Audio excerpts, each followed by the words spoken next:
All right, good evening, everybody. We're going to do more Gulliver's Travels today. So I won't focus on the causes so much as the fact that this is something that we started on Monday.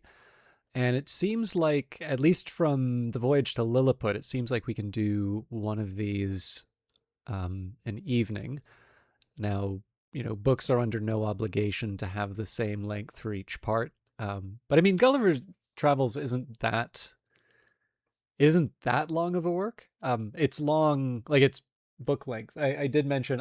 So this is complicated in terms of people who would want to watch this as a VOD because obviously there's going to be some prattle between episodes. But it would be nice if I could give people an opportunity to check out to get into the stream if they want to hear it from the very beginning.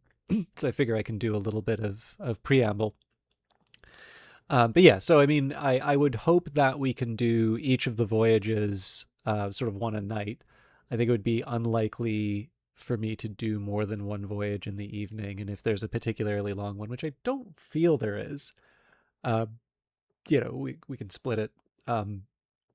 But one of the causes for this is that it is the 300th anniversary of Gulliver's Travels publication. I did actually get, when I'm not feeling good, one of the great ways that I can make myself feel better is to just go and buy things. This is the year 2026 after all. So I did order in.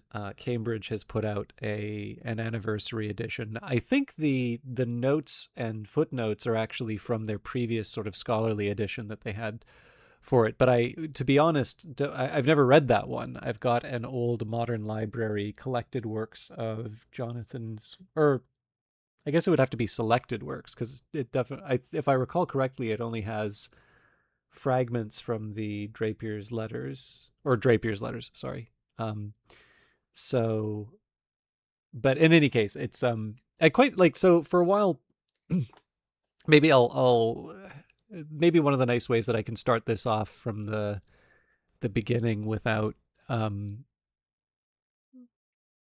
you know I want to idle a little bit, but hopefully make it at least partly interesting to the people who come in early. Is to maybe talk a bit about my interest in old books because it's a little funny. Um, Sorry, I'm still trying to think of the right way to say this. It's kind of funny to think about where you get your preferences from. There'll be things that you individually take an interest in. Uh, you don't always know. And I always hate the saying, you don't judge a book by its cover. It is really the very first thing that you judge a book for. And sometimes if it has an interesting title or an interesting cover, that will be exactly what draws your attention. It is in fact one of the reasons why I took different paths through my university library, because one day I went down a random line and discovered there was a whole classic section I hadn't seen, and then almost the same distance but from the opposite side of the library, I walked through and found a Cambridge companion to Adam Smith. And I was familiar with Cambridge companions from philosophy, but I wasn't aware that they had them for other thinkers. So there's one for Adam Smith, there's one for Isaac Newton, there's a whole series of literature. So you can get one on Milton. I believe you may even be able to get one on Paradise Lost specifically. I noticed that some of the Cambridge companions now extend to individual works. I'm trying to remember if I have one of them. I know there's one for Plato's Republic, but I think I just have the companion to Plato. If I recall correctly, the Cambridge companions I have are early Greek philosophy, Plato, the Stoics, and I'm pretty sure there's a second edition for Plotinus, which is the one that I have. I don't think it's specifically for. Yeah, it's got to be for Plotinus. Um, I think that's it for my owned Cambridge companions. I've read more. Um, and then there's Shakespeare done. I'm pretty sure I could probably take a look, but Um, this maybe brings me back to, so why philosophy, right? This is where it becomes a bit of a challenge, because some of the things that you get very interested in will be you know, random. In fact, most of it I suspect would probably be random chance. But to there's a set of things that you stick with and a set of things that you don't. So it may be random chance that your parents, make you take piano or violin lessons, but you probably didn't stay with um those lessons from the very beginning. But maybe the soccer practice you went to, or baseball, you got a love for that. And so there's going to be an inclination that drives you towards certain subjects. And then, of course, the things that you maybe don't take an interest in, or fall out of an interest for, you don't think as hard about those origins. So it's a tricky one for me, because if I'm honest, I think I always liked reading. And I can remember as a little kid, I think Encyclopedia Brown was one I remember reading. I think my one of my relatives bought me a Hardy Boys book, and I didn't mind the Hardy Boys, but I don't actually remember reading it at with any special regularity. I would read what I could. I remember I was very, very young when I got into BattleTech. Now I think this is because I had some older friends, and one of them was into BattleTech, very much into BattleTech actually. And I was really into the fact that that there was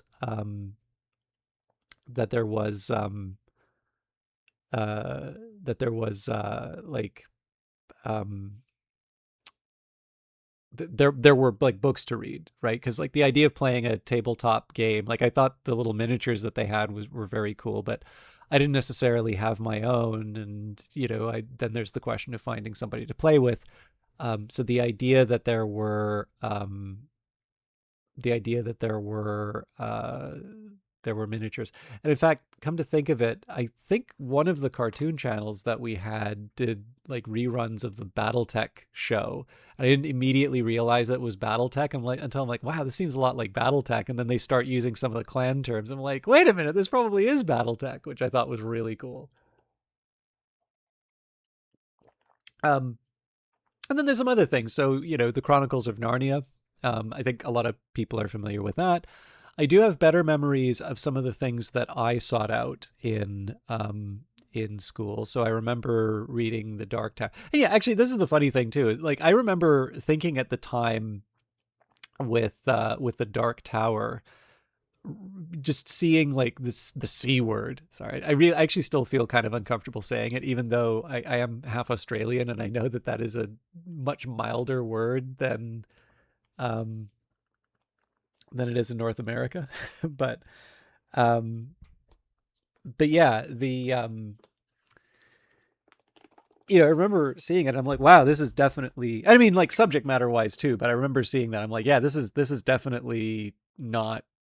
This probably isn't something I should be reading. But like I was, I realized that there is a benefit to appreciating a story for what it is, rather than getting too hung up on the details.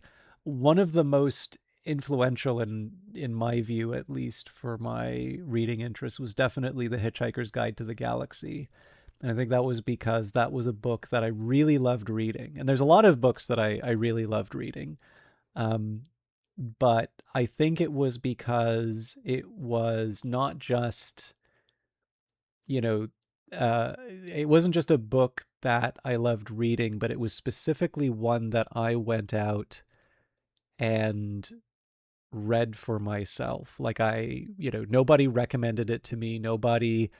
Um, nobody talked about it. I was just going through the library and found something to read and loved it. And that, for whatever reason, I mean, it's a really good book. But I think specifically that sense of ownership that I had over it, um, really made the difference.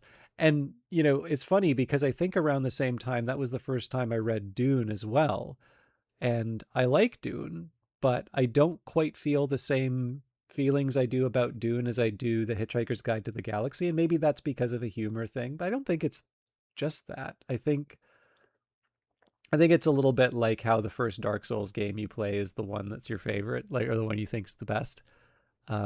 Even if like the merits of some of the later games may be greater than the originals, um, you're really only going to have that experience of sort of knowing what a game like that can be once.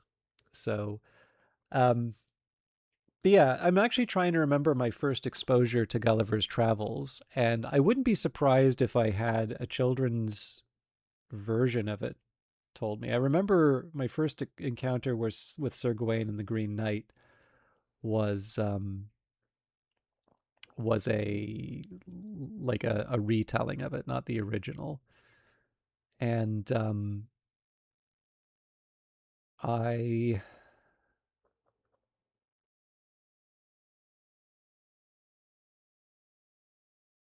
but the other thing is I remember seeing there was like an old, I'm pretty sure it's Richard Harris, but there's an old movie which is half film, half animation, and it deals with the voyage to Lilliput. And I seem to remember watching that as a kid. That may have been my first exposure to Gulliver's Travels. I definitely remember the most impactful. I mean, like first of all, like even if it is like a children's story version of it, I still feel that the voyage to Lilliput works like as a story, even for its satire. I feel like its structure still holds, but obviously the details, and specifically as it's portrayed in the written work, um, helps helps sell it in a way that maybe just doing a retelling doesn't quite hit. But yeah, I definitely remember. I can actually remember some of those scenes quite vividly. So I don't remember it as a favorite as a kid, but it's one that I actually seem to have some specific memories of the more I sort of sit and think about it. I'm pretty sure it ends with Gulliver being lifted out of the water by a giant, which is a little bit different from the ordering in the book, but I think it works well as an ending for a movie because you're not going to do all four voyages in one go, I don't think. So, but what I did want to talk about a little bit in terms is was the interest of the in old books. So, while I think Gulliver it works on its own, um, I definitely became a very big fan of Swift when I was exposed to A Modest Proposal. And it's a little bit of a shame. I was there's a Substacker, Henry Oliver, who I've been reading lately, and I was hearing an interview with him on Tyler Cowen's podcast. And it's funny because Tyler Cowen, I don't mind him at all, but it's funny because it feels like that is a very mainstream podcast to have recommended, and I very often find that mainstream recommendations for podcasts are the ones that I am least interested in. But I do feel that Conversations with Tyler is one that has landed pretty well for me, at least since I started listening to it. And Henry Oliver was on it, and he talked a bit about Swift. I liked the conversation, but he did seem a little dismissive when I think Cowan had asked him for some Swift recommendations, and he said, and everybody will recommend the one about eating the babies, and I'm like, but it's a good satire. Like, we don't need to, just because it's a popular one doesn't mean that it doesn't mean that you shouldn't do it. He, by the way, recommended Drapier's Letters. I actually have underappreciated Swift's poetry, and in it he does have in the verses on the death of Dr. Swift, he actually talks a bit about almost his rules for they're good rules for trolling, good rules for satire. Um, but yeah, in any case, I was going to talk a little bit about my interest in old books and why I sort of buy the books that I do. And the funny thing is I don't actually have a great reason for going for the older stuff. I did have to do Antigone um, in school. I'm pretty sure it was middle school, maybe middle school or high school.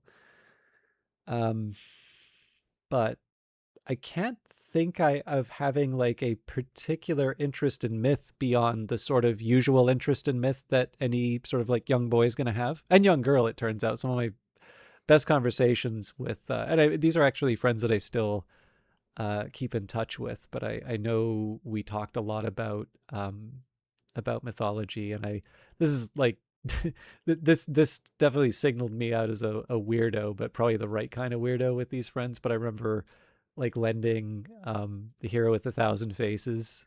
It was actually someone I had a little bit of a crush on, but like it's important to remember this is middle school, so like that is probably not the thing you share in middle school. It's not like it's a bad book, but like that is not, you know, that that's not middle school reading, right?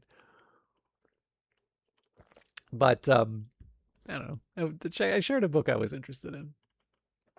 But again, it's one of these ones that's kind of hard to say. I really identified a particular love for some of the older books. Now, one case I do remember a little more strongly was once I started doing, like, eventually at least in terms of where I did my education, the English classes split up a little bit. So at some point I got a chance to do, there was, English, and I could do English literature, and there was the option to do both. And there was also an honors English course. So you couldn't take like English and honors English, but you could take honors English and English literature. And I'm sure there was like a restriction in terms of the honors English, but that was one of the things that I was not a sufficient moron for to not be able to get into. Um, and what I did find was that so Alexander Pope, I think we did The Rape of the Lock, and so another satire, definitely like that. Canterbury Tales, I remember really enjoying. So maybe you start noticing now that there is a common theme in terms of satire, but of course that's after already having that big moment with Jonathan Swift. And in fact, in the same class in which I was exposed to A Modest Proposal, we also did Oscar Wilde. So that's when I'm starting to really get an idea that this is my jam. Um, and there's other things too. So even in elementary school, I remember some of the Sherlock Holmes stories. So Arthur Conan Doyle, and actually, it's funny.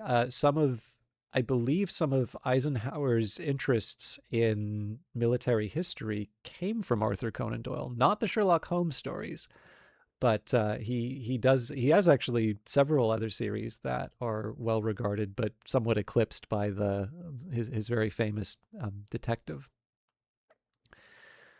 But one of the really clear lines that I can draw in terms of some of my interests in reading, and I've told this story before, but it seems worth mentioning because it's one of these cases where I can connect to um,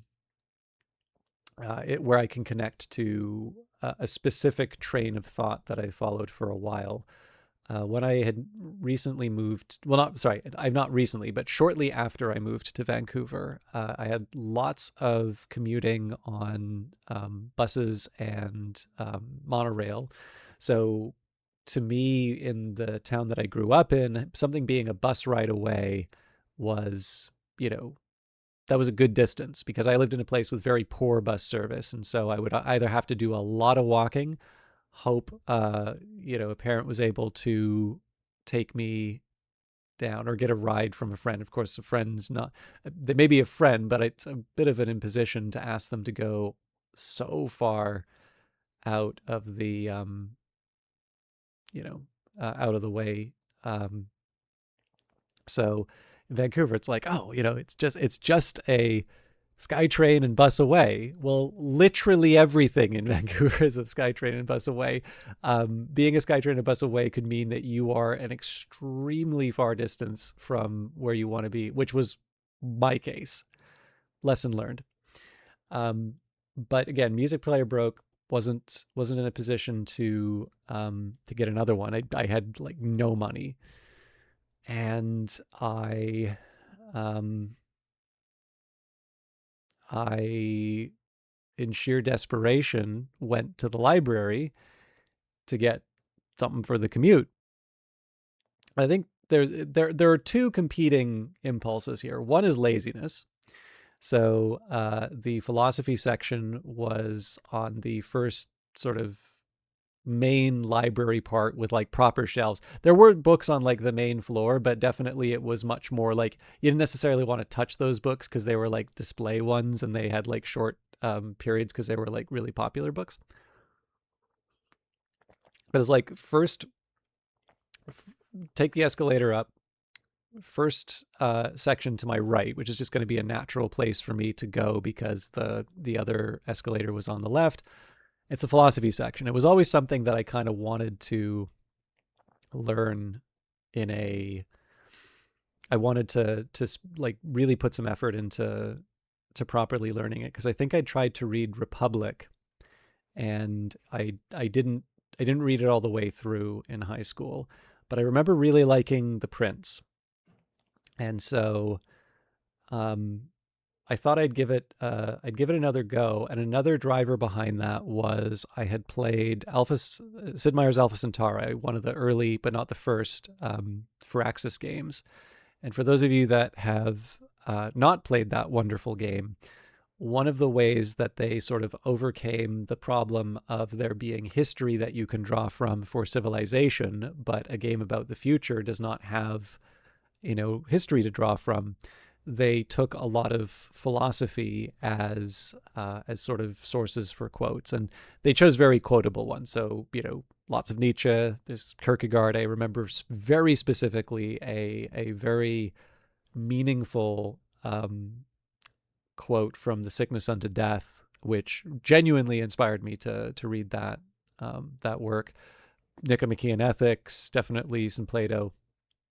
I actually think there's also Immanuel Kant. Immanuel Kant definitely was something that I needed to work my way up to.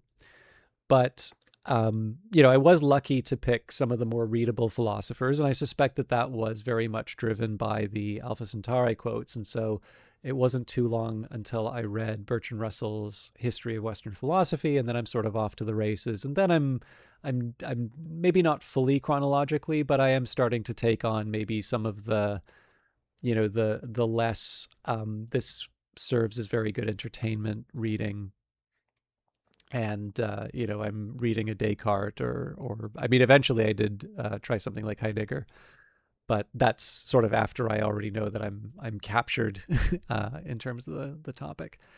And at some point I did, because I was looking for some of the ancient philosophers, I stumbled, not unintentionally, but delightfully, into the a classics section. And in this case, it would be literature. So that was my first, it wasn't the first thing I read was not Ovid, but that was where I eventually encountered Metamorphoses by Ovid and loved it. So much so, in fact, that yes, hello, Pug Porgy. I wanted to give it a few minutes to talk, but I'm talking about old books, so I figured we'll do some introductory material and then we can properly jump into the story. I won't be too much longer, but um, the but yeah, I mean that was another really special one, and that one was so special that when I visited Vancouver a few years ago, this is around COVID times. Um, I actually specifically went back to the library and I went and I found that first copy that I read. It was Charles Martin's translation, a hardcover version, but I have my own copy of the Charles Martin translation, but there was just something really special about reading that for the first time that I kind of wanted to go back and see an old friend. But that was well, this was that beautiful period. So it was after the first wave of lockdowns had just been lifted, and I was invited to a game developer's Halloween party. And then you may remember that there was that really brutal like second wave of lockdowns. So like it was a perfect time to do some travel, because if it was a little bit before, nobody would have, like, nothing would have been open. If it was a little bit after, it would have probably been permitted, but it would definitely been considered very risky. I likely wouldn't have gone in that case. But yeah, I got lucky. Um, so, but that period also led me to, I read. I was obviously familiar uh, with Oedipus, but that was actually where I read Oedipus at Colonus, and it was I think that one's actually my favorite of Sophocles. Um, but I by the way, let me just take a quick minute here and shout out the lovely Revived Snow, a talented voiceless, camless Canadian broadcaster who I've seen do everything from Grand Theft Auto 5 to Space Marine 2 to, actually, I don't know what you've been playing recently. Also does Beat Saber occasionally in other rhythm games, and is the one who tolerates me playing the Beatles' Revolution 9 in their song requests.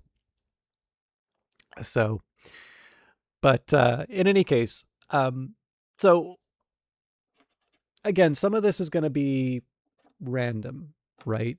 I think it's pretty clear to see that the satire was definitely a strong line. And the fact of the matter is that the fact that I liked The Hitchhiker's Guide to the Galaxy prior to that exposure to A Modest Proposal in school, um, already sort of shows that my temperament was such that I was primed for it.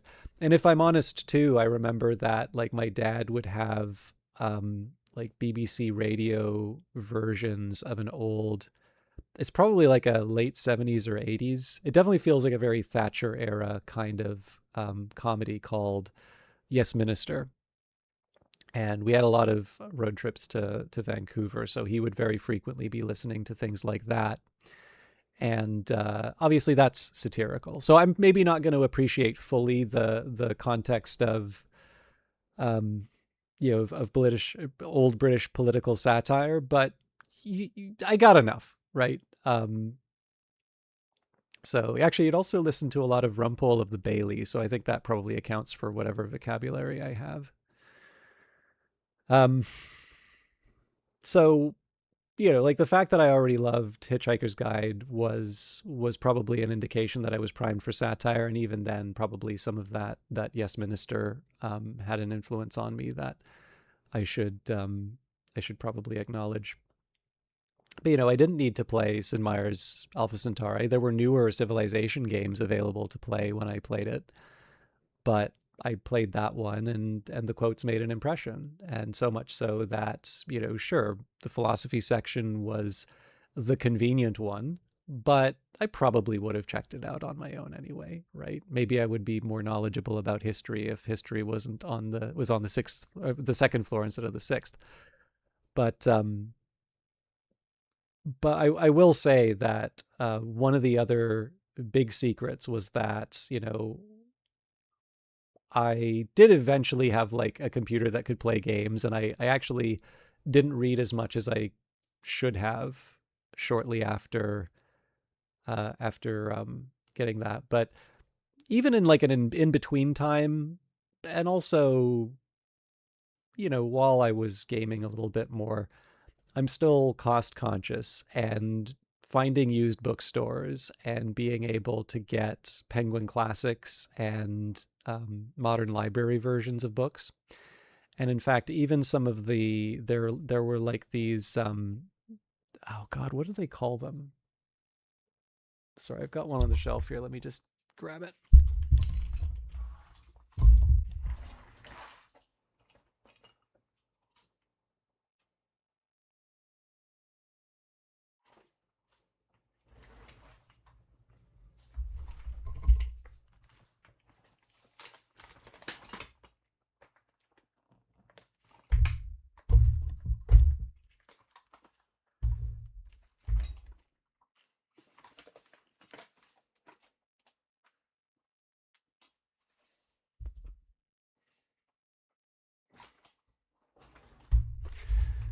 So um, it was called the Great Ideas series, and coincidentally, it's almost a year ago now that I went to the UK, but I did visit. There was a special. Um, it was a special Penguin anniversary pop up at Waterstones. Like I think it's the flagship store, and they had one of the talks that they gave was from someone who designs book covers.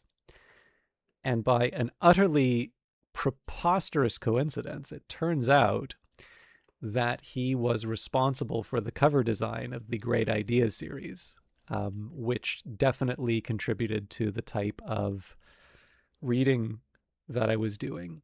But yeah, Penguin Classics, like that is a long-standing, affordable set of paperbacks, particularly some of the either literal classics or at the very least older books. Those tend to be very, those will tend to be like there'll be a lot of them, and the translations don't change that much.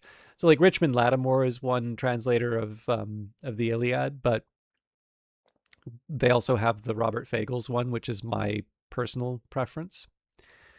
Um, and the yeah, I don't know. I feel like that probably again a lot of this is just like financial, large supply, lower demand. So that's probably going to lead to a certain tendency for there really is actually the same guy did this really incredible version of 1984. So you can imagine one of the standard old school Penguin Classics covers. So like imagine an orange bar on the top and the bottom and sort of white in the middle. I've got a copy of Brighton Rock that looks exactly like that. It's like yellow because the book is so old. But the the the way that they did 1984 was they put a black, like redacted bar over where the title would normally be, but they did like an embossed version of the book so that the title was a big black line. But if you actually like picked up and handled the book, you would see the imprint of 1984. It was like a really bold but great choice on Penguin Classics part to do that. That is probably like one of its best known like design choices for the cover. So he was apparently responsible for that. But again, the one that was most I had already read 1984 as part of. Actually, no, I didn't read 1984 for school. I read A Brave New World, and my English teacher insisted that we could only do one of those two dystopias because otherwise we'd never leave the house. So I actually read 1984 on my own time. But yeah, it's the impactful one for me was the Great Ideas series because that was Penguin trying to go back to its roots as an affordable publisher, and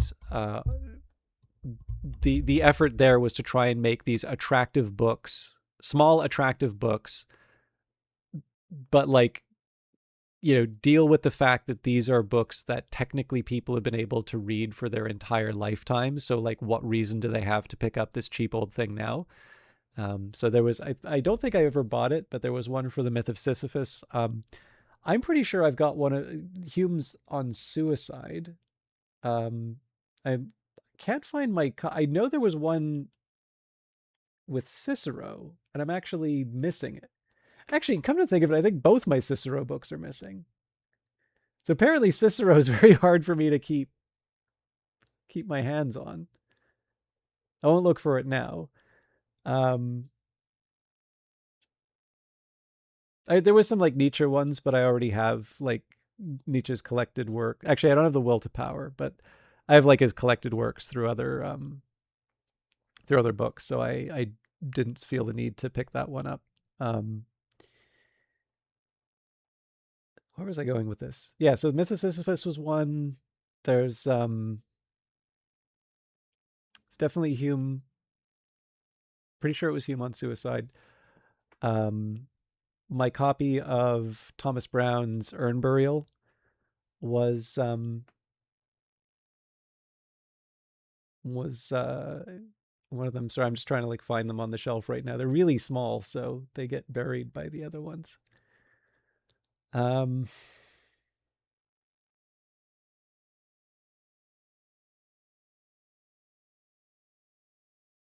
anyway, it was a nice coincidence. I told myself in that bookstore that I would only buy like when I looked at the Penguin pop up, I'm like, you can buy one, and I actually wound up getting the Earthsea books, which I feel like that was a solid choice.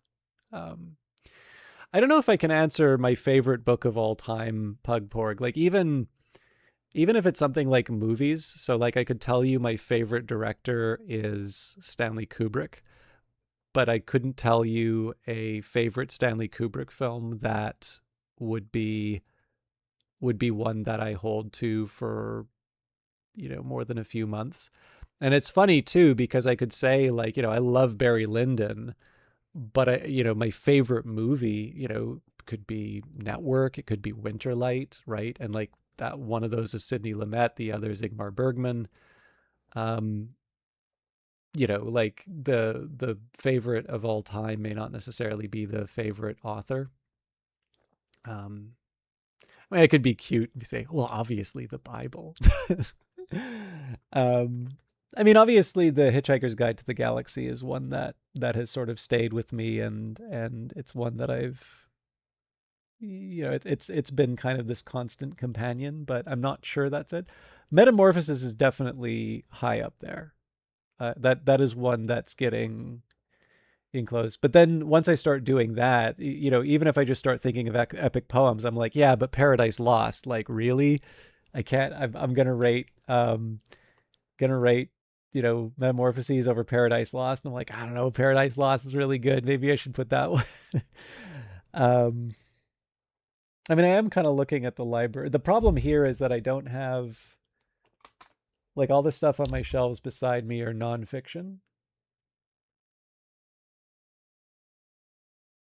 So there's definitely some really solid nonfiction picks here, but I'm not entirely clear I would say it as one of my all-time favorites.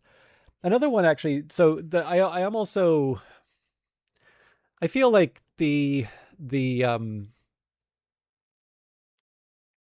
there is a certain bias in terms of some of the examples I'm giving as well, because I can also remember around that time not realizing that there was a film adaptation of it. I remember really liking Milan Kundra's The Unbearable Lightness of Being.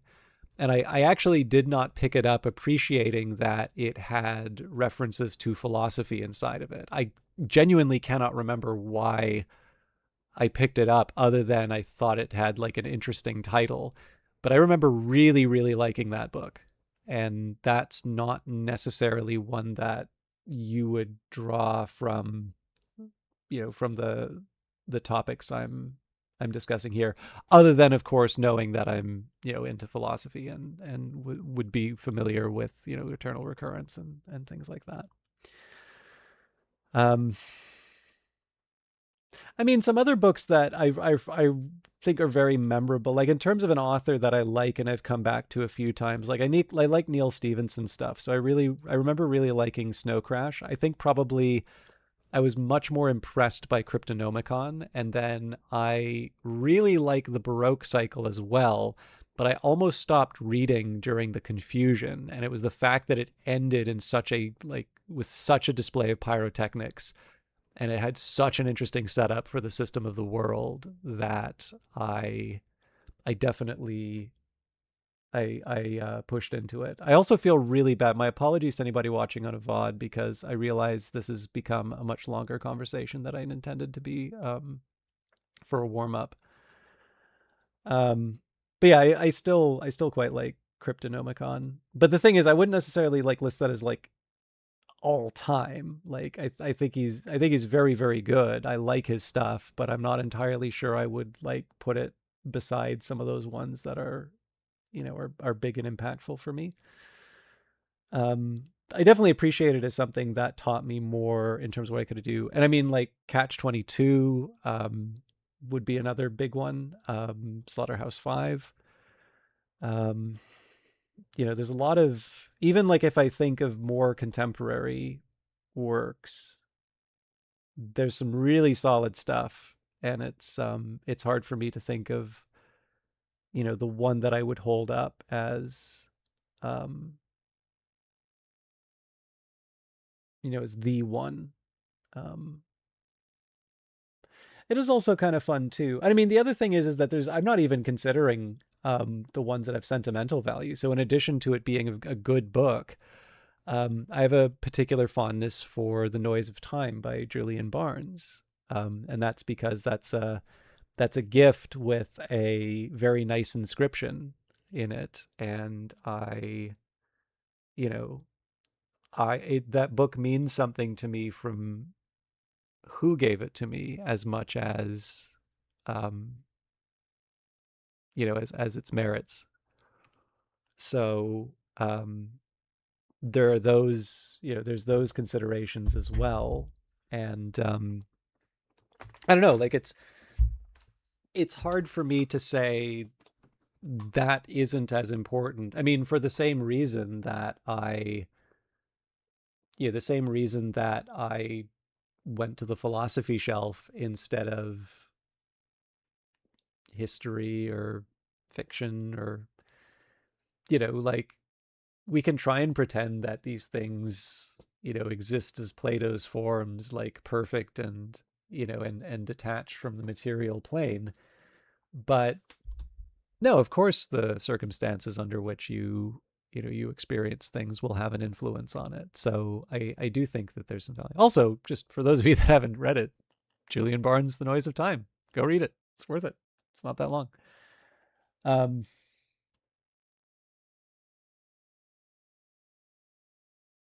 there's also, I'm actually trying to remember, there's a few economics books that I've read that I remember really influenced what I think, or made me appreciate there's a much wider world to sort of appreciate. So, um, like Asimoglu and Robinson's Why Nations Fail, I thought was a really good one. And I do read a bit too much. I do read a bit too much nonfiction, if I'm honest with myself. But I I do still rate those very highly. So, but yeah. So I don't know. I obviously have a great fondness for Swift, no matter what the Swift is. The one part I didn't get to do in this long and rambling story was, in addition to Penguin Classics, there is the Modern Library series, and what they will tend to do is they'll usually go for like old, like in public domain, and usually very like early or original editions of old old books. So, and this can be a positive or a negative. Oh, by the way, like more stuff that I'm completely forgetting, like Tom Stoppard, right? Like Arcadia at the very least, right? Amazing play. And then, of course, if I'm going on to plays, I'm like, well, surely I can't be, I should be thinking of George Bernard Shaw. And like, wait a minute, favorite books. Well, maybe it's not books, maybe it's poetry, right? And then we add John Donne and John Keats and William Butler Yeats. It's like, it's so hard to try and, usually if you just narrow it down to a subject, there's a fighting chance of like answering that. But I could cheat and say my Norton Anthology of English Literature. That way I don't have to pick. Um, but but yeah. But yeah, so anyways, the decision that the Modern Library makes is a little bit, I don't want to say controversial, but it can sometimes be unhelpful. So I think some people do not regard Tobias Smollett's translation of Don Quixote um, to be a good one. I have heard some people speak very highly of it, but I think Salman Rushdie's probably one of the more recent people to talk about this. I think he does not say good things about Tobias Smollett. Um, but that's the edition. I believe that's the one that the Modern Library has. And then, I mean, they've got Decline and Fall of the Roman Empire. That's actually, I believe I've got a Modern Library edition of that one. Um, but yeah, they've got, like, I like them. So if I look at my Modern Library editions on my shelf right now, philosophy's directly in my sight line. So I've got a basic works of Aristotle, St. Augustine, City of God, Essential Machiavelli, basic writings of Kant, an ancient and decrepit edition of Spinoza. Pretty sure that's John Stuart Mill. It's definitely one of the first ones I ever got from them was Basic Writings of Nietzsche. Um, then my Jonathan's. I actually bought a used copy of the Jonathan Swift one because that one's been out of print for a long time. But I wanted a nice big, I wanted something that had Gulliver's Travels, but not just Gulliver's Travels. And now I actually bought that Cambridge Anniversary edition of Gulliver's Travels, so I could have like a nice annotated version of it. Wealth of Nations is a modern library one for me. I mentioned Decline and Fall of the Roman Empire. I think I've got Dostoevsky's short stories in a modern library edition. I actually also just saw the Communist Manifesto in the Penguin Great Ideas edition. So, um, and actually, my copy of the Federalist Papers is a modern library, as is my. I don't think that's Tacitus. I think it's Suetonius. Yeah, I'm pretty sure I've got modern library Suetonius. And yeah, for fiction, I think my copy of Moby Dick is a modern library. Um,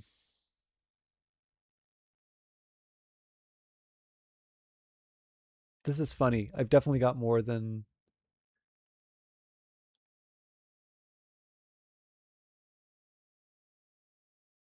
I actually don't remember some of these other. I thought I have definitely have more modern library than I've said here, but I'm actually forgetting which ones are Penguin and which ones are modern library.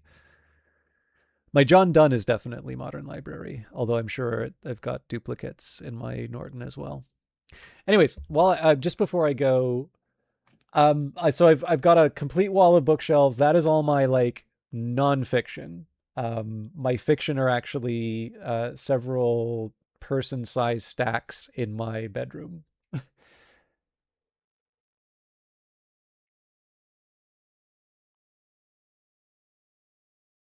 I also feel like a bit of a clown. I forgot to mention William Gibson in that big long list of things that I like reading.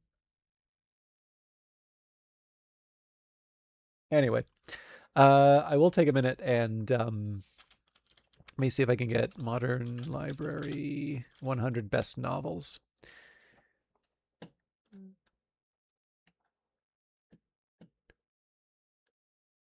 Just because, I mean, we're like 45 minutes in, so I might as well say here was their top 100 best novel. I'm trying to remember. Looks like this was around the new millennium. But so number one was Ulysses. Great Gatsby, Portrait of an Artist as Young Man. So James Joyce, well represented. Lolita, Brave New World, Sound and the Fury, Catch 22, Darkness at Noon, Sons and Lovers, Grapes of Wrath, Under the Volcano, The Way of All Flesh, 1984. Now, my understanding is that the proper title of this book is To Spell Out 1984. I Claudius, To the Lighthouse, An American Tragedy, The Heart is a Lonely Hunter, Slaughterhouse Five. I'm trying to think if this should be higher. It's definitely difficult if you've got to pick 100 novels. Invisible Man, Native Son, Henderson the Rain King, Appointment in Samara, USA Trilogy, Winesburg, Ohio, A Passage to India, The Wings of the Dove, The Ambassadors, Tender is the Night, more of Scott Fitzgerald, The Studs, Longin Trilogy, The Good Soldier, Animal Farm, The Golden Bowl, Sister Carrie, A Handful of Dust, As I Lay Dying, All the King's Men, The Bridge of San Luis Rey, Howard's End, Go Tell It. You know what? I have to admit, I've only ever seen the movie of Howard's End. Go Tell It on the Mountain, The Heart of the Matter, Lord of the Flies, that one I had to do in school, Deliverance, A Dance to the Music of Time series, Point Counterpoint. Oh, nice. I forgot that was on there. The Sun Also Rises, The Secret Agent. Man, that's interesting that that's the top Conrad.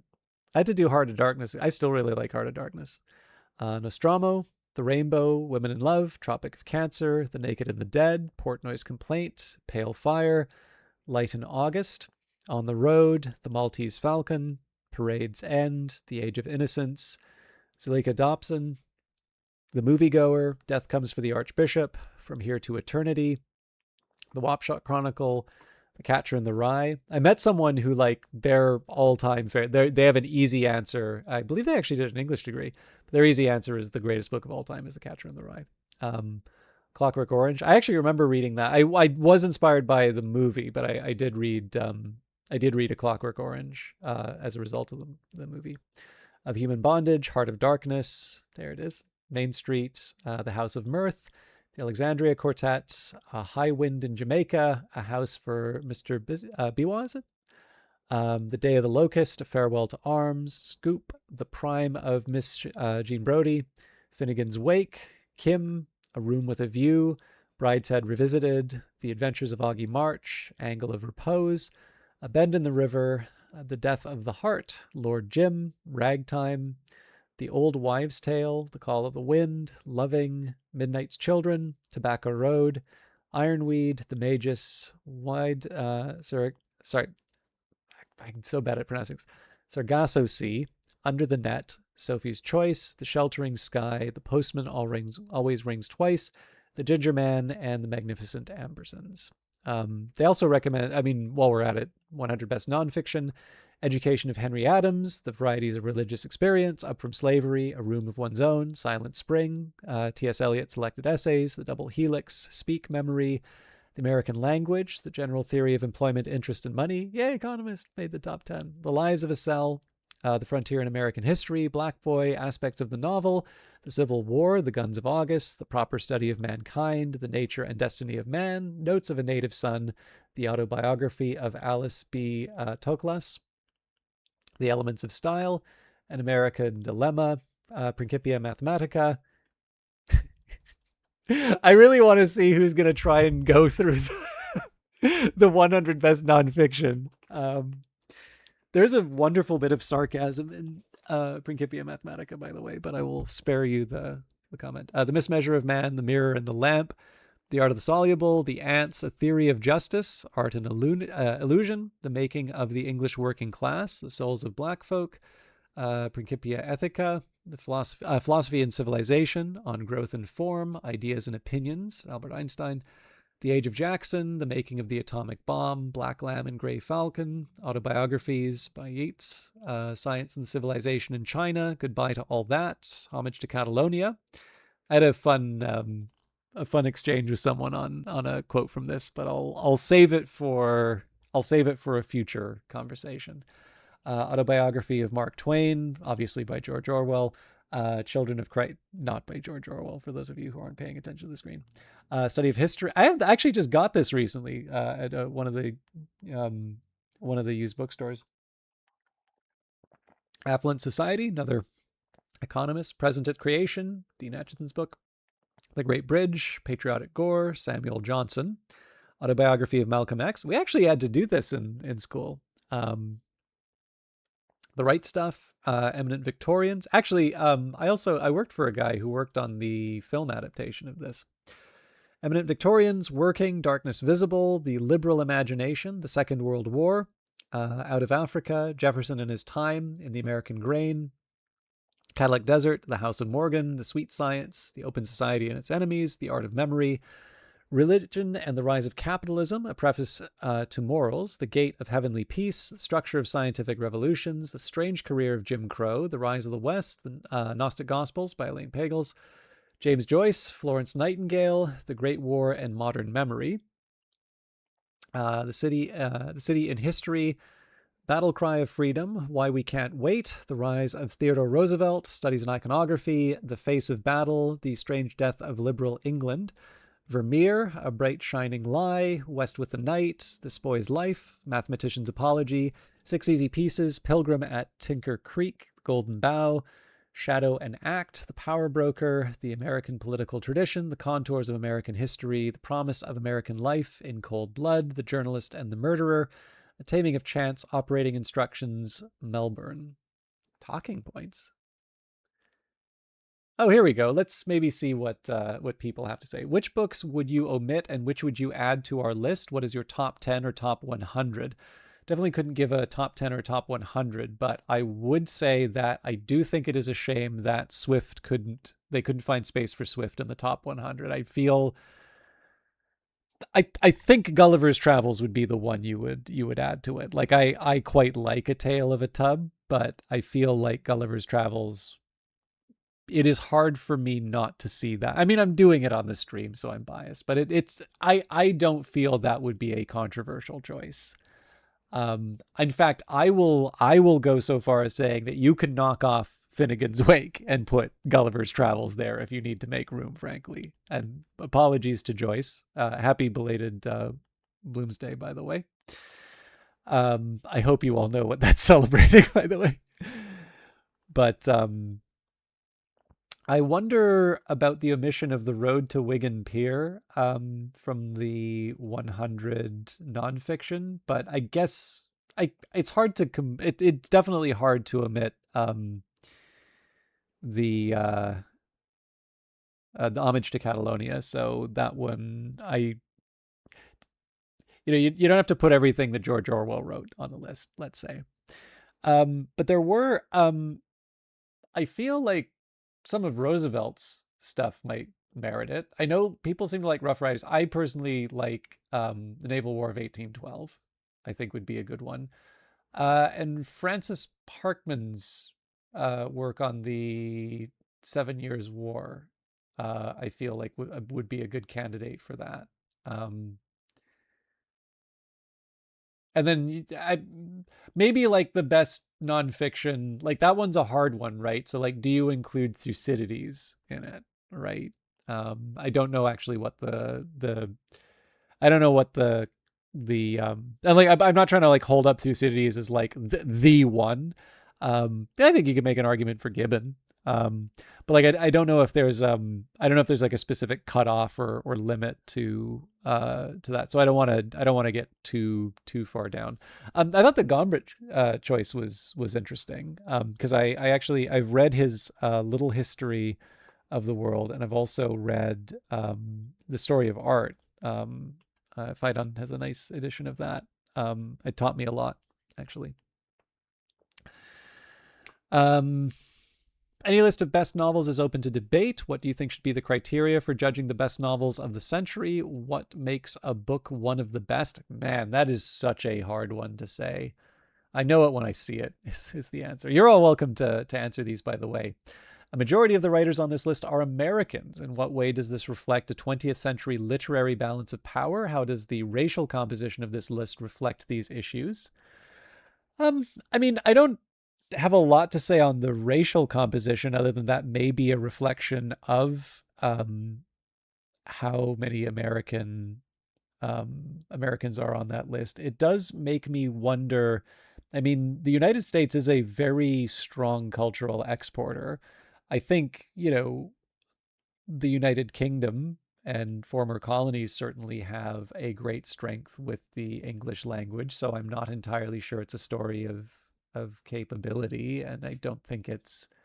I mean, I think there does have to be a recognition of the fact that there is a large affluent population. There's going to be support, and like this is not a comment on there being like a lesser quality to the American writing. I think a lot of the American authors in that list are very high quality, but I think it's right to note it. And I do wonder if there is something about the cultural dominance of the United States that is that informs that. If books of all languages, okay, so this would be in English then, so that explains why the Greeks aren't in there. If books of all languages had been considered, which other great novels might have made the list, and what might the linguistic composition of the list look like? Predict a top 10 of books in all languages, and predict a top 10 of the best books of all time. I mean, I'm not in a position to say top 10 of all time, but I mean, clearly, the Russian novelists would come. I mean, well, Nabokov's on there, but like, the Dostoevskys, the Tolstoys, the Gogols, would certainly be landing on that list. I imagine you would probably see, Crime and Punishment, Brothers Karamazov, War and Peace would seem to be pretty obvious contenders for a list like that. It does feels quite boring to say. I mean, like sometimes like common opinions, I mean, they're not necessarily wrong. Another one that we talked about before that would be an obvious choice would be Don Quixote. Um, Almost certainly Victor Hugo would be showing up. So I think there's, oh yeah, that's it. My copy of Les Miserables, Modern Library. I knew I had a couple of door stoppers that that that have that familiar spine. Um, how do you think the novel will have changed 100 years from now? Do you think novels will be read on paper then, or will all books be electronic? Will this fundamentally change the experience of reading a novel? If we assume electronic, almost certainly yes, because it is very difficult to electronically read a novel and not have some form of push notification. I realize you can disable them, but the fact of the matter is that it's an effort to do so. Although Apple has made that a bit easier. I definitely think they'll still be read on paper. Well, okay, 100 years from now, nah, publishing's pretty resilient. Um, how do you think it will have changed? I do wonder, like, I think this starts with journalism, but you can definitely notice that like paragraphs are very, very short now. And this has definitely come up in AI writing. And the thing is that I think the AI writing is reflecting a preference, much the same way that a lot of default AI images look a lot like bad advertising. But the thing is, there's a reason why there's like garish colors and, ridiculous high dynamic range and things like that. People are actually attracted to it. Sort of the same way. I'm going to steal from Malcolm Gladwell here, but like he gave a talk and, if you ask people on a survey, like, what do they like, in terms of coffee, it's like, oh yeah, I want like a rich, dark, strong coffee. And then if you get those same people to express a preference for an actual taste of coffee, they actually much prefer like weak, watered down coffee. Um, so no, I don't consider AI writing an actual subgenre, but I think it's important to not to just take an individual thing I said there, right? I think what I am talking about is how the AI writing style reflects a certain preference from people, that it's not imposing a style, that it is merely reflecting something that gets a positive response. And I think that if you give, regardless of whether or not AI takes off, um, I I think I think that preference will ultimately affect what gets read, and as a consequence, what our reading will be looking like. So novelists go in and out of fashion, and many of these books were what today would be called quite unsuccessful. Are literary and commercial success incompatible?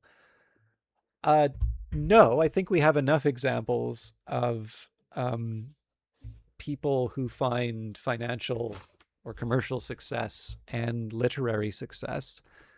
Um, but I don't think they're necessary nor sufficient conditions for the one or the other. And actually, coming back to Neil Stevenson, I think he has a pretty.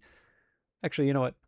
I've I realize I've taken longer than I wanted, but I can at least take his comments from some remarks. I believe this was his Slashdot um, sort of AMA. I didn't call it an AMA at the time, but it was an AMA.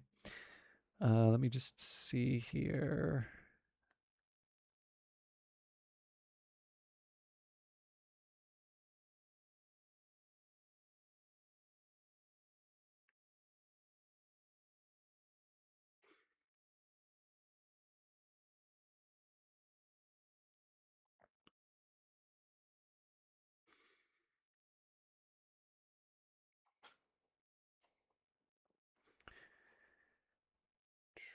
All right. Slashdot interview questions contributed by Slashdot readers. The Lack of Respect by Moses Jones. Quote, science fiction is normally relegated to the specialist publications rather than having reviews in the mainstream press. Seen as fringe, and it's a bit sad it's seldom reviewed with anything more than condescension by the, quote, quality, unquote, press. Does it bother you that people like Jeffrey Archer or Jackie Collins seem to get more respect for their writing than you?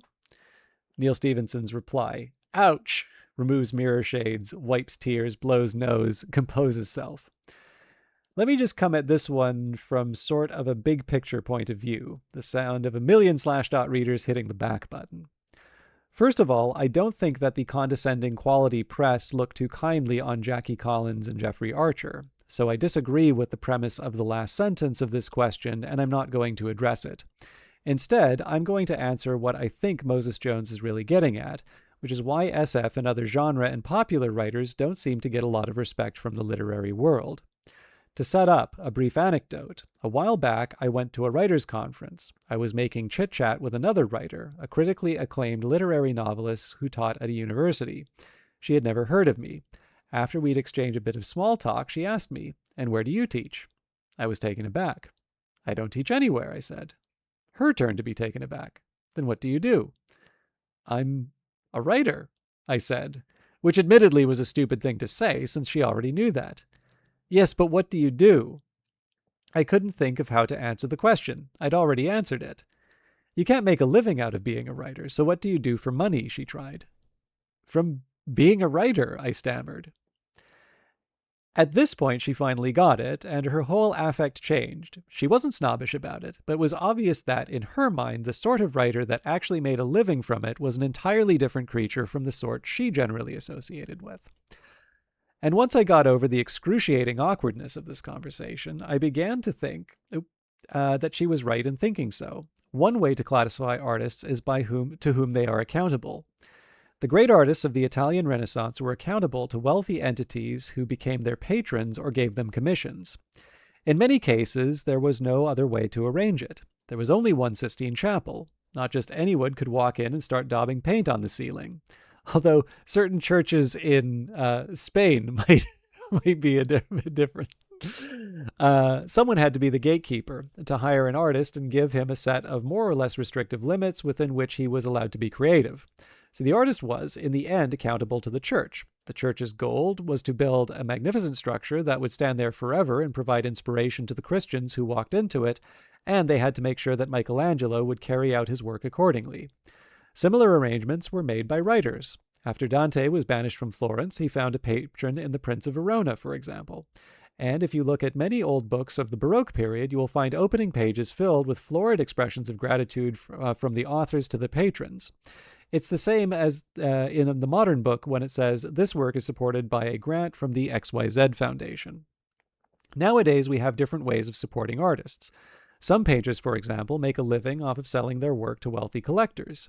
In other cases, musicians or artists will find appointments at universities and other cultural institutions. But in both such cases, there's a kind of accountability at work.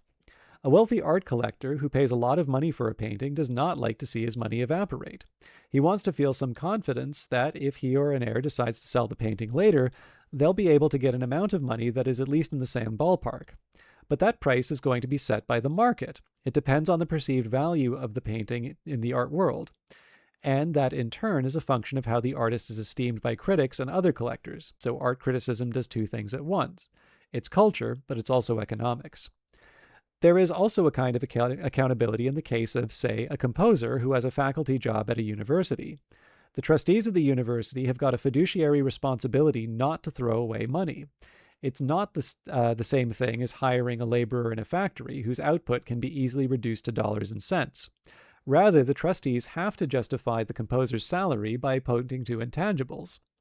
And one of those intangibles is the degree of respect accorded to that composer by critics, musicians, and other experts in the field. How often his works are performed by symphony orchestras, for example. Accountability in the writing profession has been bifurcated for many centuries. I already mentioned that Dante and other writers were supported by patrons at least as far back as the Renaissance, but I doubt that Beowulf was written on commission. Probably there was a collection of legends and tales that had been passed along in an oral tradition, which is just a fancy way of saying that lots of people liked those stories and wanted to hear them told. And at some point, perhaps, there was an especially well-liked storyteller who pulled a few such tales together and fashioned them into what we now know as Beowulf. Maybe there was a king or another wealthy patron who then caused the tale to be written down by a scribe. But I doubt that it was created at the behest of a king. It was created at the behest of lots and lots of intoxicated Frisians sitting around the fire wanting to hear a yarn. And there was no grand purpose behind its creation, as there was the painting of the Sistine Chapel. The novel is a very new form of art. It was unthinkable until the invention of printing, and impractical until a significant fraction of the population became literate. But when the conditions were right, it suddenly became huge. The great serialized novelists of the 19th century were like rock stars or movie stars. By the way, there wasn't any Charles Dickens in the top 100. The printing press and the apparatus of publishing had given these creators a means to bypass traditional arbiters and gatekeepers of culture and connect directly to a mass audience. And the economics worked out such that they didn't need to land a commission or find a patron in order to put bread on the table.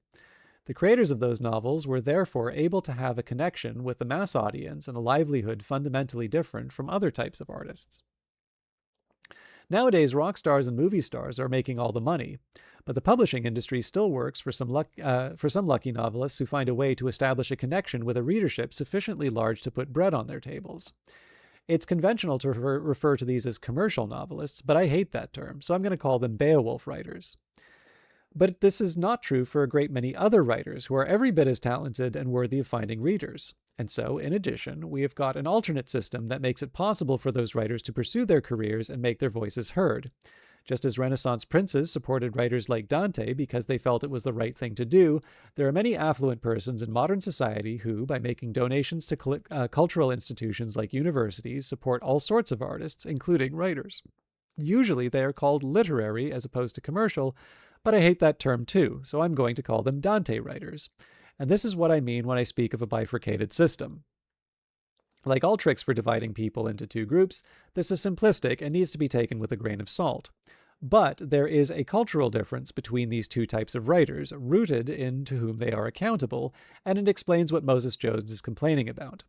Beowulf writers and Dante writers appear to have the same job, but in fact, there is a radical difference between them, hence the odd conversation that I had with my fellow author at the writers' conference. Because she'd never heard of me, she made the quite reasonable assumption that I was a Dante writer, one so new or obscure that she'd never seen me mentioned in a journal of literary criticism and never bumped into me at a conference. Therefore, I couldn't be making any money at it. Therefore, I was most likely teaching somewhere. All perfectly logical. In order to set her straight, I had to let her know that the reason she'd never heard of me was because I was famous. All of this places someone like me in critical limbo. As everyone knows, there are literary critics and journals that publish their work, and I imagine that they have the same dual role as art critics. That is, they are engaging in intellectual discourse for its own sake, but they are also performing an economic function by making judgments. These judgments, taken collectively, eventually determine who's deemed worthy of receiving fellowships, teaching appointments, etc. The relationship between that critical apparatus and Beowulf writers is famously awkward and leads to all sorts of peculiar misunderstandings.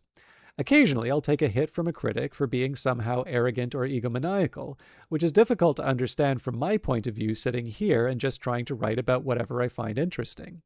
To begin with, it's not clear why they think I'm more arrogant than anyone else who writes a book and actually expects that someone is going to read it. Secondly, I don't understand why they think that is relevant enough to this is relevant enough to rate mention in a review. After all, if I'm going to eat at a restaurant, I don't care about the chef's personality flaws. I just want to eat good food. I was slagged for entitling my latest book, The System of the World, by one critic who found that title arrogant. That criticism is simply wrong. The critic has completely misunderstood why I chose that title.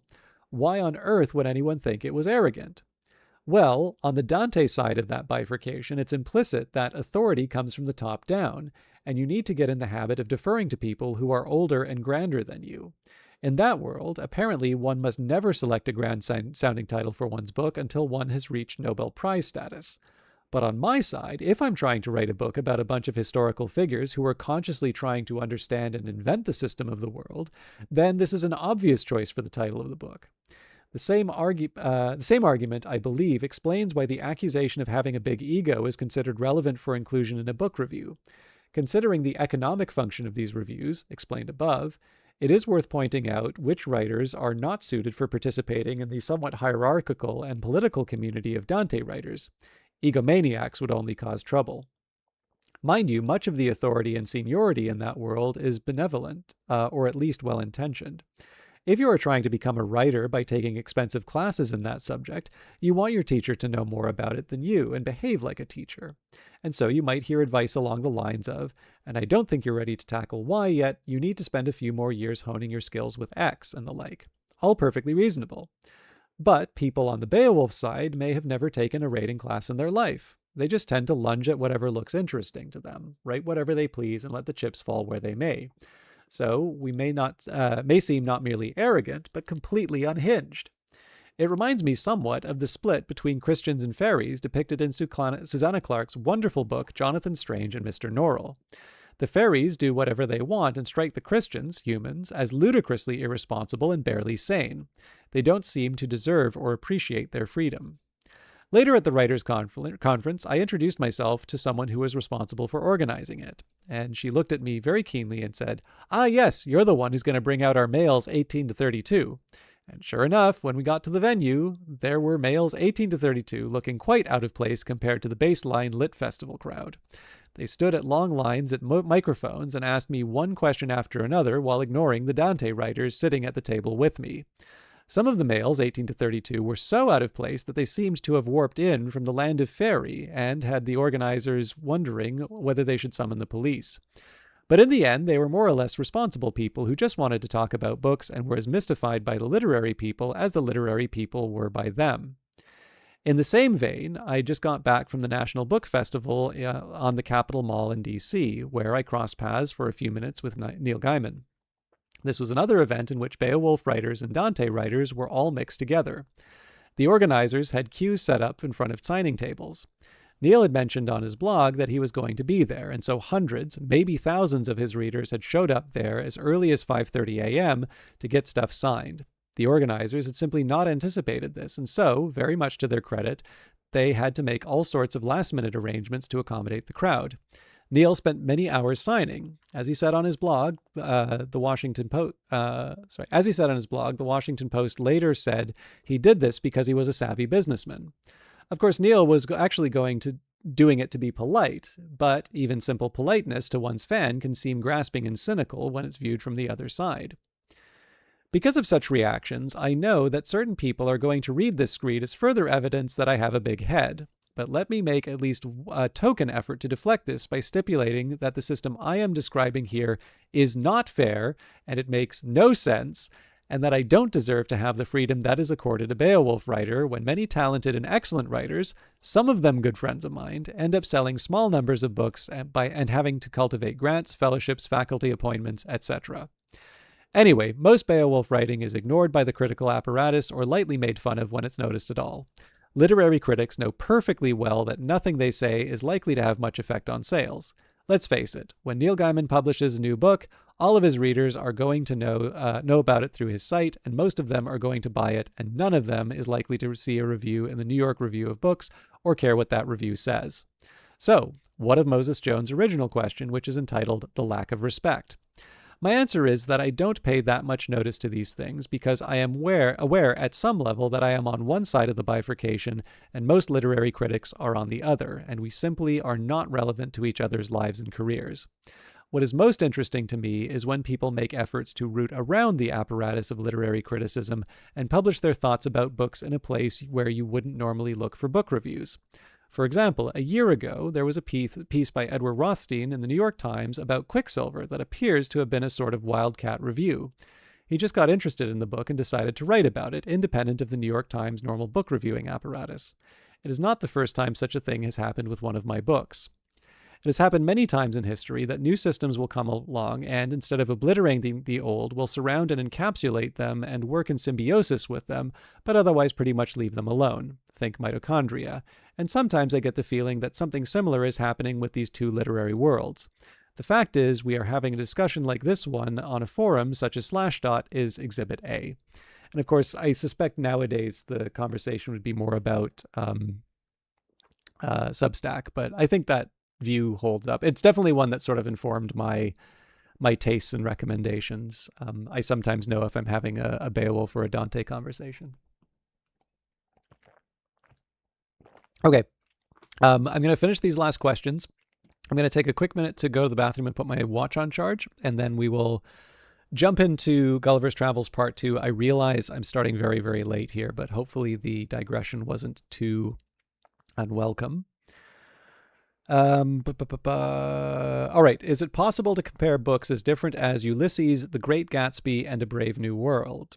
And Brave New World. Are there any features that unite these three books? More widely, are there any literary features that unite the best books as a whole? How would you compare one of the books on your list to a favorite book that did not make the list? Yeah, that's an interesting one to me because, there is something. I mean, this gets a little bit to Stevenson's point in terms of the role that literary criticism plays in an economic sense. I mean, I'll also say, too, that there are certain types of criticism I guess there's maybe a prestige side to be said, but there is, there's some forms of literary criticism which I'm not sure are performing some sort of economic function. So, like, some of the, like deconstruction or things like that. Like, I don't really know if that's establishing prestige for certain authors. I'll have to have a think about that. But maybe in this case, I'm applying the wrong labels here, or I'm relying on a certain ambiguity of the terms. So I mean, one of the things that's really obvious in terms of the commonalities, like, these are ones that have a certain degree of external validation, right? There's I don't want to be like too mimetic about it, but like the fact of the matter is that there are a certain set of books that you will try and you will maybe even have positive opinions on because they're well regarded. And I think sometimes being willing to overcome or being willing to acknowledge that maybe something that's regarded as a classic didn't work for you is, to me, that can sometimes be a step on the journey to really appreciating a work of literature, or a film, or even certain types of music. So, like, I don't know, Arnold Schoenberg is probably not going to be the sort of thing that, if you go and rush to whatever music app you use, you're probably going to have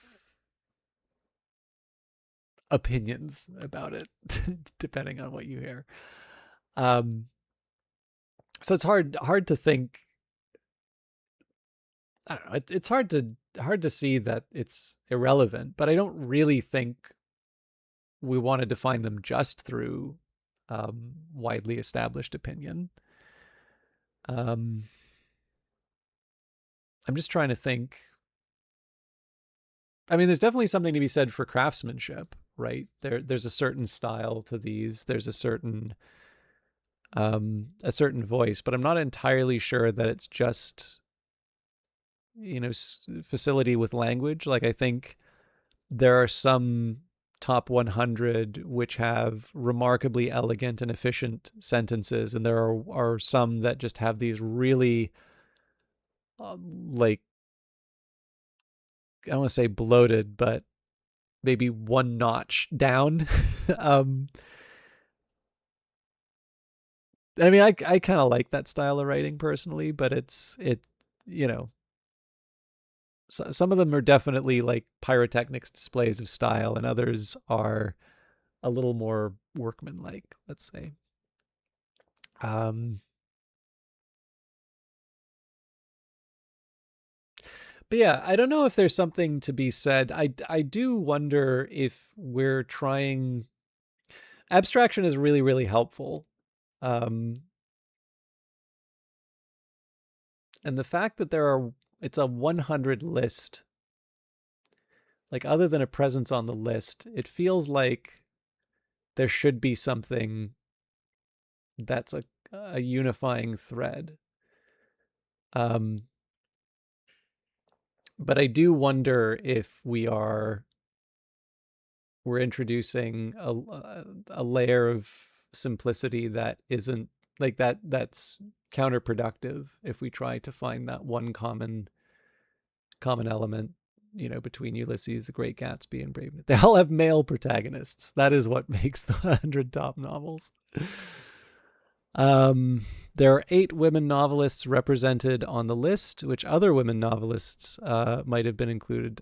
Mary Shelley, the Brontes, it's 2 off the top of my head.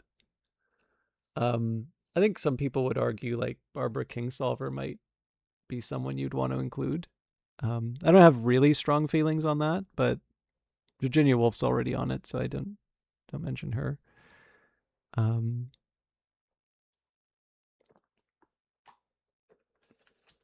Actually, I mean, this is like almost 30 years old now, so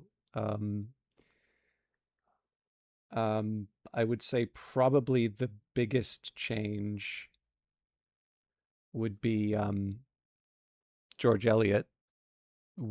I think that would I think Middlemarch would very likely be on this list if there was a 2026 edition of it.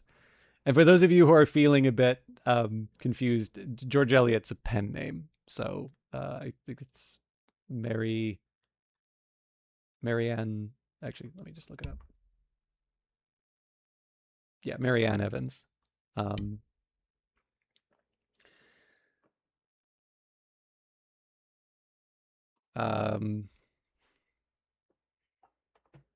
I suspect that would probably be one that would be added. Does it say what the conditions were?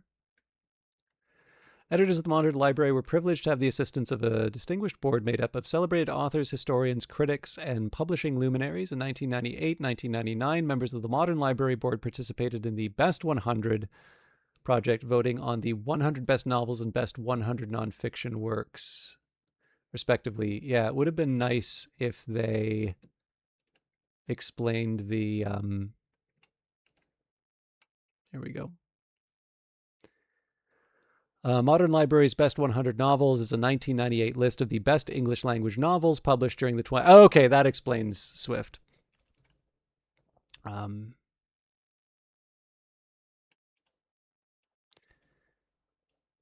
300 years is a little too long. That actually probably explains a lot of what was missing there. So, but yeah, 1998 list of the best English language novels published during the 20th century, as selected by the American publishing imprint Modern Library from among 400 novels published by Random House, which owns Modern Library. The purpose of this list was to bring the Modern Library to public attention and stimulate the sales of its books. A separate Modern Library 100 Best Nonfiction list of the best 100 nonfiction books of the 20th century was created the same year. During early 1998, the Modern Library polled its editorial board to find their opinions on the best 100 novels. The board of review consisted of Daniel Borston, A.S. Byatt, Christopher Cerf, Shelby Foote, Vartan Gregorian, Edmund Morris, John Richardson, Arthur Schlesinger Jr., William Stryon, and Gore Vidal. All but Gregorian were published by Random House or an affiliate. Ulysses and James Joyce topped the list, followed by F. Scott Fitzgerald, Great Gatsby, and Joyce's Portrait of the Artist as Young Man. The most recent novel in the list is William Kennedy's Ironweed, published in 1983. The oldest is The Way of All Flesh by Samuel Butler, which was written between 1873 and 1884, but not published until 1902. Joseph Conrad's Heart of Darkness was technically first published as a 3-part serial in 1899. However, it was not published as a novel in a single volume until 1902, making it eligible for the list. Conrad had 4 novels on the list, the most of any author: William Faulkner, E.M. Forster, Henry James, James Joyce, D.H. Lawrence, and Evelyn Waugh. Each have 3 novels. There are about 10 other authors with 2 novels. Oh, wait a minute. When was The Man Who Was Thursday? 1900. Oh, come on. That one's got to be on the top 100 list. Anyway, I have opinions. Thank you all for putting up with what is like a half stream length worth of digression. I'm going to take a quick minute just to, at this point, I'll maybe refill some tea, just get myself set up. And then we will properly start Gulliver's Travels Part 2. I do apologize for the sort of the bait and switch on this, but I like talking about books, so I'm hoping that was worth the wait. So I'll be back in just a little bit, and then we will properly start Gulliver's Travels Part 2.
Okay. Thank you, everybody, for your patience. I feel a little bad for the bait and switch. It's going to be particularly painful for the VOD, but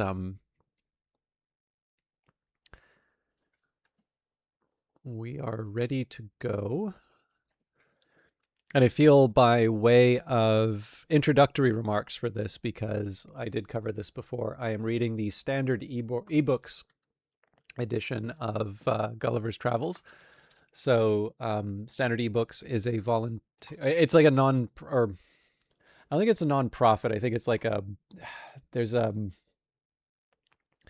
another corporate structure. I'm sure I can find it, but like honestly, I've spent enough time sort of filibustering the voyage to Brobdingnag. I won't go too far down that rabbit hole, but the But yeah, for all intents and purposes, volunteer run effort to produce ebooks of public domain works. I should also note here it's American public domain, so I believe there are a couple of jurisdictions that have longer copyright periods, but there are definitely some jurisdictions. Until very recently, Canada was one of them, but a number of jurisdictions do have shorter copyright periods, but they take the standard of American copyright.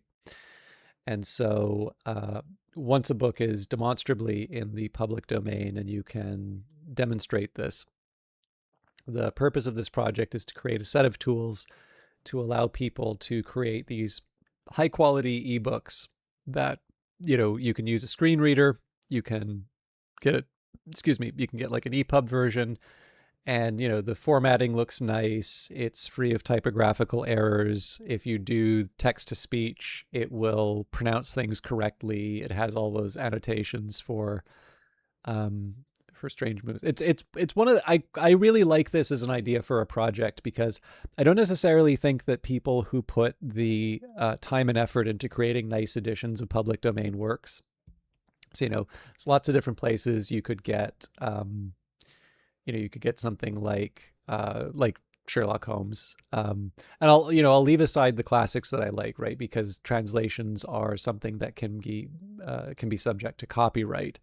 So, like, I don't know, maybe you'll read Alexander Pope's version of the Iliad to get around that. But, like Robert Fagel's is really good, and that's not going to be in the public domain for a long time. So, I think it's fair to say that, maybe it will be in the public domain within my lifetime, but probably close to the end of my lifetime, if we're being honest here. So, I definitely think that people should be compensated for the effort that they put into these things. However, I do like that in order to see these wonderful works, ones that have sort of stood the test of time and are now, the social contract being that you get a period of exclusivity to get the rewards of this work of the mind. We're in that wonderful sort of social recoupment phase where anyone who wants to read it or make a derivative work is able to do so. And there's something very nice about there being a project that makes sure that you can get a nice, attractive edition of a work like that. And you don't necessarily, you don't see that trade-off. You're not spending $1 for a ebook version of Sherlock Holmes, because the free version is just, looks just as good, or at least is, within a order of approximation, equal quality. So I like the existence of a project like this, and there's a pretty decent library. There's some things I'd like to kind of personally see in the collection, but they've got a good there's a pretty good list right now. Anyway, Gulliver's Travels, Part 2, A Voyage to Brobdingnag. Chapter 1. A great storm described, the longboat sent to fetch water, the author goes with it to discover the country. He is left on shore, is seized by one of the natives, and carried to a farmer's house. His reception, with several accidents that happened there, a description of the inhabitants. Having been condemned by nature and fortune to active and restless life, in 2 months after my return, I again left my native country and took shipping in the Downs on the 20th day of June, 1702, in the Adventure, Captain John Nichols, a Cornish man, commander, bound for Surat. We had a very prosperous gale till we arrived at the Cape of Good Hope, where we landed for fresh water, but discovering a leak, we unshipped our goods and wintered there, for the captain falling sick of an ague, we could not leave the Cape till the end of March. When we then set sail, and had a good voyage till we passed the Straits of Madagascar, But having got northward of that island and about 5 degrees south latitude, the winds, which in those seas are observed to blow a constant equal gale between the north and west, from the beginning of December and the beginning of May, on the 19th of April began to blow with much greater violence and more westerly than usual, continuing so for 20 days together, during which time we were driven a little to the east of the Molucca Islands, and about 3 degrees northward of the line, as our captain found by observation he took the 2nd of May, at which time the wind ceased, and it was perfect calm, whereat I was not a little rejoiced. But he, being a man well experienced in the navigation of those seas, bid us to prepare against a storm, which accordingly happened the day following, for the southern wind, called the southern monsoon, began to set in. Finding it was likely to overblow, we took in our spritsail, and took by to hand the foresail. But making foul weather, we looked the guns were all fast, and handed the mizzen.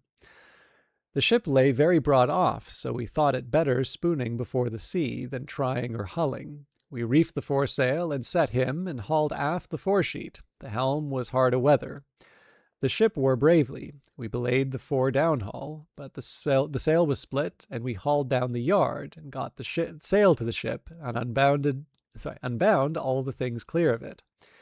It was a very fierce storm. The sea broke strange and dangerous. We hauled off upon the lanyard of the whipstaff, and helped the man at the helm. We would not get down our topmast, but let all stand, because she scudded before the sea very well, and we knew that the topmast being aloft, the ship was wholesomer, and made better way through the sea, seeing we had sea room. When the storm was over, we set foresail and mainsail, and brought the ship to. Then we set the mizzen, main topsail, and the foretopsail. Our course was east-northeast. The wind was at southwest. We got the starboard tacks aboard. We cast off our weather braces and lifts. We set in the lee braces and hauled forward by weather bowlings, and hauled them tight and belayed them, and hauled over the mizzen tack to windward, and kept her full and by as near as she would lie. I completely forgot about the start. During the storm, which was followed by a strong wind west-southwest, we were carried, by my computation, about 500 leagues to the east, so that the oldest sailor on board could not tell in which part of the world we were. Our provisions held out well, our ship was staunch, and our crew all in good health, but we lay in the utmost distress for water. We thought it best to hold on the same course rather than turn more northerly, which might have brought us to the northwest part of Great Tartary and into the frozen sea. On the 16th of June, 1703, a buoy in the topmast discovered land. On the 17th, we came in full view of a great island or continent, for we knew not whether, on the south side whereof was a small neck of land jutting out into the sea, and a creek too shallow to hold a ship of above 100 tons. We cast anchor within a league of this creek, and our captain sent a dozen of his men, well armed, in the longboat, with vessels for water, if any could be found. I desired his leave to go with them, that I might see the country and make what discoveries I could. When we came to land, we saw no river nor spring, nor any sign of inhabitants. Our men, therefore, wandered on the shore to find out some fresh water near the sea, and I walked alone about a mile on the other side, where I observed the country all barren and rocky. I now began to be wary, and seeing nothing to entertain my curiosity, I returned gently down towards the creek, and the sea being in my full view, I saw our men already got into the boat and rowing for life to the ship. I was going to haul after them, although it had been to little purpose, when I observed a huge creature walking after them in the sea as fast as he could. He waded not much deeper than his knees, and took prodigious strides, but our men had the start of him half a league, and, the sea thereabouts being full of sharp-pointed rocks, the monster was not able to overtake the boat. This I was afterwards told, for I durst not stay to see the issue of the adventure, but ran as fast as I could the way I first went, and climbed up a steep hill, which gave me some prospect of the country. I found it fully cultivated, but that which first surprised me was the length of the grass, which, in those grounds that seemed to be kept for hay, was about 20 feet high. I fell into a high road, for so I took it to be, though it served to the inhabitants as only a footpath through a field of barley. Here I walked on for some time, but could see little on either side, it being now near harvest, and the corn rising at least 40 feet. I was an hour walking to the end of this field, which was fenced in with a hedge of at least some 120 feet high, and the trees so lofty that I could make no computation of their altitude. There was a stile to pass from this field into the next. It had 4 steps and stone to cross over when you came to the uppermost. It was impossible for me to climb this stile because every step was 6 feet high, and the upper stone about 20. I was endeavoring to find some gap in the hedge when I discovered one of the inhabitants in the next field, advancing towards the stile, of the same size with him who I saw on the sea pursuing our boat. He appeared as tall as an ordinary spire steeple, and took about 10 yards with every stride, as near I could guess. I was struck with the utmost fear and astonishment, and ran to hide myself in the corn, whence I saw him at the top of the stile looking back into the field on the right hand, and heard him call in a voice many degrees louder than a speaking trumpet.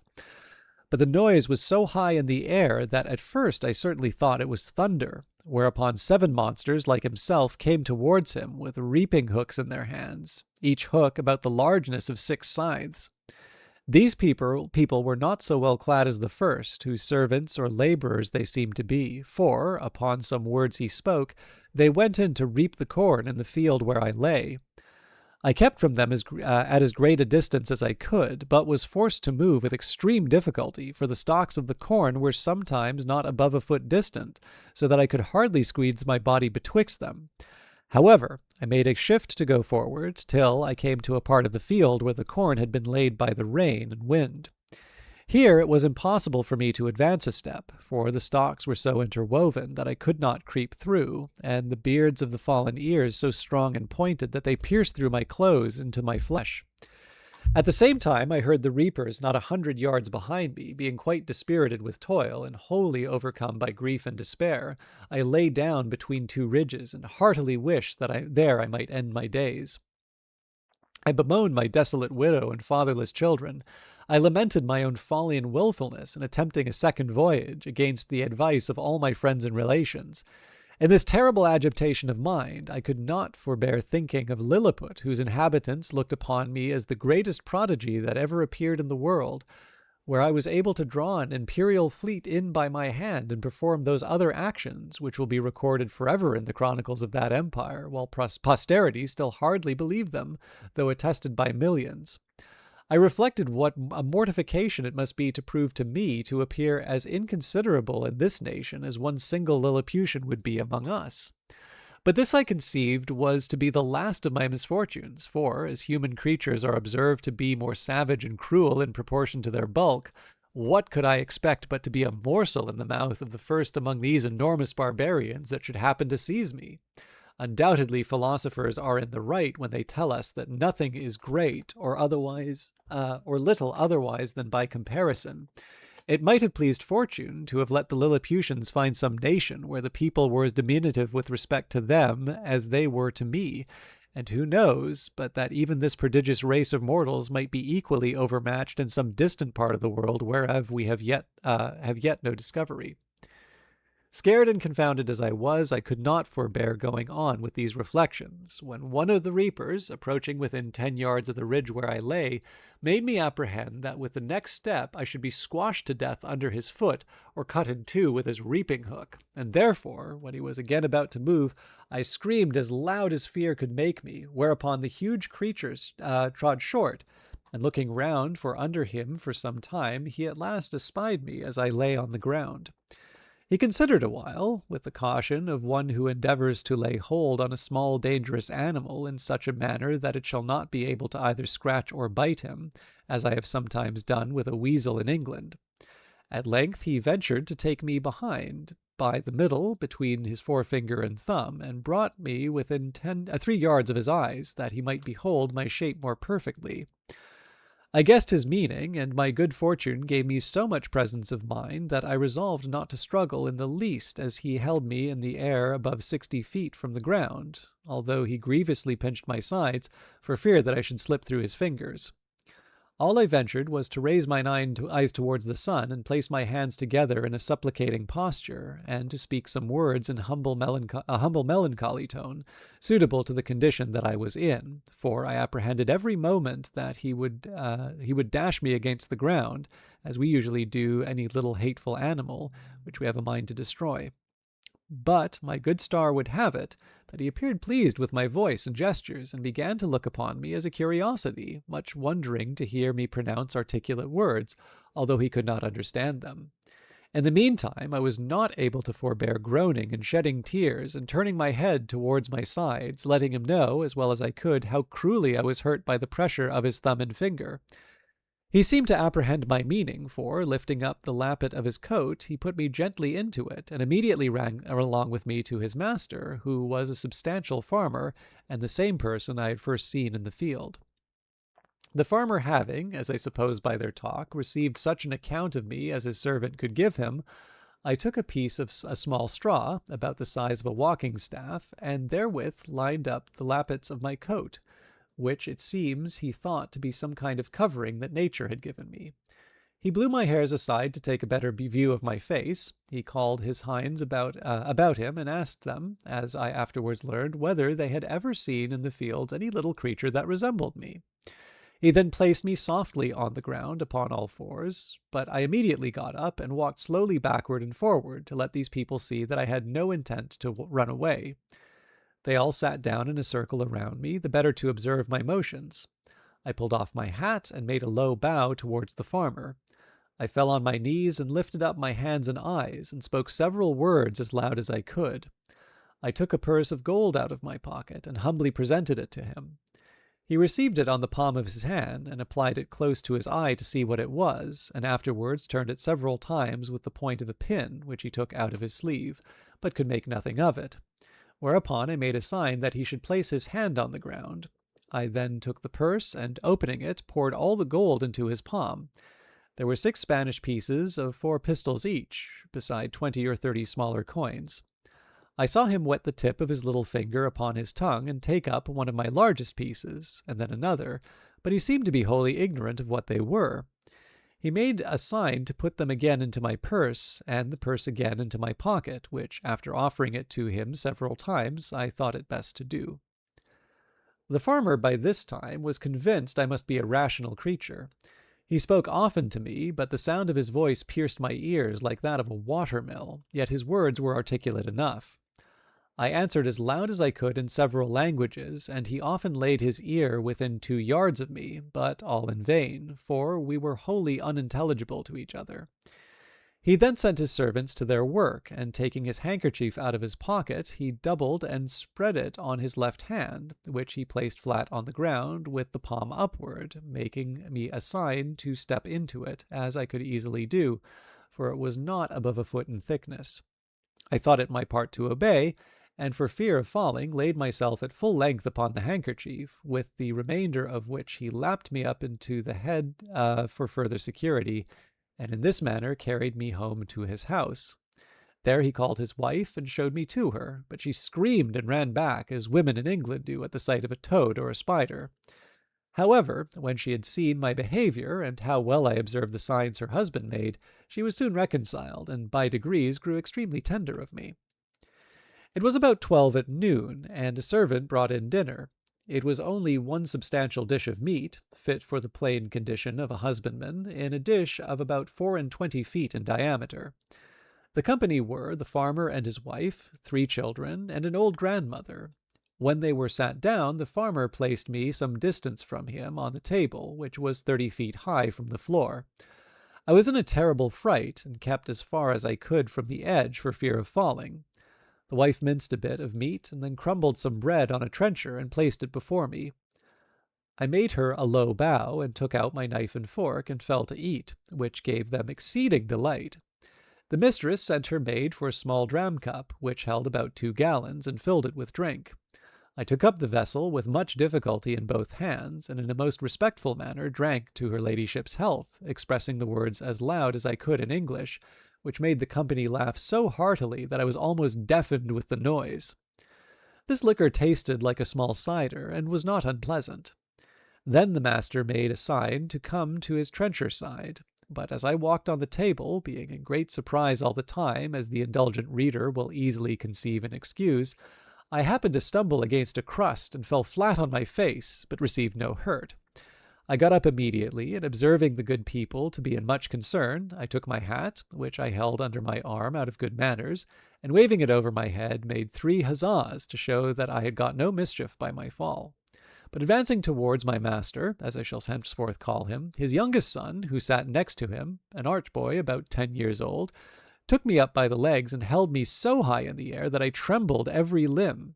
But his father snatched me from him, and at the same time gave him such a box on the left ear as would have felled a European troop of horse to the earth, ordering him to be taken from the table. But being afraid the boy might owe me a spite, and well remembering how mischievous all children among us naturally are to sparrows, rabbits, young kittens, and puppy dogs, I fell on my knees, and pointing to the boy, made my master to understand, as well as I could, that I desired his son might be pardoned.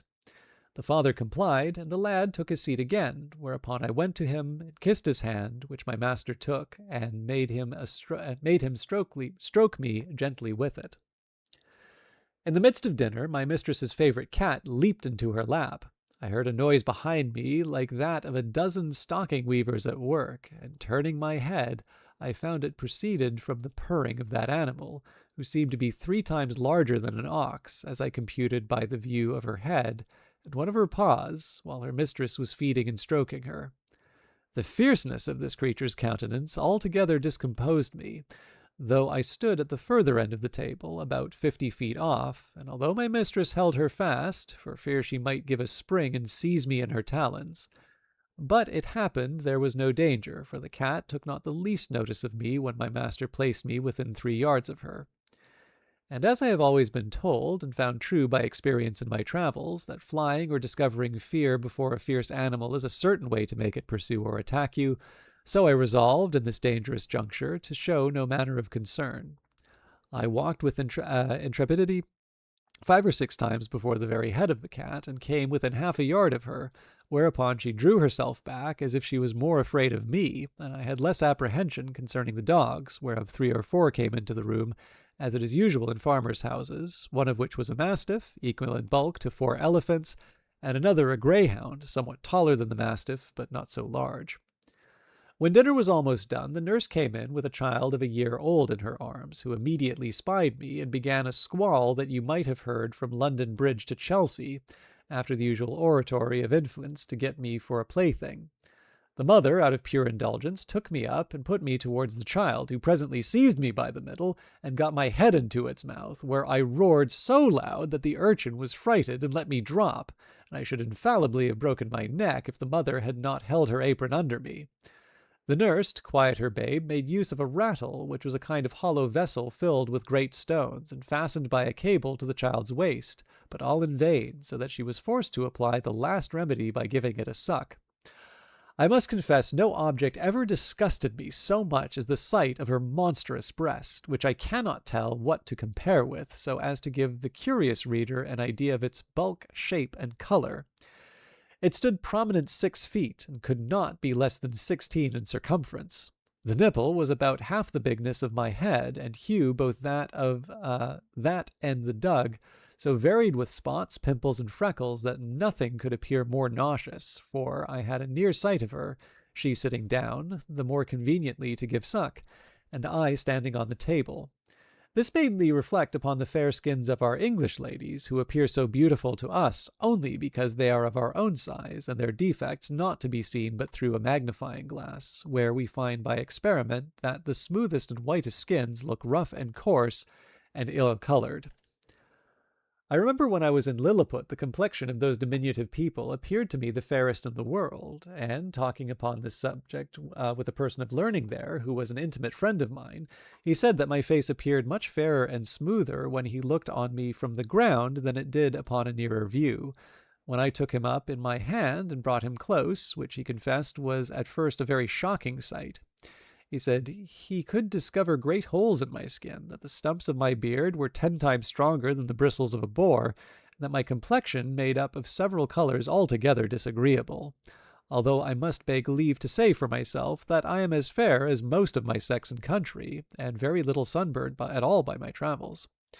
On the other side, discoursing of the ladies in that emperor's court, he used to tell me one had freckles, another too wide of a mouth, a third too large of a nose, nothing of which I was able to distinguish. I confess this reflection was obvious enough, which, however, I could not forbear, lest the reader might think that those vast creatures were actually deformed. For I must do them justice to say they are a comely race of people, and particularly the features of my master's countenance, although he was but a farmer, when I beheld him from the height of 60 feet, appeared very well proportioned. When dinner was done, my master went out to his laborers, and, as I could discover by his voice and gesture, gave his wife strict charge to take care of me. I was very much tired and disposed to sleep, which my mistress perceiving, she put me on her own bed, and covered me with a clean white handkerchief, but larger and coarser than the mainsail of a man of war. I slept about 2 hours, and dreamt I was home with my wife and children, which aggravated my sorrows when I awaked, and found myself alone in a vast room, between 200 and 300 feet wide, and above 200 high, lying in a bed 20 yards wide. My mistress was gone about her household affairs, and had locked me in. The bed was 8 yards from the floor. Some natural necessities required me to get down. I durst not presume to call, and if I had, it would have been in vain, with such a voice as mine at so great a distance from the room where I lay to the kitchen where the family kept. While I was under these circumstances, 2 rats crept up the curtains, and ran smelling backwards and forwards on the bed.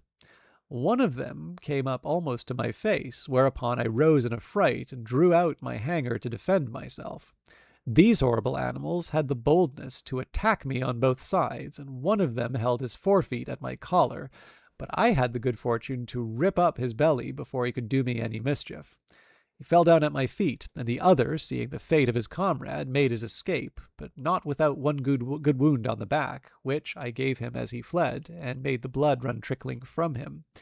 After this exploit, I walked gently to and fro on the bed to recover my breath and loss of spirits. These creatures were the size of large mastiffs, but infinitely more nimble and fierce, so that if I had taken off my belt before I went to sleep, I must have infallibly been torn to pieces and devoured. I measured the tail of the dead rat, and found it to be 2 yards long, wanting an inch, but it went against my stomach to drag the carcass off the bed, where it still lay bleeding. I observed it had yet some life, but with a strong slash across the neck, I thoroughly dispatched it. Soon after, my mistress came into the room, who, seeing me all bloody, ran up and took me in her hand. I pointed to the dead rat, smiling and making other signs to show I was not hurt, whereat she was extremely rejoiced, calling the maid to take up the dead rat with a pair of tongs and throw it out of the window. Then she set me on a table, where I showed her my hanger all bloody, and wiping it on the lappet of my coat, returned it to the scabbard. I was pressed to do more than one thing which another could not do for me, and therefore endeavored to make my mistress understand that I desired to be set down on the floor, which, after she had done, my bashfulness would not suffer me to express myself further than by pointing to the door and bowing several times. The good woman, with much difficulty, at last perceived what I would be at, and taking me up again in her hand, walked into the garden, where she sat me down. I went on one side of about 200 yards, and beckoning her not to look or follow me, I hid myself between 2 leaves of sorrel, and there discharged the necessities of nature. I hope the gentle reader will excuse me for dwelling on these and the like particulars, which, however insignificant they may appear to groveling vulgar minds, yet will certainly help a philosopher to enlarge his thoughts and imagination and apply them to the benefit of public as well as private life, which was my sole design in presenting this and other accounts of my travels to the world, wherein I have been chiefly studious of truth, without affecting any ornaments of learning or of style. But the whole scene of this voyage made so strong an impression on my mind, and is so deeply fixed in my memory, that, in committing it to paper, I did not omit one material circumstance. However, upon a strict review, I blotted out several passages of less moment, which were in my first copy, for fear of being censured as tedious and trifling, whereof travellers are often, perhaps not without justice, accused. Just going to pause for some refreshment, and then we're on to chapter 2.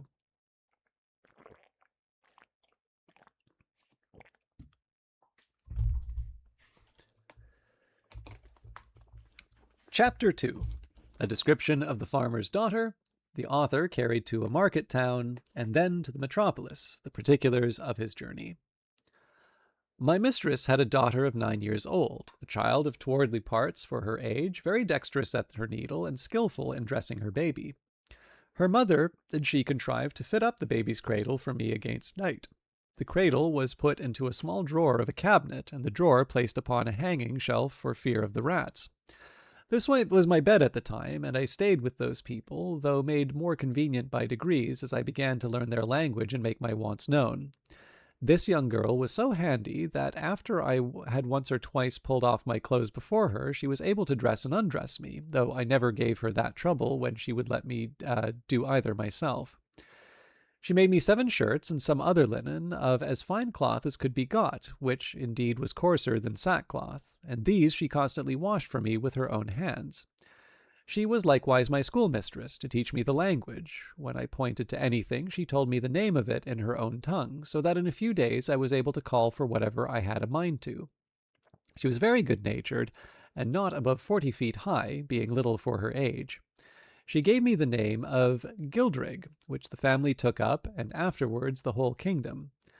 The word imports what the Latins call nanunculus, the Italians homunculonto, and the English mannequin. To her I chiefly owe my preservation in that country. We never parted while I was there. I called her my Glumdelich, or little nurse, and should be guilty of great ingratitude if I omitted this honorable mention of her care and affection towards me, which I heartily wish it lay in my power to requite as she deserves, instead of being the innocent but unhappy instrument of her disgrace, as I have too much reason to fear. It now began to be known and talked of in the neighborhood that my master had found a strange animal in the field, about the bigness of a splachnuck, but exactly shaped in every part like a human creature, which it likewise imitated in all of its actions, seemed to speak in a little language of its own, and had already learned several words of theirs, went erect upon 2 legs, was tame and gentle, would come when it was called, do whatever it was bid, had the finest limbs in the world, and a complexion fairer than a nobleman's daughter of 3 years old. Another farmer, who lived hard by, and was a particular friend of my master, came on a visit on purpose to inquire into the truth of this story. I was immediately produced and placed upon a table, where I walked as I was commanded, drew my hanger, put it up again, made my reverence to my master's guest, asked him in his own language how he did, and told him he was welcome, just as my little nurse had instructed me. This man, who was old and dim-sighted, put on his spectacles to behold me better, at which I could not forbear laughing very heartily, for his eyes appeared like the full moon shining into a chamber at 2 windows. Our people, who discovered the cause for my mirth, bore me company in laughing, at which the old fellow was fool enough to be angry and out of countenance. He had the character of a great miser, and to my misfortune he well deserved it, by the cursed advice he gave my master to show me a sight upon a market day in the next town, which was about half an hour's riding, about 22 miles from our house. I guessed there was some mischief when I observed my master and his friend whispering together, sometimes pointing at me, and my fears made me fancy that I overheard and understood some of their words.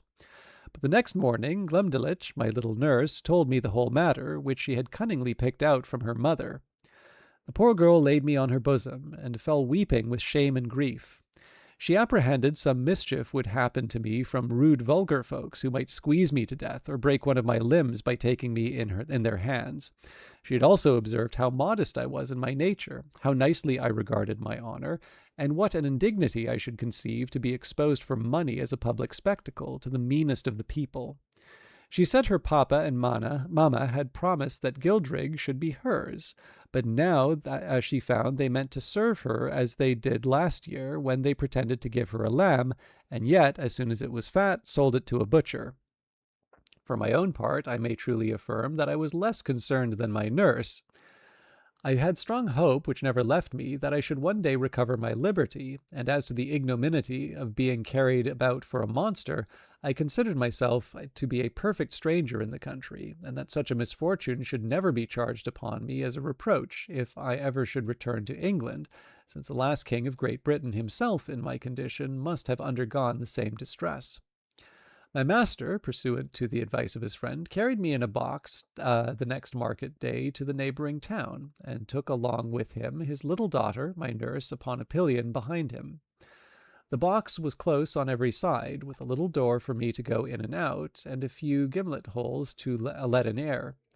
The girl had been so careful as to put a quilt for her baby's bed into it for me to lie down on.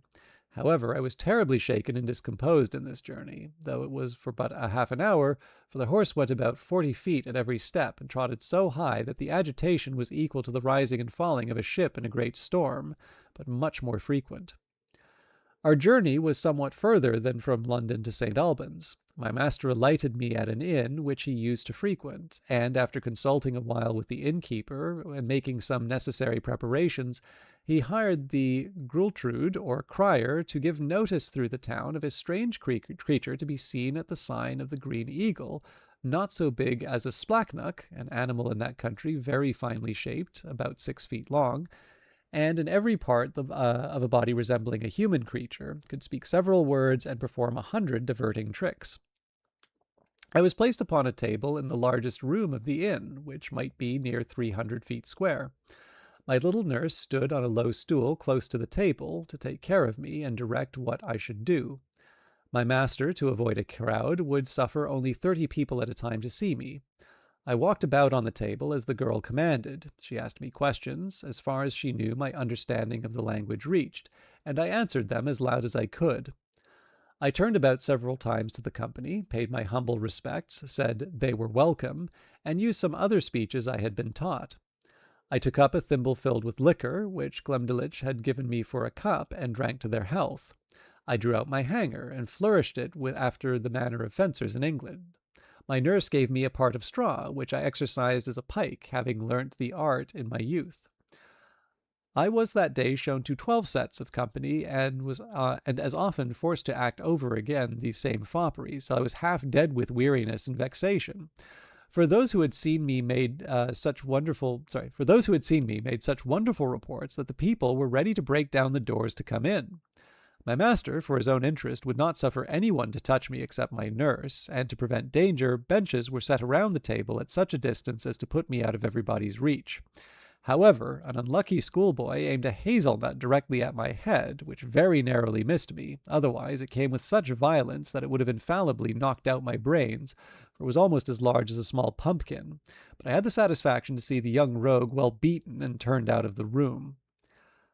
My master gave public notice that he would show me again in the next market day, and in the meantime he prepared a convenient vehicle for me, which he had reason enough to do, for I was so tired with my first journey, and with entertaining company for 8 hours together, that I could hardly stand upon my legs or speak a word. It was at least 3 days before I recovered my strength, and that I might have no rest at home, all the neighboring gentlemen from 100 miles round, hearing of my fame, came to see me at my master's own house. There could not be fewer than 30 persons with their wives and children, for the country is very populous, and my master demanded the rate of a full room whenever he showed me at home, although it was only to a single family, so that for some time I had but little ease every day of the week, except Wednesday, which is their Sabbath, although I were not carried to the town. My master, finding how profitable I was likely to be, resolved to carry me to the most considerable cities in the kingdom. Having therefore provided himself with all things necessary for a long journey, and settled his affairs at home, he took leave of his wife, and upon the 17th of August, 1703, about 2 months after my arrival, we set out for the metropolis, situate near the middle of that empire, and about 3,000 miles distance from our house. My master made his daughter Glumdalclitch ride beside him. She carried me on her lap in a box tied around her waist.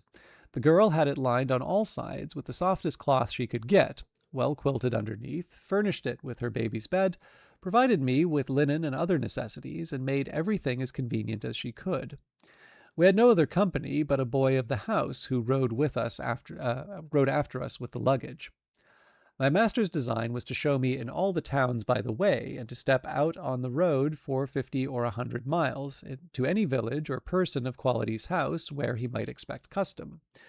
We made easy journeys of not above 7 or 8 score miles a day, for Glumdalclitch, on purpose to spare me, complained that she was tired with the trotting of the horse. She often took me out of my box at my own desire to give me air and to show me the country, but always held me fast by a leading string. We passed over 5 or 6 rivers, many degrees broader and deeper than the Nile or the Ganges, and there was hardly a rivulet so small as the Thames at London Bridge. We were 10 weeks into our journey, and I was shown 18 large towns, besides many villages and private families. On the 26th of October, we arrived at the metropolis, called in their language, Lorbrul, Lorbrulgrund, or Pride of the Universe. My master took a lodging in the principal street of that city, not far from the royal palace, and put out bills in the usual form, containing an exact description of my person and parts. He hired a large room between 300 and 400 feet wide. He provided a table 60 feet in diameter, upon which I was to act my part, and palisadoed it around 3 feet from the edge, and as many high to prevent my falling over. I was shown 10 times a day, to the wonder and satisfaction of all people. I could now speak the language tolerably well, and perfectly understood every word that was spoken to me. Besides, I had learnt their alphabet, and could make a shift to explain a sentence here and there, for Glumdalclitch had been my instructor while we were at home, and at leisure hours during our journeys.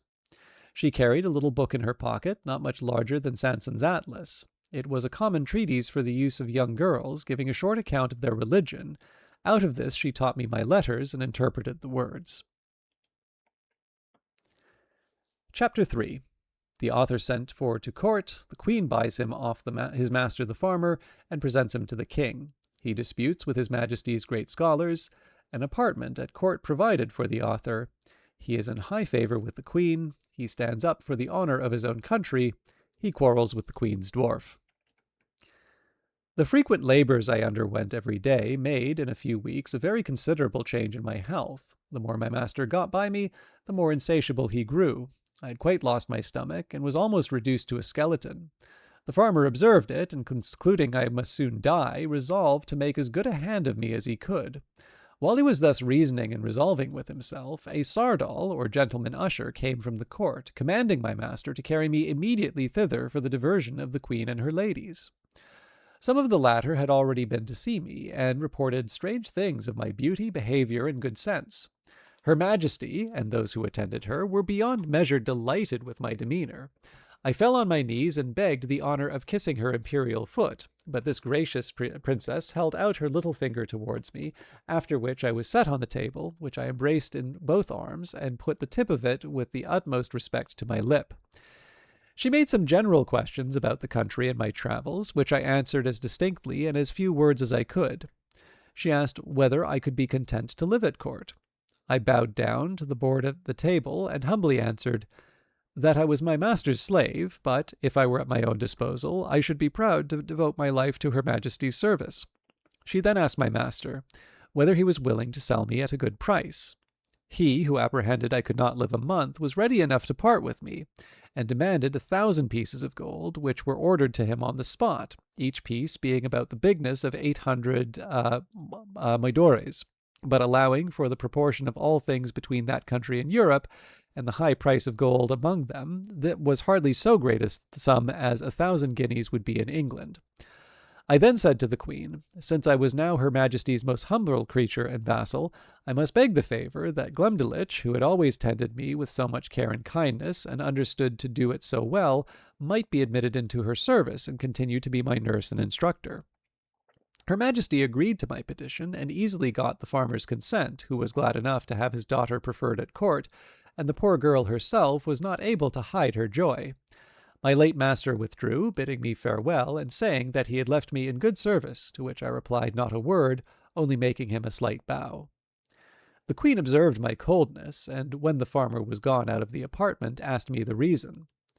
I made bold to tell Her Majesty that I owed no other obligation to my late master than his not dashing out the brains of a poor harmless creature found by chance in his fields, which obligation was amply recompensed by the gain that he had made in showing me through half the kingdom, and the price he had now sold me for. that the life that I had led was laborious enough to kill an animal of 10 times my strength, that my health was much impaired by the continual drudgery of entertaining the rabble every hour of the day, and that, if my master had not thought my life in danger, Her Majesty would not have got so cheap a bargain. But as I was out of all fear of being ill-treated under the protection of so great and good an empress, the ornament of nature, the darling of the world, the delight of his subjects, the phoenix of the creation, so I hoped my late master's apprehensions would appear to be groundless, for I already found my spirits revive by the influence of her most august presence. This was the sum of my speech, delivered with great improprieties and hesitation. The latter part was altogether framed in the style peculiar to that people whereof I learned some phrases from Glumdalclitch, while she was carrying me to court. The Queen, giving great allowance for my defectiveness in speaking, was, however, surprised at so much wit and good sense in so diminutive an animal. She took me in her own hand and carried me to the king, who was then retired to his cabinet. His Majesty, a prince of much gravity and austere countenance, was not well in observing my shape at first view, asked the Queen, after a cold manner, how long is it since she grew fond of a splachnock? For such it seems he took me to be, as I lay upon my breast in Her Majesty's right hand. But this princess, who has an infinite deal of wit and humour, set me gently on my feet upon the scrutoire, and commanded me to give His Majesty an account of myself, which I did in very few words, and Glumdalclitch, who attended the cabinet door, and could not endure I should be out of her sight, being admitted, confirmed all that had passed from my arrival at her father's house. The king, although he be as learned a person as any in his dominions, had been educated in the study of philosophy, and particularly mathematics, yet when he observed my shape exactly, and saw me walk erect, before I began to speak, conceived I might be a piece of clockwork, which is in that country arrived to a very great perfection, contrived by some ingenious artist. But when he heard my voice, and found what I delivered to be regular and rational, he could not conceal his astonishment. He was by no means satisfied with the relation I gave him of the manner I came into his kingdom, but thought it was a story concerted between Glumdalclitch and her father, who had taught me a set of words to make me sell at a better price. Upon this imagination he put several other questions to me, and still received rational answers, no otherwise defective than by my foreign accent and an imperfect knowledge in the language, with some rustic phrases which I had learned at the farmer's house, and did not suit the polite style of a court. His Majesty sent for 3 great scholars, who were then in their weekly waiting, according to the custom in that country. These gentlemen, after they had a while examined my shape with much nicety, were of different opinions concerning me. They all agreed that I could be produced according to the regular laws of nature, because I was not framed with the capacity for preserving my life They all agreed I could not be produced according to the regular laws of nature, because I was not framed with the capacity for preserving my life either by swiftness, or climbing of trees, or digging of holes in the earth. They observed my teeth, which they viewed with great exactness, that I was a carnivorous animal, yet most quadrupeds being an overmatch for me, and field mice, with some others too nimble, they could not imagine how I should be able to support myself, unless I fed upon snails and other insects, which they offered, by many learned arguments, to evince that I could not possibly do. One of these virtuosi seemed to think that I might be an embryo, or an abortive birth. But this opinion was rejected by the other 2, who observed my limbs to be perfect and finished, and that I had lived several years, as it was manifest from my beard, and the stumps thereof that they plainly discovered through a magnifying glass. They would not allow me to be a dwarf, because my littleness was beyond all degrees of comparison, for the Queen's favourite dwarf, and the smallest ever known in that kingdom, was near 30 feet high. After much debate, they concluded unanimously that I was only rulpum scalath, which is interpreted literally as lusus naturae, a determination exactly agreeable to all modern philosophy of Europe, whose professors, disdaining the old evasion of occult causes, whereby the followers of Aristotle endeavored in vain to disguise their ignorance, have invented this wonderful solution of all difficulties to the unspeakable advancement of human knowledge. After this decisive conclusion, I entreated to be heard a word or two. I applied myself to the king and assured his majesty that I came from a country which abounded with several million of both sexes and of my own stature, where the animals, trees, and houses were all in proportion, and where, by consequence, I might be able to defend myself and to find sustenance as any of his majesty's subjects could do here, which I took for a full answer to those gentlemen's arguments. To this they only replied with a smile of contempt, saying that the farmer had instructed me very well in my lesson. The king, who had a much better understanding, dismissing his learned men, sent for the farmer, who, by good fortune, was not yet gone out of town. Having therefore first examined him privately, and then confronted him with me and the young girl, his majesty began to think that we might of what we might have. Sorry. His Majesty began to think that what we told him might possibly be true. He desired the queen to order that a particular care should be taken of me, and was of opinion that Glumdalclitch should continue in her office of tending me, because he observed that we had a great affection for each other. A convenient apartment was provided for her at court. She had a sort of governess appointed to take care of her education, a maid to dress her, and 2 other servants for menial offices, but the care of me was wholly appropriated to herself. The queen commanded her own cabinet-maker to contrive a box that might serve for me a bedchamber, after the model that Glumdalclitch and I should agree upon. This man was a most ingenious artist, and according to my direction, in 3 weeks finished for me a wooden chamber of 16 feet square and 12 high, with sash windows, a door, and 2 closets like a London bedchamber.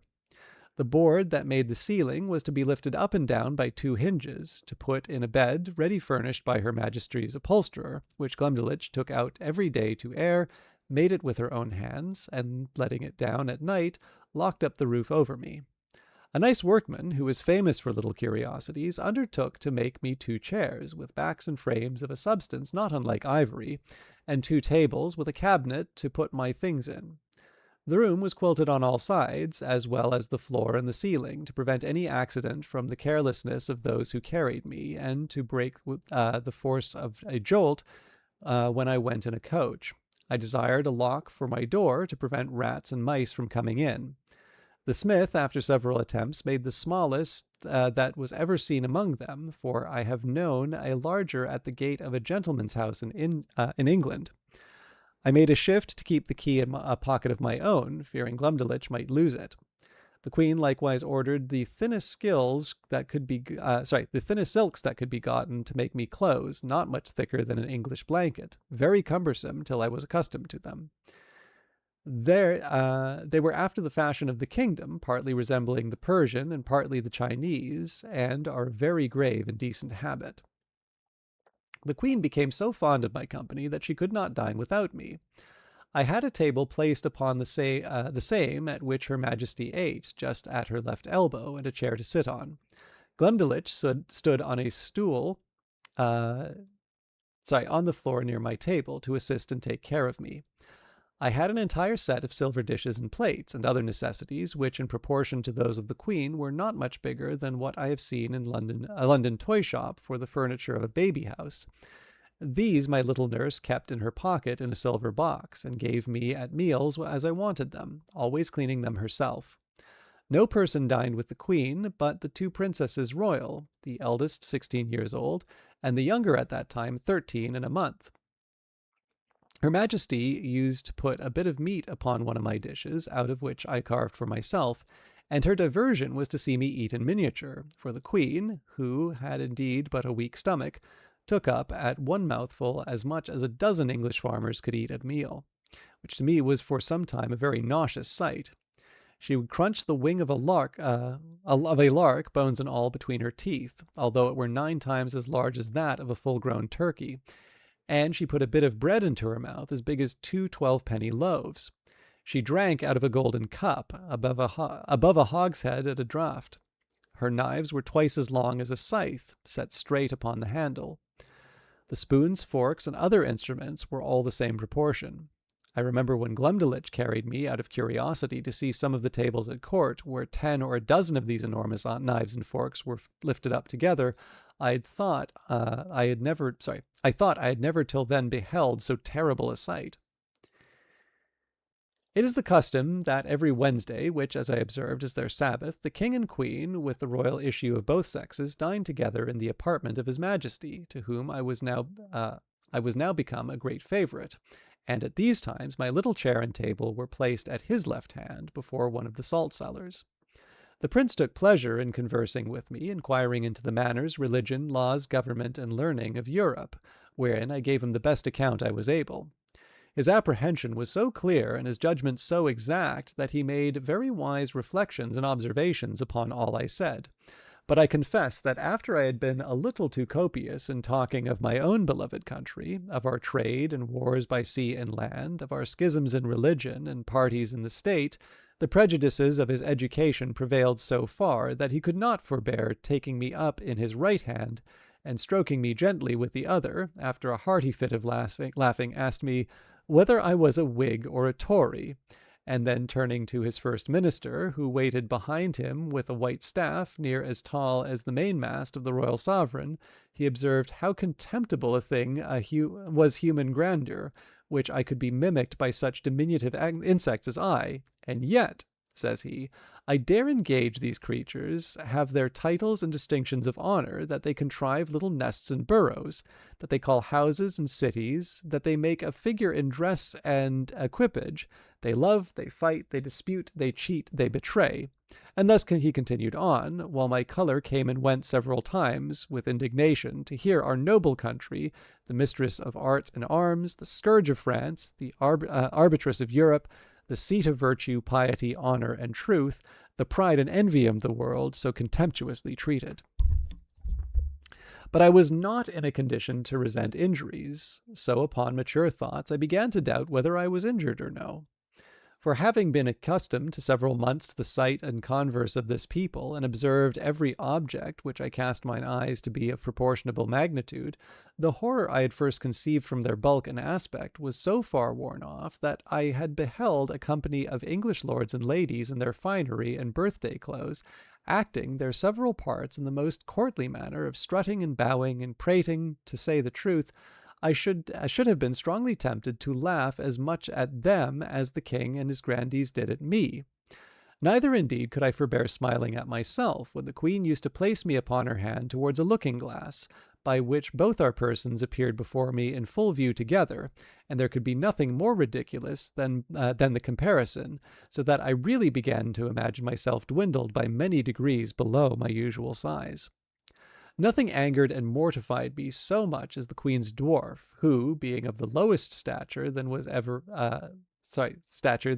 in that country, for I verily think he was not a full 30 feet high, became so insolent at seeing a creature so much beneath him that he would always affect to swagger and look big as he passed by me in the queen's antechamber, while I was standing on some table talking with the lords or ladies of the court, and he seldom failed of a smart word or two upon my littleness, against which I could only revenge myself by calling him brother, challenging him to wrestle, and such repartees as are usually in the mouths of court pages.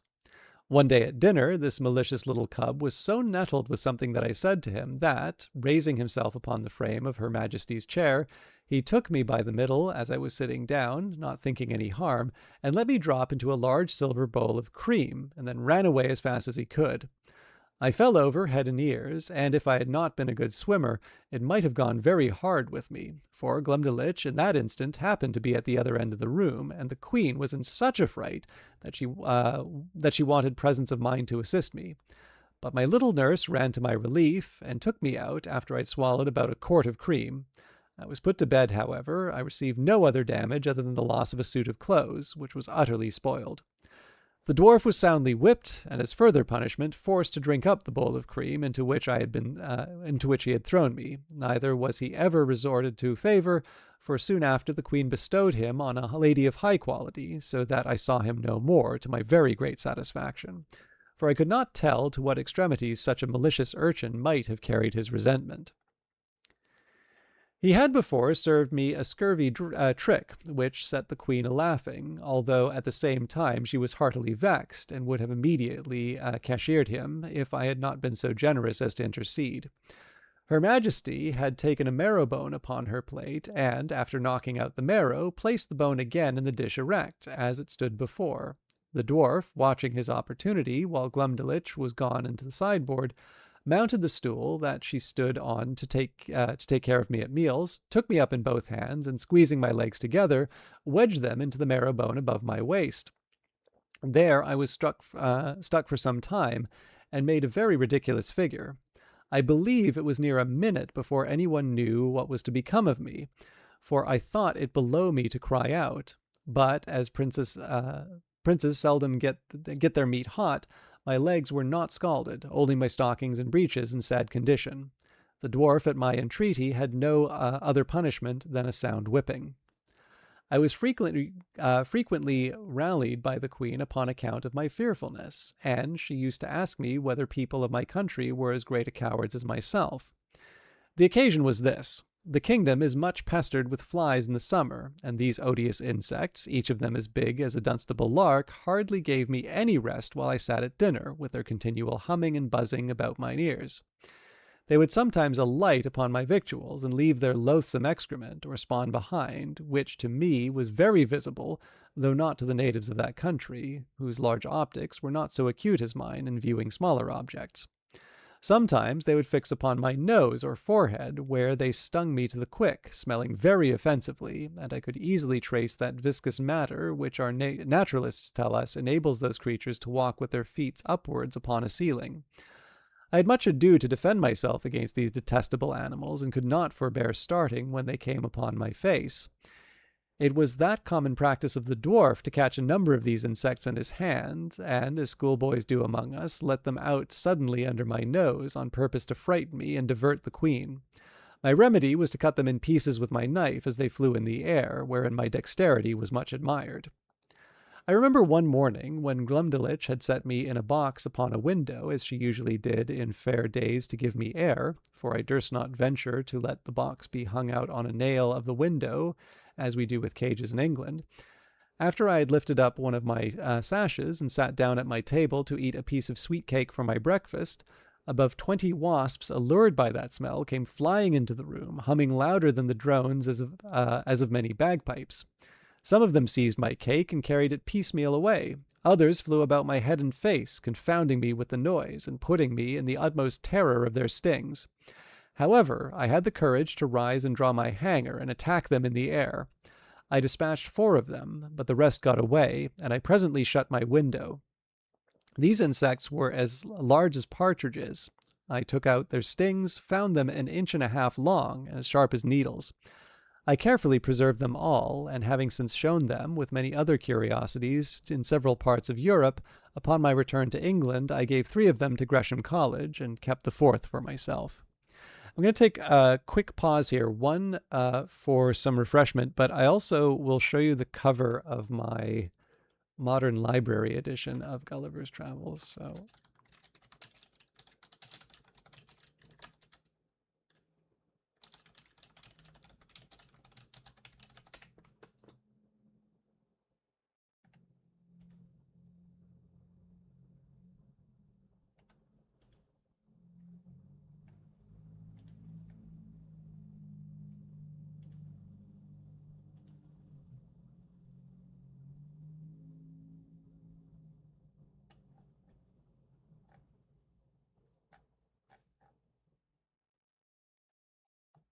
I think I'm going to have to settle for this one.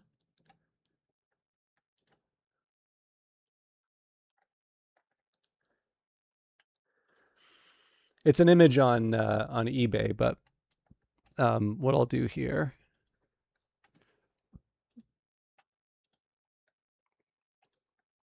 So I'd always kind of wondered what this image was. I didn't immediately like. So I obviously I had a guess that this is from. Obviously, I took this as being from Gulliver's Travels, but I couldn't quite place it when I first bought this.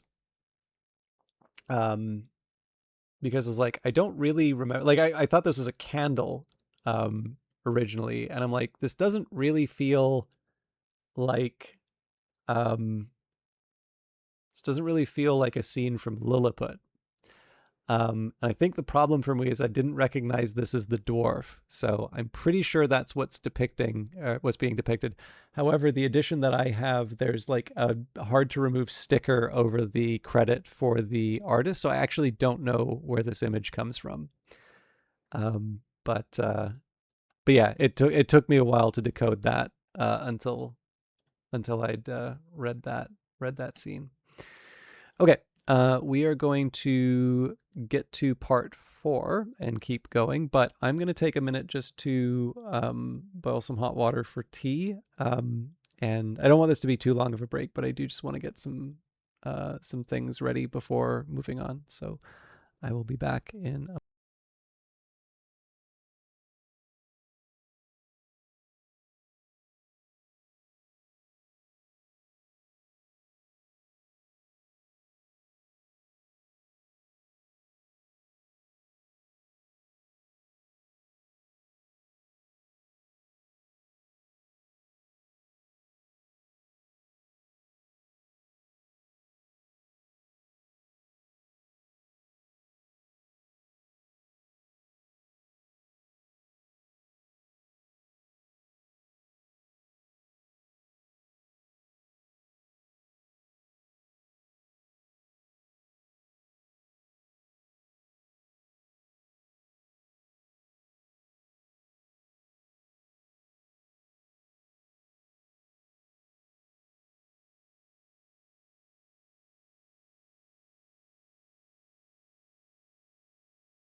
All right. Thank you again for your patience.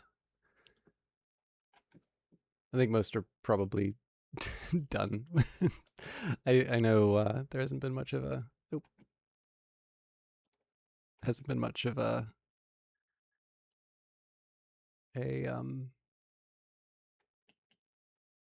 much of an audience for this one, but I don't like the idea of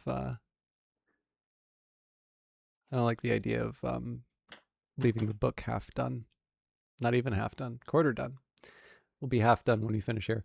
I'll just make a quick note on. Obviously, I'm going to go later tonight because of the extended digression at the start. But if we get too close to midnight, I do need to satisfy the owl. So I'll need to do a little bit of Duolingo. But let's try and make some progress so we don't need to use that. Chapter 4, The Country Described, a proposal for correcting modern maps, the King's Palace, and some account of the metropolis, the author's way of traveling, the chief temple described. Excuse me. I now intend to give the reader a short description of this country, as far as I travelled in it, which was not above 2,000 miles around Lorbegrund, the metropolis. For the queen, whom I always attended, never went further when she accompanied the king in his progresses, and there stayed till his majesty returned from viewing his frontiers. The whole extent of the prince's dominions reaches about 6,000 miles in length, and from 3 to 5 in breadth, whence I cannot but conclude that our geographers of Europe are in great error by supposing nothing but sea between Japan and California. For it was ever my opinion that there must be a balance of earth to counterpoise that great continent of Tartary, and therefore they ought to correct their maps and charts by joining this vast tract of land to the northwest parts of America, wherein I shall be ready to lend them my assistance. The kingdom is a peninsula, terminated to the northeast by a ridge of mountains 30 miles high, which are altogether impassable by reason of the volcanoes upon the tops. Neither do the most learned know what sort of mortals inhabit beyond these mountains, or whether they are inhabited at all. On the 3 other sides, it is bounded by the ocean. There is not one seaport in the whole kingdom, and those parts of the coasts into which the rivers issue are so full of pointed rocks, and the sea generally so rough, that there is no venturing with the smallest of their boats, so that these people are wholly excluded from any commerce with the rest of the world. But the large rivers are full of vessels, and abound with excellent fish, for they seldom get any from the sea, because the sea fish are all the same size with those in Europe, and consequently not worth catching, whereby it is manifest that nature, in the production of plants and animals of so extraordinary a bulk, is wholly confined to this continent, of which I leave the reasons to be determined by philosophers. However, now and then they take a whale that happens to be dashed against the rocks, which the common people feed on heartily. These whales I have known so large that a man could hardly carry one upon his shoulders, and sometimes, for curiosity, they are brought in hampers to Lorbegrund. I saw one of them in a dish at the king's table, which passed for a rarity, but I did not observe that he was fond of it, for I think indeed the bigness disgusted him, although I have seen one somewhat larger in Greenland. The country is well inhabited, for it contains 51 cities, near 100 walled towns, and a great number of villages. To satisfy my curious reader, it may be sufficient to describe Lorbegrund. The city stands upon almost 2 equal parts on each side of the river that passes through. It contains above 80,000 houses, about 600,000 inhabitants. It is in length 3 glomglungs, which make about 54 English miles, and 2 are a half in breadth. I measured it myself in the royal map made by the king's order, which was laid upon the ground for purpose of me, and extended 100 feet. I placed the diameter and circumference several times barefoot, and, computing by that scale, measured it pretty exactly. The king's palace is no regular edifice, but a heap of buildings about 7 miles round. The chief rooms are generally 240 feet high, and broad and long in proportion. A coach was allowed to Glumdalclitch and me, wherein her governess frequently took her out to see the town or go among the shops, and I was always of the party carried in my box, although the girl, at my own desire, would often take me out and hold me in her hand, that I might more conveniently view the houses and the people as we passed along the streets. I reckoned our coach to be about a square of Westminster Hall, but not altogether so high. However, I cannot be very exact. One day the governess ordered our coachman to stop at several shops, where the beggars, watching their opportunity, crowded to the sides of the coach, and gave me the most horrible spectacle that ever a European eye beheld. There was a woman with a cancer in her breast, swelled to a monstrous size, full of holes, in 2 or 3 of which I could have easily crept and covered my whole body. There was a fellow with a wen in his neck, larger than 5 woolpacks, and another with a couple of wooden legs, each about 20 feet high. But the most hateful sight of all was the lice crawling on their clothes. I could distinctly see the limbs of these vermin with my naked eye, much better than those of a European louse through a microscope, and their snouts with which they rooted like swine. They were the first that I had ever beheld, and I should have been curious enough to dissect one of them if I had the proper instruments, which I unluckily left behind me in the ship, although indeed the sight was so nauseous that it perfectly turned my stomach. Besides the large box in which I was usually carried, the Queen ordered a smaller one to be made for me, of about 12 feet square and 10 high, for the convenience of travelling, because the other was somewhat too large for Glumdalclitch's lap and cumbersome in the coach. It was made by the same artist whom I directed in the whole contrivance. This travelling closet was an exact square, with a window in the middle of with a window in the middle of 3 of the squares, and each window was latticed with iron wire on the outside to prevent accidents and long journeys. On the fourth side, which had no window, 2 strong staples were fixed, through which the person that carried me, when I had a mind to be on horseback, put a leathern belt, and buckled it around his waist. This was always the office of some grave trusty servant, in whom I could confide whether I attended the king and queen in their progresses, or were disposed to see the gardens, or pay a visit to some great lady or minister of state in the court, when Glumdalclitch happened to be out of order. For I soon began to be known and esteemed among their greatest officers, I suppose more upon account of their majesties' favour than any merit of my own. In journeys, when I was weary of the coach, a servant on horseback would buckle on my box and place it upon a cushion before him, and there I had the full prospect of the country on 3 sides from my 3 windows. I had in this closet a field bed and a hammock hung from the ceiling, 2 chairs and a table, neatly screwed to the floor to prevent being tossed about by the agitation of the horse and the coach, and having been long used to sea voyages, those motions, though sometimes very violent, did not much discompose me. Whenever I had mind to see the town, it was always in my travelling closet, which Glumdalclitch held in her lap as a kind of open sedan, after the fashion of the country, borne by 4 men and attended by 2 others in the Queen's livery. The people, who had often heard of me, were very curious to crowd about the sedan, and the girl was complaisant enough to make the bearers stop, and to take me in her hand, that I might be more conveniently seen. I was very desirous to see the chief temple, and particularly the tower belonging to it, which is reckoned the highest in the kingdom. Accordingly, one day my nurse carried me thither, but I must truly say I came back disappointed, for the height is not above 3,000 feet, reckoning from the ground to the highest pinnacle top, which, allowing for the difference between the size of most people and us in Europe, is no great matter for admiration, nor at all equal in proportion, if I rightly remember, to Salisbury steeple.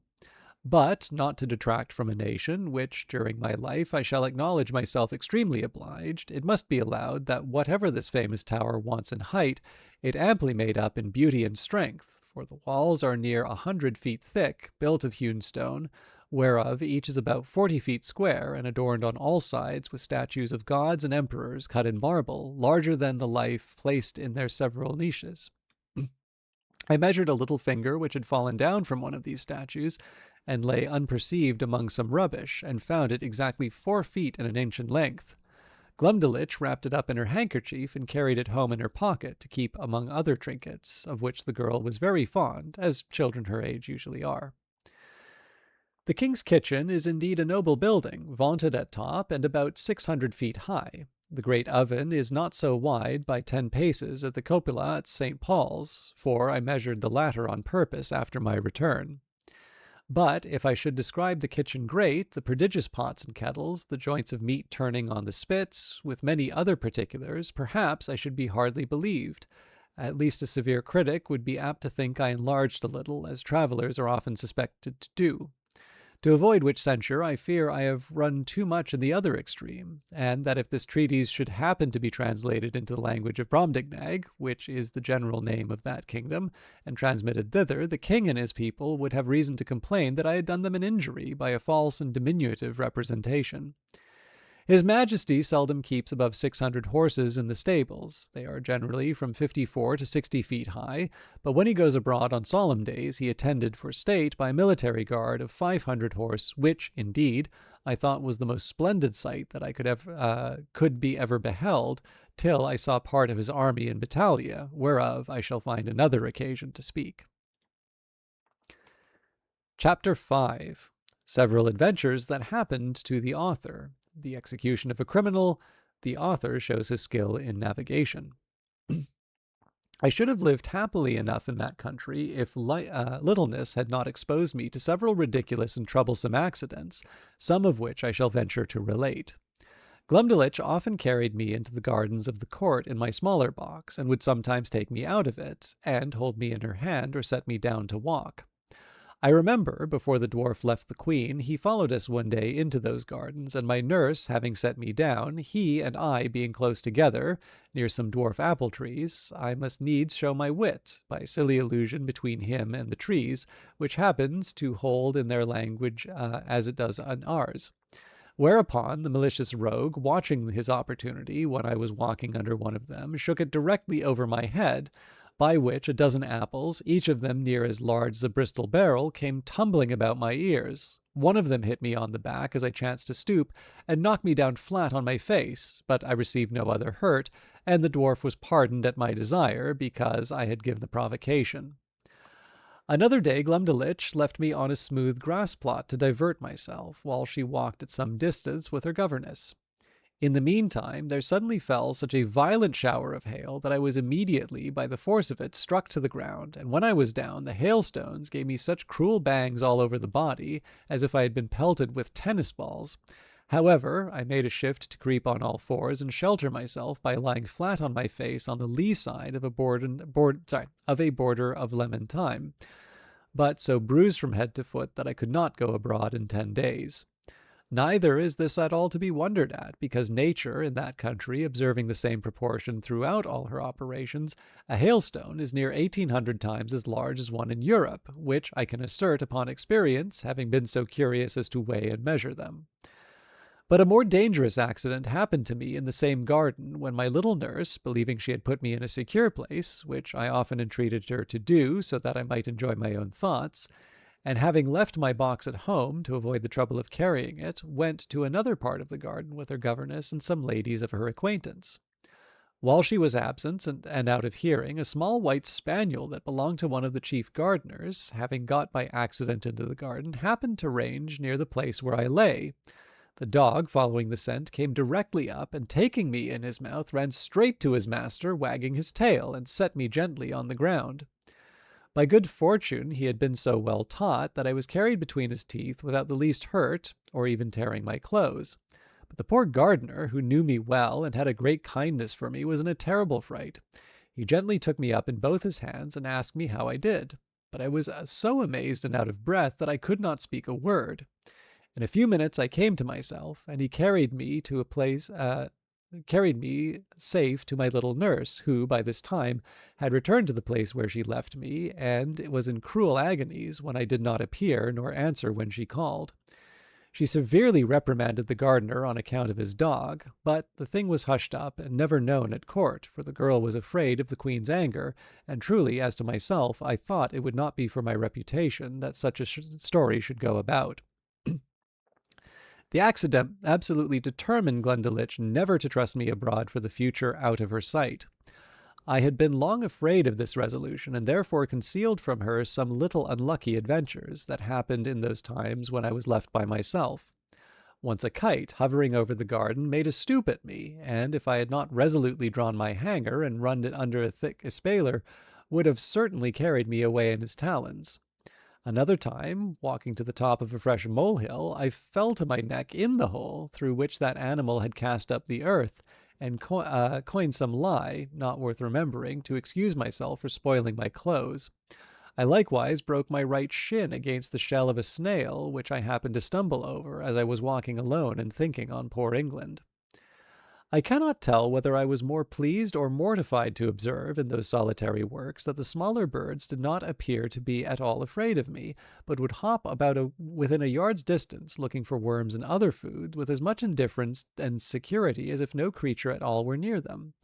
I remember a thrush had the confidence to snatch out of my hand with its bill a piece of cake that Glumdalclitch had just given me for my breakfast. When I attempted to catch any of these birds, they would boldly turn against me, endeavoring to peck my fingers, which I durst not venture within their reach, and then they would hop back, unconcerned, to hunt for worms or snails, as they did before. But one day I took a thick cudgel and threw it with all my strength so luckily at a linnet that I knocked him down, and seizing him by the neck with both hands, ran with him in triumph to my nurse. However, the bird, who had only been stunned, recovering himself, gave me so many boxes with his wings on both sides of my head and body, though I held him at arm's length and was so out of reach of his claws that I was 20 times thinking to let him go. But I was soon relieved by one of our servants, who wrung the bird's neck, and I had him the next day for dinner by the Queen's command. This linnet, as near as I can remember, seemed to be somewhat larger than an English swan. The maids of honor often invited Glumdalclitch to their apartments, and desired that she would bring me along with her, on purpose to have the pleasure of seeing and touching me.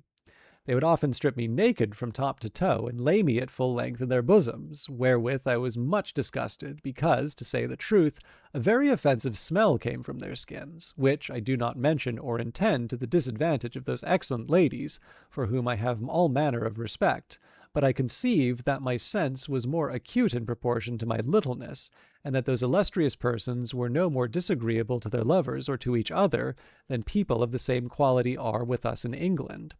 And after all, I found their natural smell was much more supportable than when they used perfumes, under which I immediately swooned away. I cannot forget that an intimate friend of mine in Lilliput took the freedom in a warm day, when I had used a good deal of exercise, to complain of a strong smell about me, although I am as little faulty that way as most of my sex. But I suppose his faculty of smelling was as nice with regard to me as mine was to that of this people. Upon this point I cannot forbear doing justice to my queen and my mistress, and Glumdalclitch my nurse, whose persons were as sweet as those of any lady in England. That which gave me the most uneasiness among these maids of honor, when my nurse carried me to visit then, was to see them without any manner of ceremony, like a creature who had no sort of consequence. For they would strip themselves to the skin, and put on their smocks in my presence, while I was placed on their toilet, directly before their naked bodies, which I am sure to me was very far from being a tempting sight, or from giving me any other emotions than those of horror and disgust. Their skins appeared to be so coarse and uneven, so variously colored, when I saw them near, with a mole here, there, as broad as a trencher, and hairs hanging from it thicker than pack-threads, to say nothing further concerning the rest of their persons.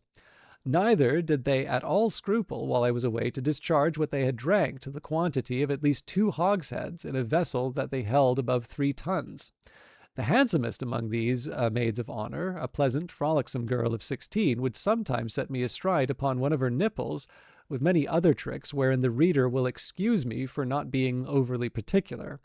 But I was so much displeased that I entreated Glumdalclitch to contrive some excuse for not seeing that young lady any more. One day a young gentleman, who was a nephew to my nurse's governess, came and pressed them both to see an execution. It was of a man who had murdered one of that gentleman's intimate acquaintance. Glumdalclitch was prevailed upon to be the company, very much against her inclination, for she was naturally tender-hearted, and as for myself, though I abhorred such kind of spectacles, yet my curiosity tempted me to see something that I thought must be extraordinary. The malefactor was fixed in a chair upon a scaffold erected for that purpose, and his head cut off at one blow, with a sword of about 40 feet long. The veins and arteries sprouted up such a prodigious quantity of blood, and so high in the air, that the great jet d'eau at Versailles was not equal to it for the time that it lasted. And the head, when it fell on the scaffold floor, gave such a bounce as to make me start, although it was at least half an English mile distant.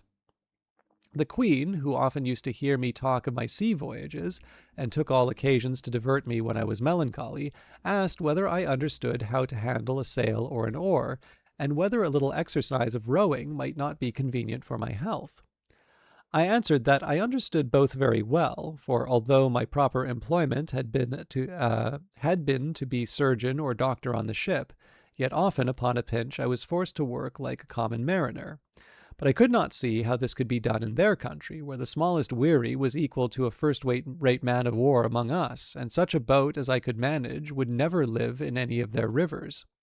Her Majesty said if I could contrive a boat, her own joiner should make it, and she would provide a place for me to sail in. The fellow was an ingenious workman, and by my instructions in 10 days finished a pleasure boat with all its tackling, able conveniently to hold 8 Europeans. When it was finished, the Queen was so delighted that she ran with it in her lap to the king, who ordered it to be put in a cistern full of water, with me in it, by way of trial, where I could not manage my 2 sculls or little oars for want of room. But the Queen had before contrived another project. She ordered the joiner to make a wooden trough of 300 feet long, 50 broad, and 8 deep, which, being well pitched to prevent leaking, was placed on the floor along the wall and in an outer room of the palace. It had a cock near the bottom to let out the water when it began to grow stale, and 2 servants could easily fill it in half an hour.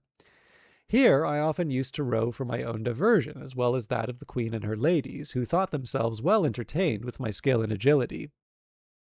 Sometimes I would put up my sail, and then my business was only to steer, while the ladies gave me a gale with their fans, and when they were weary, some of their pages would blow my sail forward with their breath, while I showed my art by steering starboard or larboard as I pleased. When I had gone, Glumdalclitch always carried back my boat into her closet and hung it on a nail to dry. In this exercise I once met an accident, which had like to have cost me my life, for one of the pages, having put my boat into the trough, the governess who attended Glumdalclitch very officiously lifted me up to place me in the boat, but I happened to slip through her fingers, and should infallibly have fallen down 40 feet upon the floor, if, by the luckiest chance in the world, I had not been stopped by a corking pin that stuck in the good gentlewoman's stomacher, the head of the pin passing between my shirt and the waistband of my breeches, and thus I was held by the middle of the air till Glumdalclitch ran to my relief. Another time, one of the servants, whose office it was to fill my trough every 3rd day with fresh water, was so careless as to let a huge frog, not perceiving it, slip out of his pail.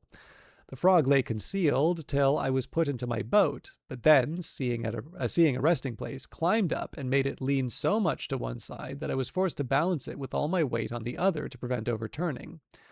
When the frog got in, it hopped at once half the length of the boat, and then over my head, backward and forward, daubing my face and clothes with its odious slime. The largeness of its features made it appear the most deformed animal that can be conceived. However, I desired Glumdalclitch to let me deal with it alone. I banged it a good while with one of my sculls, and at last forced it to leap out of the boat. But the greatest danger I ever underwent in that kingdom was from a monkey who belonged to one of the clerks of the kitchen. Glumdalclitch had locked me up in her closet, and while she went somewhere else upon business or a visit. The weather being very warm, and the closet window was left open, as well as the windows and doors of my bigger box, in which I usually lived, because of its largeness and conveniency. As I sat quietly meditating at my table, I heard something bounce in at the closet window and skip about from one side to the other, whereat, although I was much alarmed, yet I ventured to look out, but not stirring from my seat, and then saw this frolicsome animal frisking and leaping up and down, till at last he came to my box, which he seemed to view with great pleasure and curiosity, peeping in at the door and every window. I retreated to the further corner of the room or box, but the monkey, looking in at every side, put me in such a fright that I wanted presence of mind to conceal myself under the bed, as I might easily have done. After some time spent in peeping, grinning, and chattering, he at last espied me, and reaching out one of his paws in the door, as a cat does when she plays with a mouse, although I often shifted place to avoid him, he at length seized the lappet of my coat, which, being made out of that country silk, was very thick and strong, and dragged me out. He took me up in his right forefoot, and held me as a nurse does a child he is going to suckle. Just as I have seen the same sort of creature do with a kitten in Europe, and when I offered to struggle, he squeezed me so hard that I thought it more prudent to submit. I have good reason to believe that he took me for a young one of his own species by his often stroking my face very gently with his other paw. In these diversions he was interrupted by a noise at the closet door, as if somebody were opening it, whereupon he suddenly leaped up to the window at which he had come in, and thence upon the leads and gutters, walking upon 3 legs and holding me in the 4th, till he clambered up the roof that was next to ours. I heard Glumdalclitch give a shriek at the moment he was carrying me out. The poor girl was almost distracted. That quarter of the palace was in an uproar. The servants ran for ladders.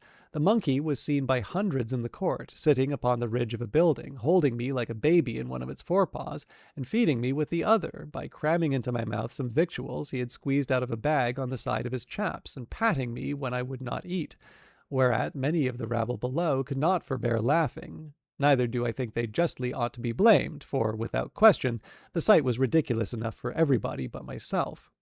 Some of the people threw up stones, hoping to drive the monkey down, but this was strictly forbidden, or else very probably my brains had been dashed out. The ladders were now applied and mounted by several men, which the monkey observing, and finding himself almost encompassed, not being able to make speed enough with his 3 legs, let me drop on a ridge tile and made his escape. Here I sat for some time, 500 yards from the ground, expecting every moment to be blown down by the wind, or to fall by my own giddiness and come tumbling over from the ridge to the eaves. But an honest lad, one of my nurse's footmen, climbed up and put me into his breeches pocket and brought me down safe. I was almost choked with the filthy stuff the monkey had crammed down my throat, but my dear little nurse picked it out of my mouth with a small needle, and then I fell a-vomiting, which gave me great relief. Yet I was so weak and bruised on all sides with the squeezes given me by this odious animal that I was forced to keep my bed a fortnight. The king, queen, and all the court sent every day to inquire after my health, and her majesty made me several visits during my sickness. The monkey was killed, and an order made that no such animal should be kept about the palace. When I attended the king after my recovery, I returned him thanks for his favors, and he was pleased to rally me a good deal upon this adventure. He assured me what my thoughts and speculations were while I lay in the monkey's paw, how I liked the victuals he gave me, his manner of feeding, and whether the fresh air on the roof had sharpened my stomach. He desired to know what I would have done upon such an occasion in my own country.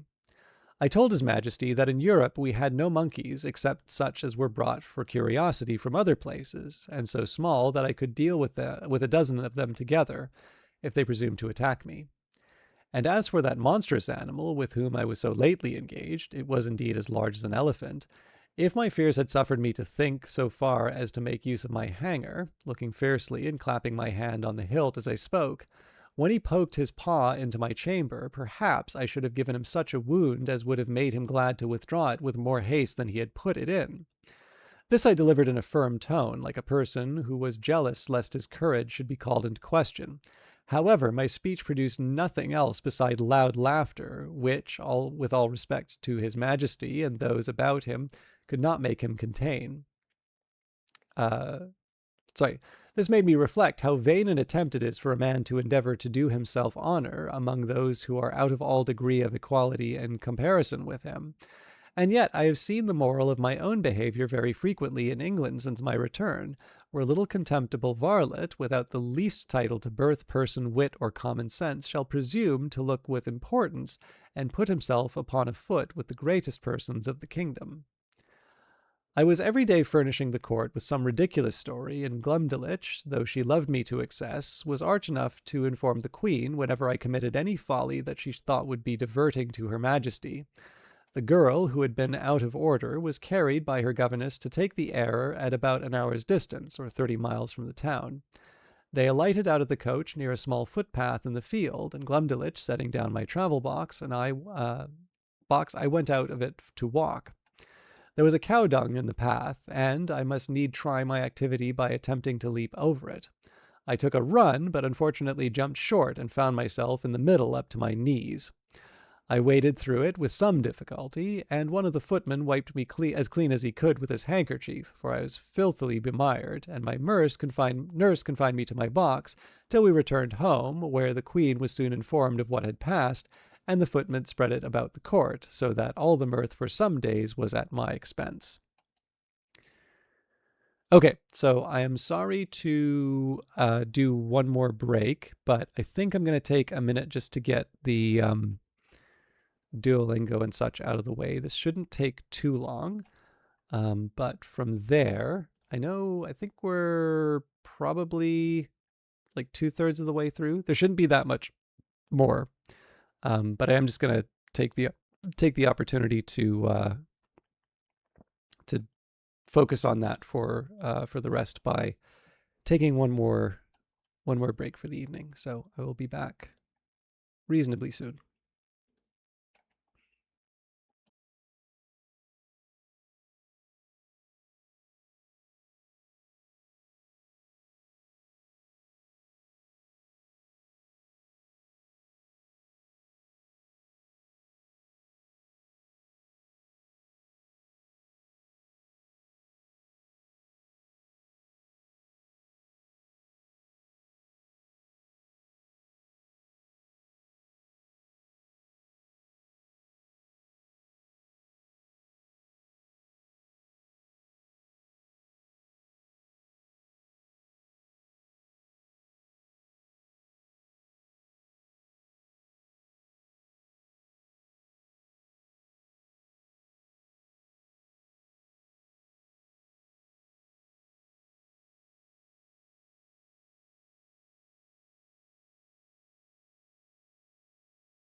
Okay, thank you one last time for your patience, and we are ready for a few more chapters.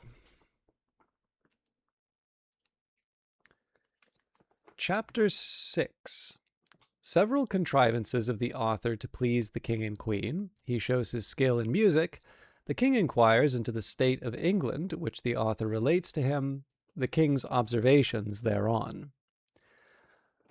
I used to attend the king's levee once or twice a week, and had often seen him under the barber's hand, which indeed was at very first terrible to behold, for the razor was almost twice as long as an ordinary scythe. His Majesty, according to the custom of the country, was only shaved twice a week.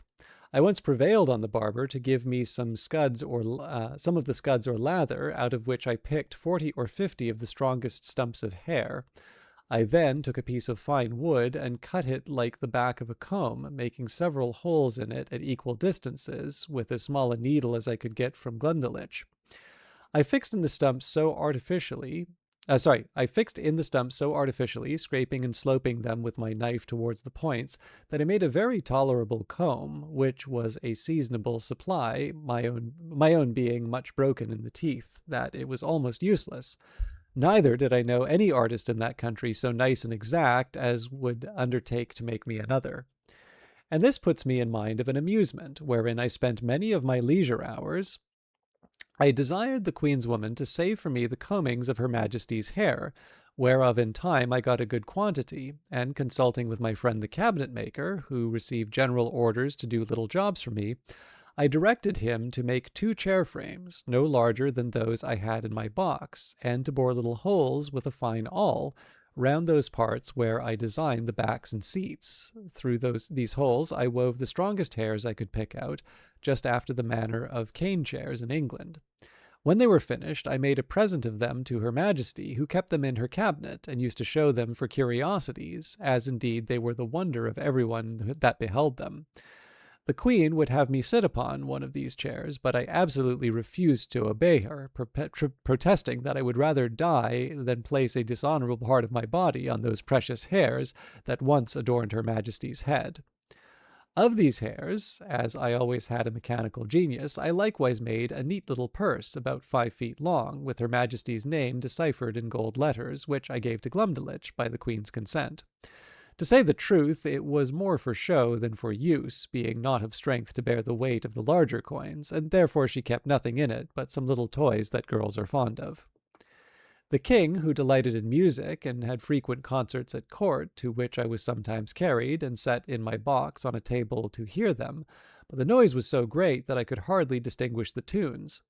I am confident that all the drums and trumpets of a royal army, beating and sounding together just at your ears, could not equal it.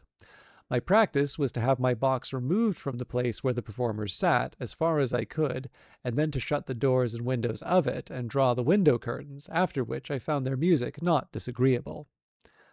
I learned in my youth to play a little upon the spinet. Glumdalclitch kept one in her chamber, and a master attended twice a week to teach her. I called it a spinet because it somewhat resembled that instrument, and was played upon the same manner. A fancy came into my head that I would entertain the king and queen with an English tune upon this instrument, but this appeared extremely difficult, for the spinet was near 60 feet long, each key being almost a foot wide, so that with my arms extended I could not reach to about 5 keys, and to press them down required a good smart stroke with my fist, which would be too great a labor and to no purpose. The method I contrived was this. I prepared 2 round sticks, about the bigness of common cudgels. They were thicker at one end than the other, and I covered the thicker ends with pieces of a mouse's skin, that by rapping on them I might neither damage the tops of the keys nor interrupt the sound. Before the spinet, a bench was placed, about 4 feet below the keys, and I was put upon the bench. I ran sidling upon it, and that way and this, as fast as I could, banging the proper keys with my 2 sticks, and made a shift to play a jig, to the great satisfaction of both their majesties. But it was the most violent exercise I ever underwent, and yet I could not strike above 16 keys, nor consequently play the bass and treble together as other artists do, which was a great disadvantage to my performance. The king, who, as I before observed, was a prince of excellent understanding, would frequently order that I should be brought in my box and set upon the table in his closet. He would then command me to bring one of my chairs out of the box and sit down with me about 3 yards distance upon the top of the cabinet, which brought me almost level with his face. In this manner I had several conversations with him. I one day took the freedom to tell His Majesty that the contempt he discovered towards Europe and the rest of the world did not seem answerable to those excellent qualities of mind that he was master of. That reason did not extend itself with the bulk of the body. On the contrary, we observed in our country that the tallest persons were usually the least provided with it. That among other animals, bees and ants had the reputation of more industry, art, and sagacity than many of the larger kinds, and that, as inconsiderable as he took me to be, I hoped that I might live to do His Majesty some signal service. The king heard me with attention, and began to conceive a much better opinion of me than he ever had before. He desired I would grant him as exact an account of the government of England as I possibly could, because, as fond as princes commonly are of their own customs, for so he conjectured of other monarchs by my former discourses, he should be glad to hear of anything that might deserve imitation. Imagine with thyself, courteous reader, how often I wished for the tongue of Demosthenes or Cicero, that might have enabled me to celebrate the praise of my own dear native country in a style equal to its merits and felicity. I began my discourse by informing His Majesty that our dominions consisted of 2 islands, which composed 3 mighty kingdoms under one sovereign beside our plantations in America. I dwelt long upon the fertility of our soil and the temperature of our climate. I then spoke at large upon the constitution of an English Parliament, partly made up of an illustrious body called the House of Peers, persons of the noblest blood, and of the most ancient and ample patrimonies. I described that extraordinary care always taken in their education in arts and arms to qualify them for being councillors both to the king and kingdom, to have a share in the legislature, to be members of the highest court of judicature, whence there can be no appeal, and to be champions always ready for the defense of their prince and country by their valor, conduct, and fidelity. That these were the ornament and bulwark of the kingdom, worthy followers of their most renowned ancestors, whose honor had been the reward of their virtue, from which their posterity was never once known to degenerate. To these were joined several holy persons as part of that assembly under the title of bishops, whose peculiar business is to take care of religion, and of those who instruct the people therein.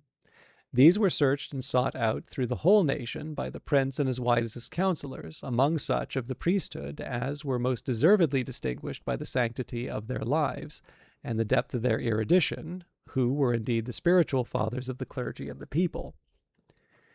That the other part of the Parliament consisted of an assembly called the House of Commons, who were all principal gentlemen, freely picked and culled out by the people themselves, for their great abilities and love of their country, to represent the wisdom of the whole nation.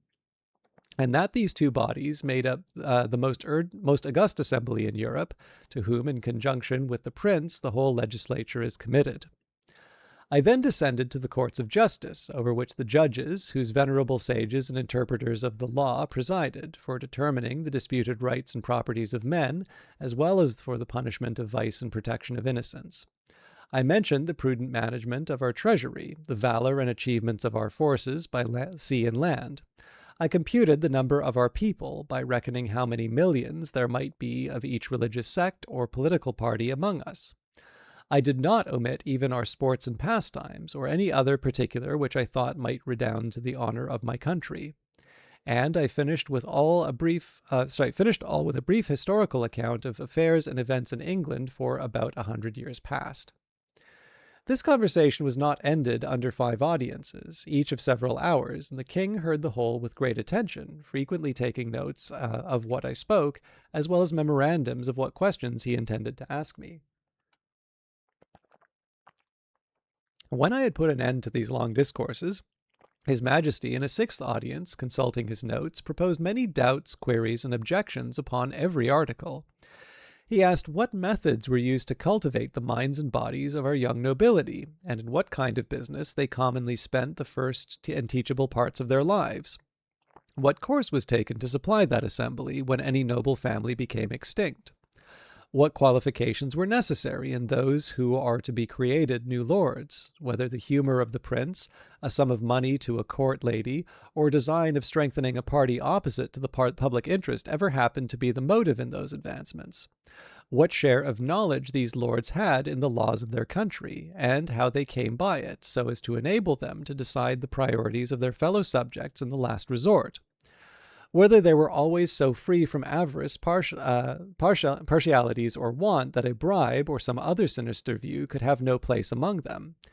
Whether these holy lords I spoke of were always promoted to that rank on account of their knowledge in religious matters and the sanctity of their lives, and had never been compliers with the times, while they were common priests or slavish prostitute chaplains to some noblemen whose opinions they continued servilely to follow after they were admitted into that assembly. He then desired to know what arts were practiced in electing those whom I called commoners, whether a stranger with a strong purse might not influence the vulgar voters to choose him before their own landlord, or the most considerable gentleman in the neighborhood. How it came to pass that people were so violently bent upon getting into this assembly, which I allowed to be a great trouble and expense, often to the ruin of their families, without any salary or pension, because this appeared such an exalted strain of virtue and public spirit that his Majesty seemed to doubt it might possibly not always be sincere. And he desired to know whether such zealous gentlemen could have any views of refunding themselves for the charges and trouble they were at by sacrificing the public good to the designs of a weak and vicious prince in conjunction with a corrupted ministry. He multiplied his questions and sifted me thoroughly upon every part of this head, proposing numberless inquiries and objections, which I think it not prudent or convenient to repeat. Upon what I said in relation to our courts of justice, His Majesty desired to be satisfied in several points, and this I was better able to do, having been formerly almost ruined by a long suit in Chancery, which was decreed for me with costs. He asked what time was usually spent in determining between right and wrong, and what degree of expense, whether advocates and orators had liberty to plead in causes manifestly known to be unjust, vexatious, or oppressive, whether party in religion or politics were observed to be of any weight in the scale of justice, whether those pleading orators were persons educated in the general knowledge of equity, or only in provincial, national, and other local customs, whether they or their judges had any part in penning those laws, which they assumed the liberty of interpreting and glossing upon at their pleasure, whether they had ever, at different times, pleaded for and against the same cause, and cited precedents to prove contrary opinions, whether they were a rich or poor corporation, whether they had received any pecuniary reward for pleading or delivering their opinions, and particularly whether they were ever admitted as members in the lower Senate. He fell upon the management of our treasury, and said he thought my memory had failed me, because I had computed our taxes at about 5 or 6 millions a year, and when I came to mention the issues, he found that they sometimes amounted to more than double, for the notes he had taken were very particular in this point, because he hoped, as he told me, that the knowledge of our conduct might be useful to him, and he could not be deceived in his calculations. But if what I told him were true, he was still at a loss as to how a kingdom could run out of its estate like a private person. He asked me who were our creditors, and where we found the money to pay them. He wondered to hear me talk of such chargeable and expensive wars, that certainty we must be a quarrelsome people, or live among very bad neighbors, and that our general needs must be richer than our kings, he asked. What business we had out of our own islands, unless upon the score of trade or treaty, or to defend the coasts with our fleet. Above all, he was amazed to hear me talk of a mercenary standing army in the midst of peace and among a free people.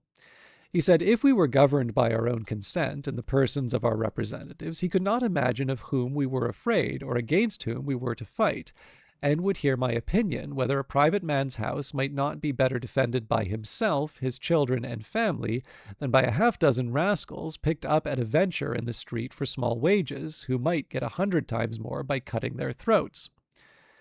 He laughed at my odd kind of arithmetic, as he was pleased to call it, in reckoning the numbers of our people by a computation drawn from the several sects among us in religion and politics. He said he knew no reason why those who entertain opinions prejudicial to the public should be obliged to change or should be obliged to conceal them. And as it was tyranny in any government to require the first, so it was weakness not to enforce the second. For a man may be allowed to keep poisons in his closet, but not to vend them about for cordials. He observed that among the diversions of our nobility and gentry, I had mentioned gaming. He desired to know at what age this entertainment was usually taken up and when it was laid down, how much of their time was employed, whether it ever went so high as to affect their fortunes, whether mean, vicious people, by their dexterity in that art, might not arrive at great riches, and sometimes keep our very nobles in dependence, as well as habituate them to vile companions, wholly take them from the improvement of their minds, and force them, by the losses they receive, to learn and practice that infamous dexterity upon others. He was perfectly astonished with the historical account I gave him for our affairs during the last century, protesting it was only a heap of conspiracies, rebellions, murders, massacres, revolutions, banishments, the very worst effects that avarice, faction, hypocrisy, perfidiousness, cruelty, rage, madness, hatred, envy, lust, malice, and ambition could produce. His Majesty, in another audience, was at pains to recapitulate the sum of all that I had spoken, compared the questions that he made with the answers I had given, then taking me into his hands and stroking me gently, delivered himself in these words, which I shall never forget, nor the manner in which he spoke them. My little friend Gildrig, you have made a most admirable panegyric upon your country. You have clearly proved that ignorance, idleness, and vice are the proper ingredients for qualifying a legislator, that laws are best explained, interpreted, and applied by those whose interest and abilities lie in perverting, confounding, and eluding them. I observe among you some lines of an institution which in its original might have been tolerable, but these half erased and rest wholly blurred and blotted by corruptions. It does not appear from all that you have said how any one perfection is required towards the procurement of any one station among you, much less that men are ennobled on account of their virtue, that priests are advanced for their piety or learning, soldiers for their conduct or valor, judges for their integrity, senators for love of their country, or counselors for their wisdom. As for yourself, continued the king, who have spent the greatest part of your life in traveling, I am well disposed to hope that you may hitherto have escaped the many vices of your country. But what I have gathered from your own relation and answers, I have with much pains wrung and extorted from you. I cannot but conclude the bulk of your natives to be the most pernicious race of little odious vermin that nature ever suffered to crawl upon the surface of the earth. Chapter 7. The author's love of his country. He makes a proposal of much advantage to the king, which is rejected. The king's great ignorance in politics. The learning of that country very imperfect and confined. The laws and military affairs, and parties in the state. Nothing but an extreme love of truth could have hindered me from concealing this part of my story. It was in vain to discover my resentments, which were always turned into ridicule, and I was forced to rest with patience, while my noble and beloved country was so injuriously treated. I am as heartily sorry as any of my readers can possibly be that such an occasion was given, but this prince happened to be so curious and inquisitive upon every particular that it could not consist either with gratitude nor good manners to refuse giving him what satisfaction I was able. Yet thus much I may be allowed to say in my own vindication, that I artfully eluded many of his questions, and gave to every point a more favorable turn by many degrees than the strictness of truth would allow. For I have always borne that laudable partiality to my own country, which Dionysius Halicarnassus, with so much justice, recommends to an historian. I would hide the frailties and deformities of my political mother, and place her virtues and beauties in the most advantageous light. This was my sincere endeavor in those many discourses I had with that monarch, although it unfortunately failed of success. But great allowances should be given to a king who lives wholly secluded from the rest of the world, and must therefore be altogether unacquainted with the manners and customs that most prevail in other nations. The want of which knowledge will ever produce many prejudices, and a certain narrowness of thinking from which we, and the politer countries of Europe, are wholly exempted. And it would be hard indeed if so remote a prince's notions of virtue and vice were to be so offered as a standard for all mankind. To confirm what I have now said, and to further show the miserable effects of a confined education, I shall insert here a passage which will hardly obtain belief. In hopes to ingratiate myself further into His Majesty's favour, I told him of an invention discovered between 300 and 400 years ago, to make a certain powder into a heap of which the smallest spark of fire falling would kindle the whole in a moment, although it were as big as a mountain, and make it fly up in the air altogether, with a noise and agitation greater than thunder.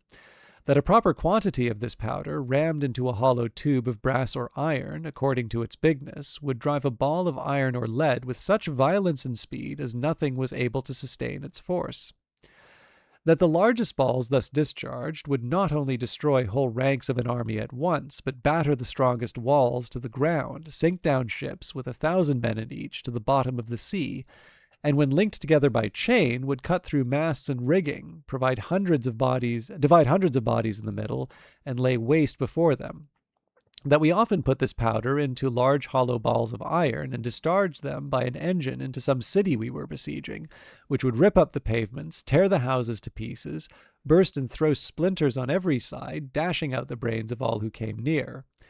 That I knew the ingredients very well, which were cheap and common.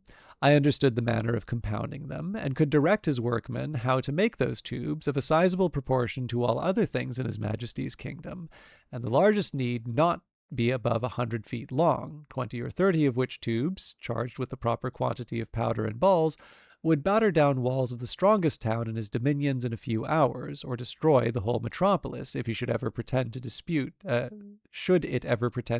his absolute commands. This I humbly offered to His Majesty as a small tribute of acknowledgment in turn for so many marks that I had received of his royal favor and protection. Sorry, just 1 minute here. The king was struck with horror at the description I had given to those terrible engines and the proposition that I had made.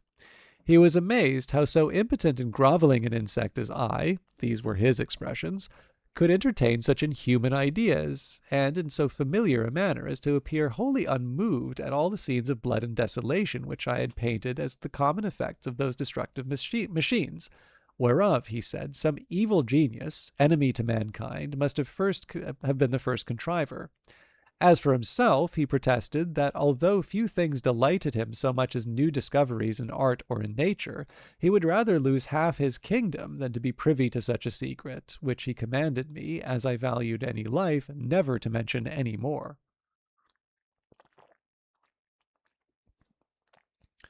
A strange effect of narrow principles and views, that a prince possessed of every quality which procures veneration, love, and esteem, of strong parts, great wisdom, and profound learning, endowed with admirable talents, and almost adored by his subjects, should, from a nice, unnecessary scruple, whereof in Europe we can have no conception, let slip an opportunity put into his hands that would have made him an absolute master of the lives, the liberties, and the fortunes of his people.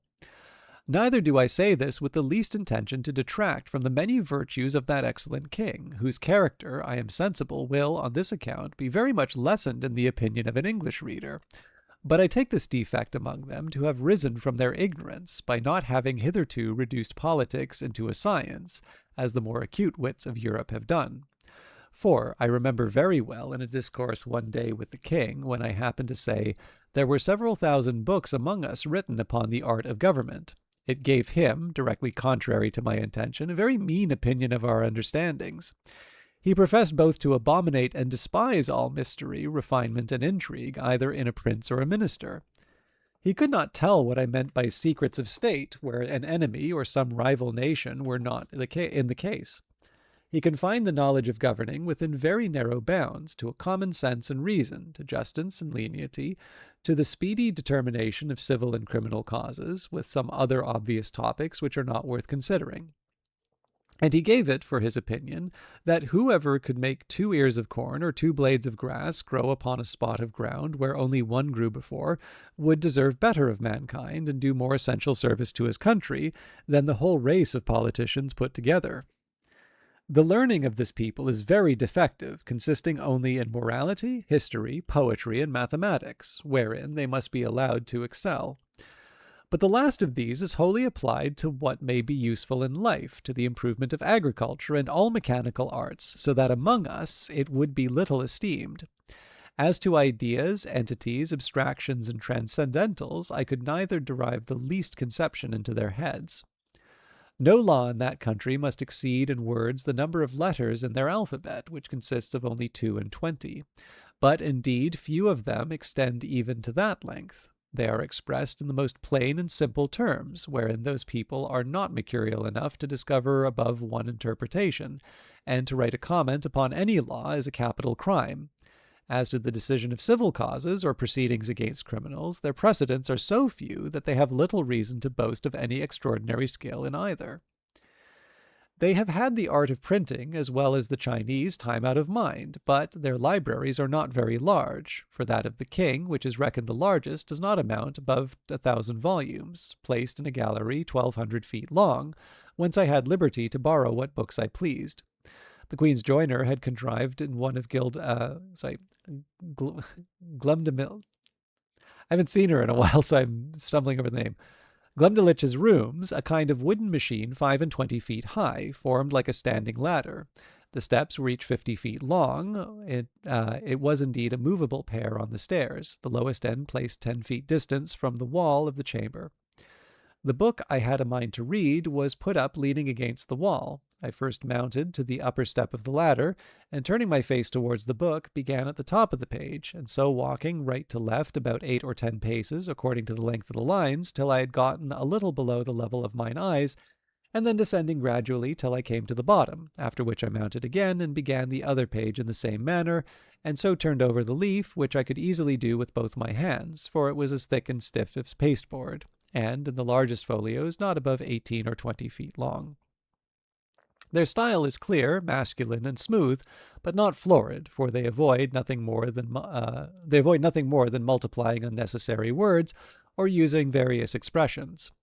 I have perused many of their books, especially those in history and morality. Among the rest, I was much diverted, but with a little old treatise which always lay in Glumdalich's bedchamber, and belonged to her governess, a grave elderly gentlewoman, who dealt in writings of morality and devotion. The book treats of the weakness of human mind, and is in little esteem except among women and the vulgar. However, I was curious to see what an author of that country would say upon such a subject.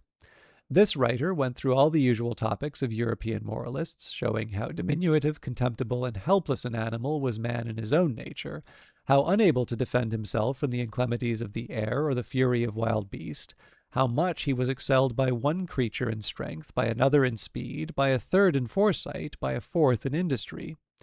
He added that nature has degenerated in these latter declining ages of the world, and could now produce only small abortive births in comparison to those of ancient times.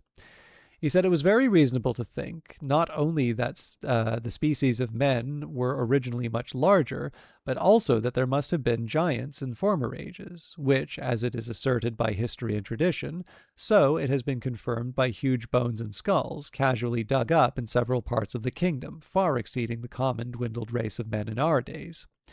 He argued that the very laws of nature absolutely required we should have been made in the very beginning of a size much more large and robust, not so liable to destruction from every little accident, of a tile falling from a house or a stone cast from the hand of a boy or being drowned in a little brook.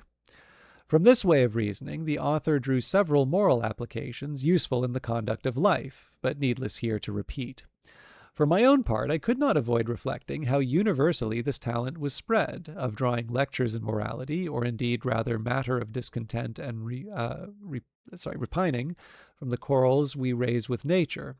And I believe, upon a strict inquiry, those quarrels might be shown as ill-grounded among us if they are among that people. As to their military affairs, they boast that the king's army consists of 176,000 foot and 32,000 horse.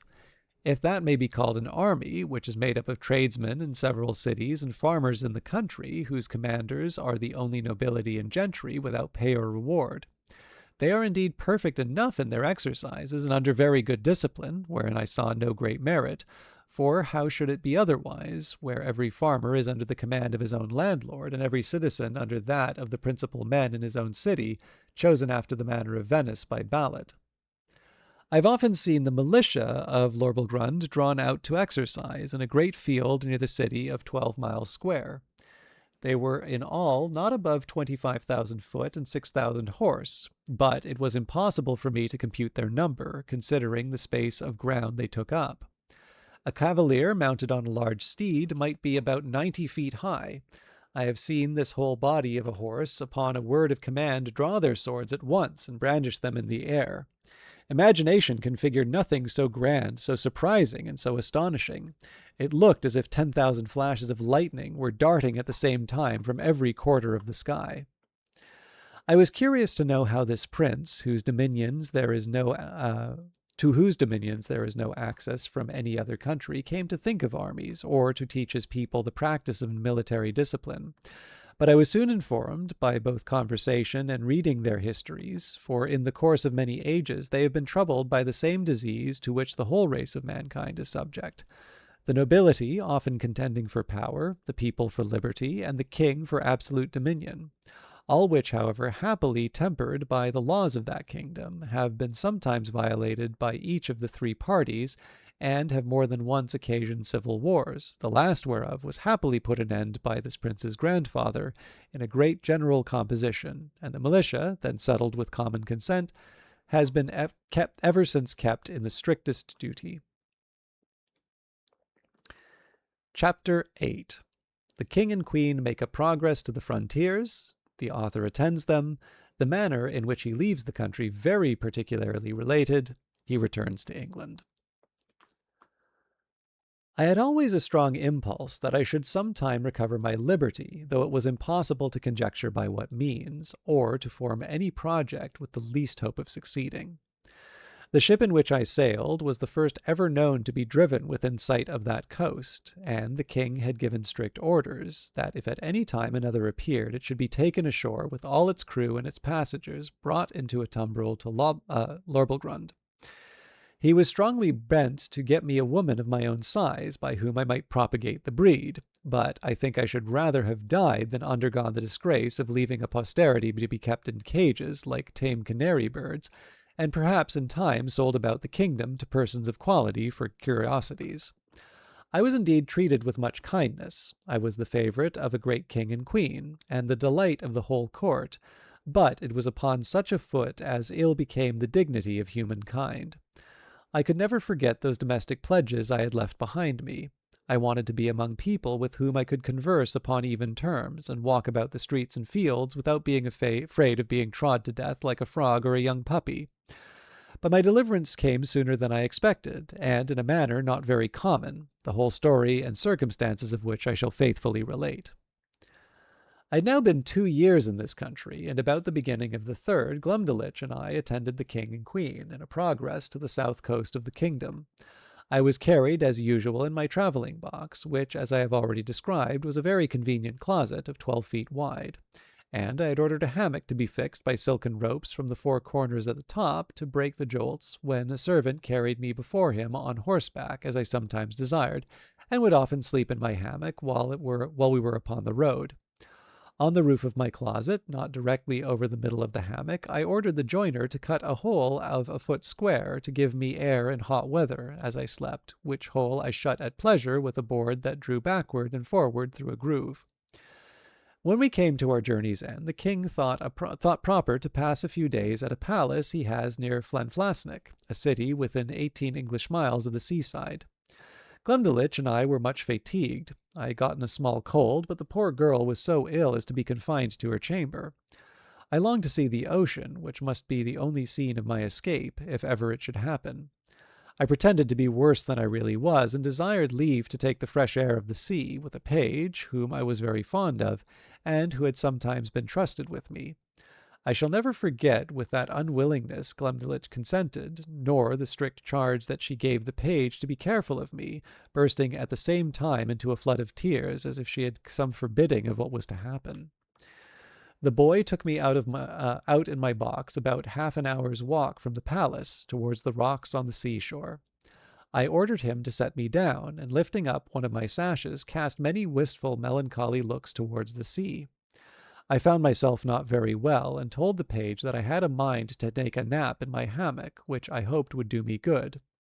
I got in, and the boy shut the window close down to keep out the cold.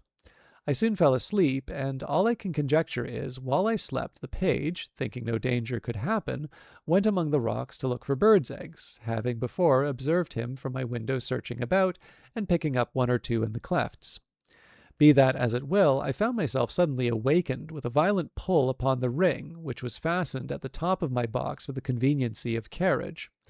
I felt my box raised very high in the air, and then borne forward with prodigious speed. The first jolt had like to have shaken me out of my hammock, but afterward the motion was easy enough. I called out several times, as loud as I could raise my voice, but all to no purpose. I looked towards my windows and could see nothing but clouds and sky. I heard a noise just over my head like the clapping of wings, and began to perceive the woeful condition I was in. That some eagle had got the ring of the box in my beak, had got the ring of my box in his beak, with an intent to let it fall on a rock like a tortoise in a shell, and then pick out my body and devour it, for the sagacity and smell of this bird enables him to discover his quarry at great distance, though better conceived than I could be within a 2-inch board. In a little time I observed the noise and flutter of wings to increase very fast, and my box was tossed up and down like a sign in a windy day. I heard several bangs or buffets, and as I thought given to the eagle, for such I am certain that it must have been that held the ring of my box in its beak. And then, all of a sudden, I felt myself falling perpendicularly down for about a minute, but with such incredible swiftness that I had almost lost my breath.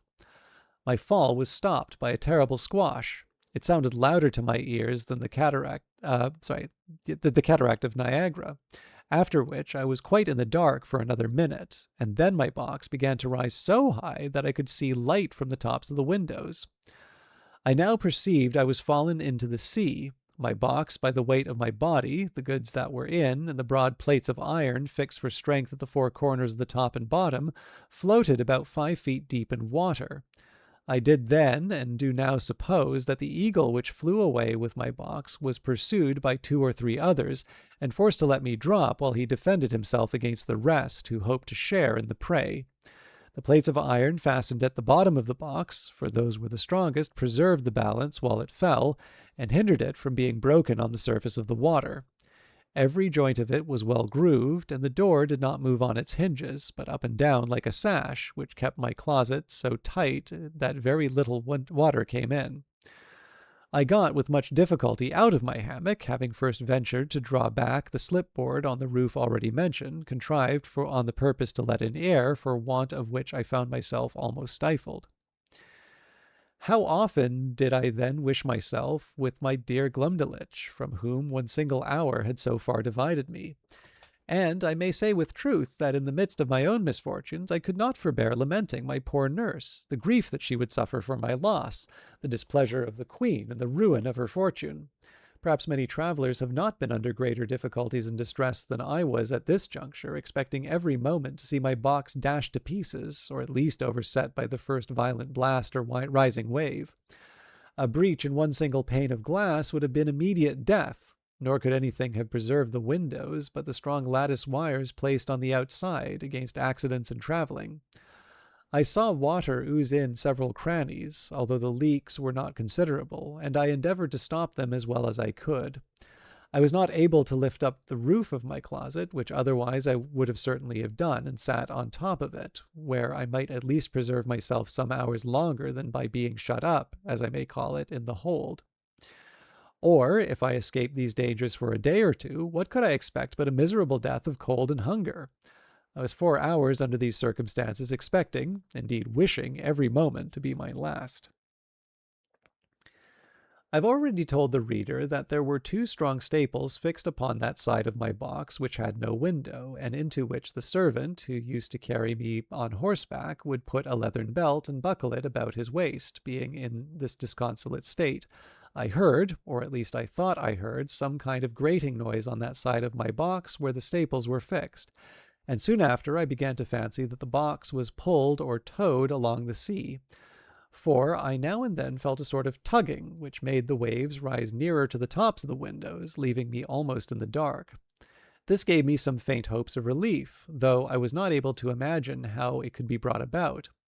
I ventured to unscrew one of my chairs, which were always fastened to the floor, and having made a hard shift to screw it down again, directly under the slipping board that I had lately opened, I mounted on the chair, and putting my mouth as near I could to the hole, I called for help in a loud voice, and in all the languages I understood.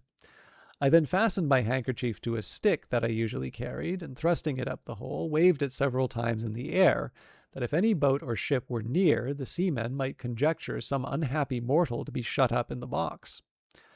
I found no effect from all I could do, but plainly perceived my closet to be moved along, and in the space of an hour or better, that side of the box where the staples were, and had no windows, struck against something that was hard. I apprehended it to be a rock, and found myself tossed more than ever. I plainly heard a noise upon the cover of my closet, like that of a cable, and the grating of it as passed through the ring.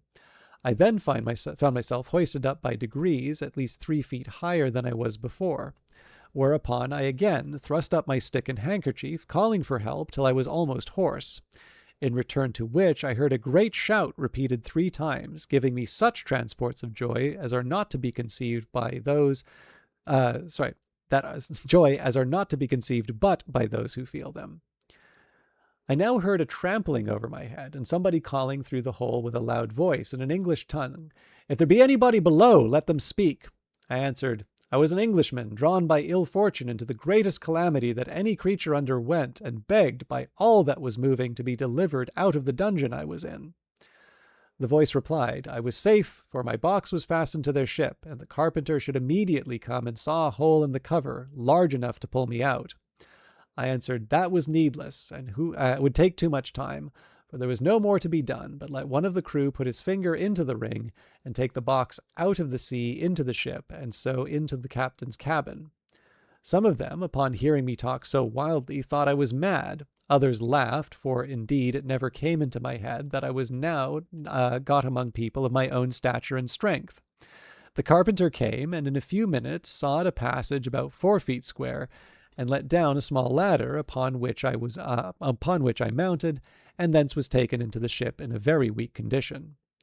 The sailors were all in amazement, and asked me 1,000 questions, which I had no inclination to answer. I was equally confounded at the sight of so many pygmies, for such I took them to be, as having so long accustomed my eyes to the monstrous objects I had left. But the captain, Mr. Thomas Willocks, an honest, worthy Shropshire man, observing I was ready to faint, took me into his cabin, gave me a cordial to comfort me, and made me turn in upon his own bed, advising me to take a little rest, of which I had great need.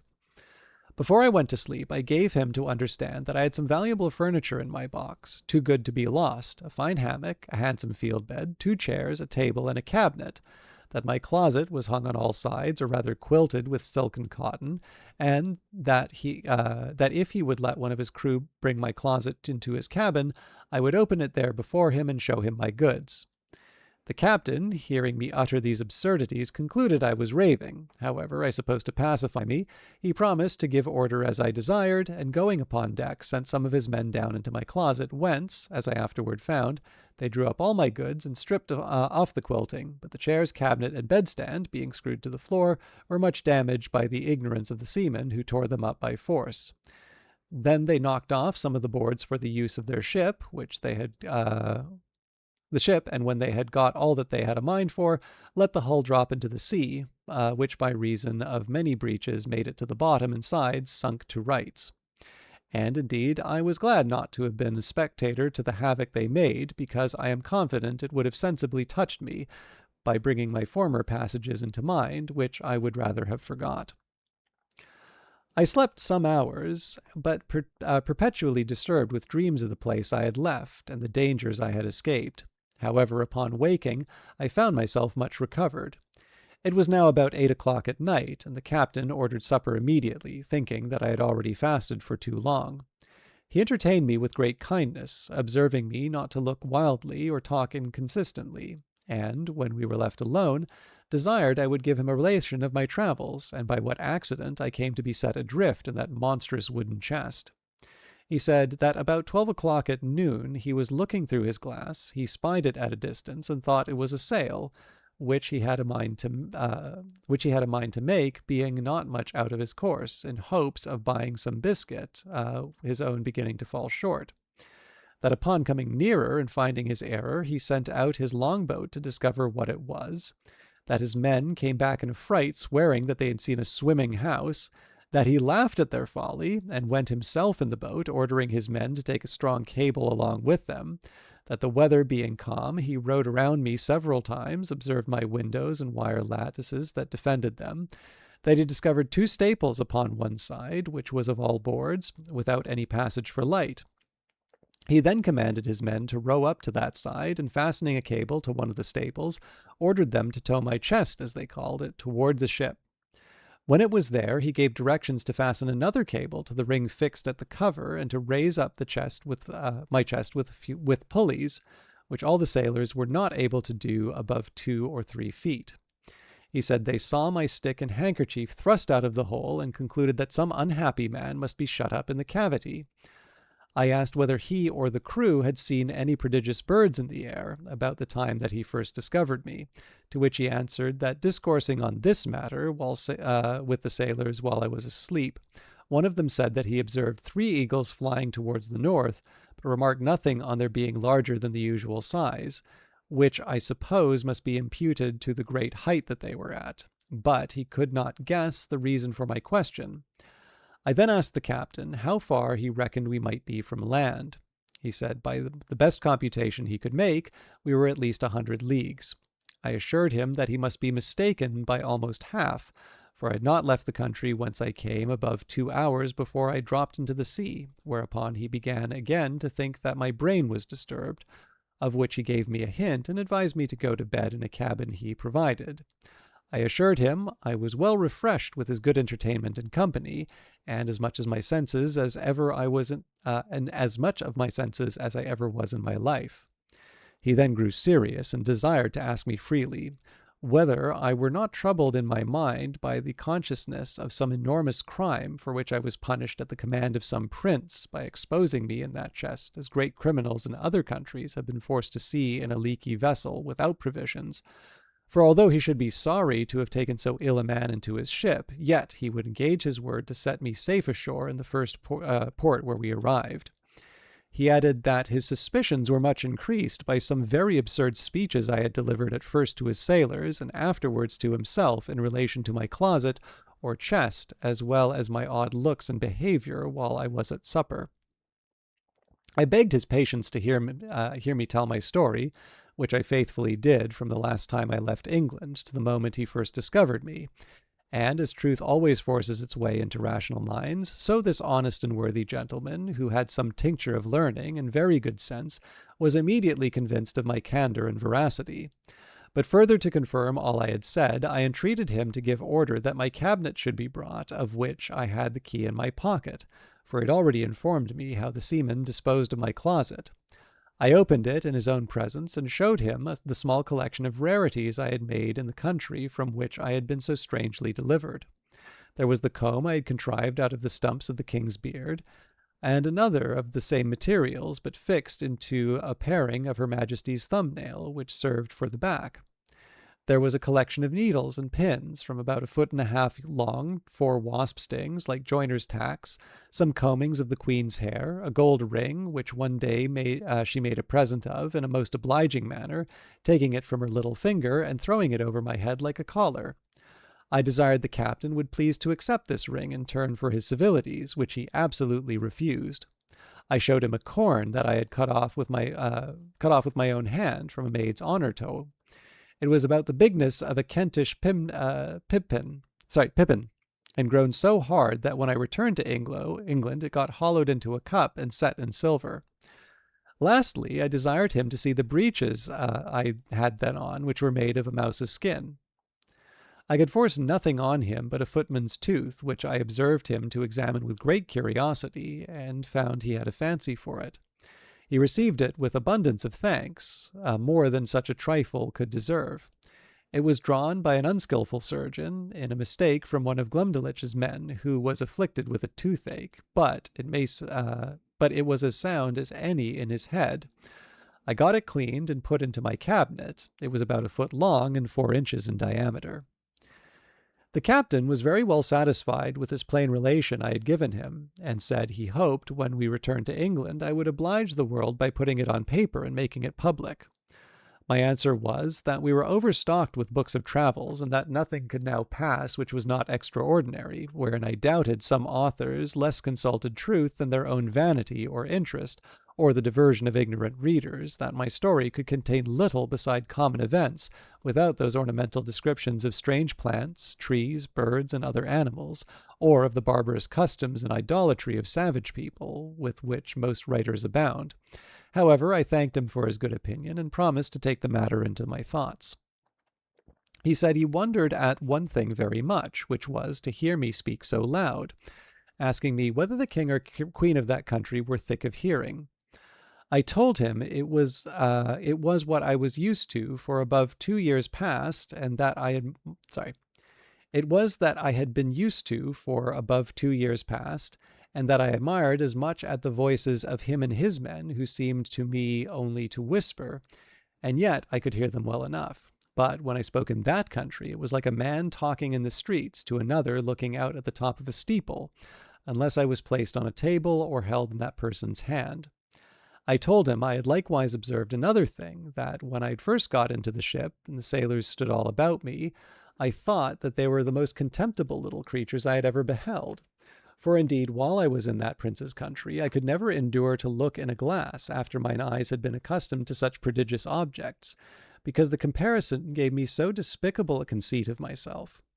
The captain said that while we were at supper he observed me to look at everything with a sort of wonder, and that I often seemed hardly able to contain my laughter, which he knew not well how to take, but imputed it to some disorder in my brain. I answered it was very true, and I had wondered how I could forbear when I saw his dishes of the size of a silver threepence, a leg of pork hardly a mouthful, a cup not so big as a nutshell. And so I went on describing the rest of his household stuff and provisions after the same manner. For although the queen had ordered a little equipage of all things necessary for me while I was in her service, yet my ideas were wholly taken up with what I saw on every side of me, and I winked at my own littleness as people do at their own faults. The captain understood my raillery very well, and merrily replied with the old English proverb, that he doubted mine eyes were bigger than my belly, for he did not observe my stomach so good, although I had fasted all day. And, continuing in his mirth, protested he would have gladly given £100 to have seen my closet in the Eagle's Bill, and afterwards in its fall from so great a height into the sea, which would certainly have been a most astonishing object, worthy to have the description of it transmitted to future ages. And the comparison of Phaeton was so obvious that he could not forbear applying it, though I did not much admire the conceit. The captain, having been at Tonkin, was, in his return to England, driven northeasternward to the latitude of 44 degrees and longitude of 143. But meeting a trade wind 2 days after I came on board with him, we sailed southward a long time, and coasting New Holland, we kept our course south-southwest, and then our course west-southwest, and then south-southwest, till we doubled the Cape of Good Hope. Our voyage was very prosperous, but I shall not trouble the reader with a journal of it. The captain called in at 1 or 2 ports, and sent his longboat for provisions and fresh water, but I never went out of the ship till we came into the Downs, which was on the 3rd day of June 1706, about 9 months after my escape. I offered to leave my goods in security for payment of my freight, but the captain protested that he would not receive 1 farthing. We took a kind leave of each other, and I made him promise he would come to see me at my house in Redriff. I hired a horse and guide for 5 shillings, which I borrowed of the captain. As I was on the road, observing the littleness of the houses, the trees, the cattle, and the people, I began to think myself in Lilliput. I was afraid of trampling on every traveler I met, and often called aloud to have them stand out of my way, so that I so that I'd like to have gotten one or two broken heads for my impertinence. When I came to my own house, for which I was forced to inquire, one of the servants opened the door. I bent down to go in, like a goose under a gate, for fear of striking my head. My wife ran out to embrace me, but I stooped lower than her knees, thinking she would otherwise never be able to reach my mouth. My daughter kneeled to ask my blessing, but I could not see her till she arose, having so long used to stand with my head and eyes erect to above 60 feet.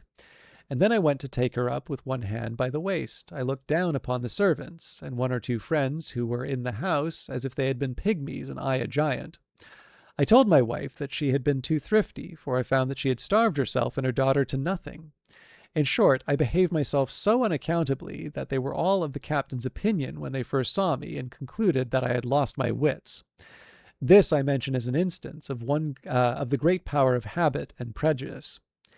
In a little time, I and my family and friends came to a right understanding, but my wife protested I should never go to sea any more, although my evil destiny so ordered that she had not the power to hinder me, as the reader may know hereafter.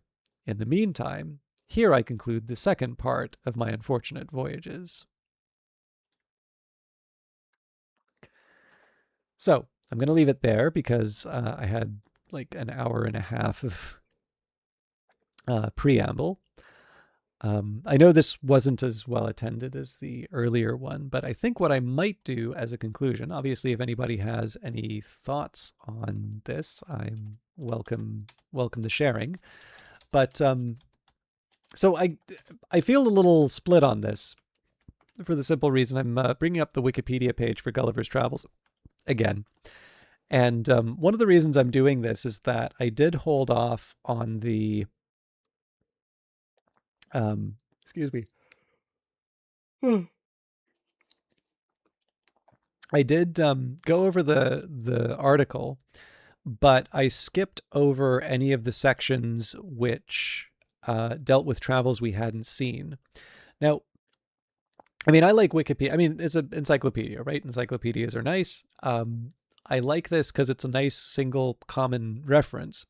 But on the other hand, I don't necessarily think, like, I think the advantage to reading something like this and sharing it with people is that we get to form our own opinions, right? Especially comparing it with the Lilliput. I think it's obvious what the contrasts are. You know, the Lilliputians are petty.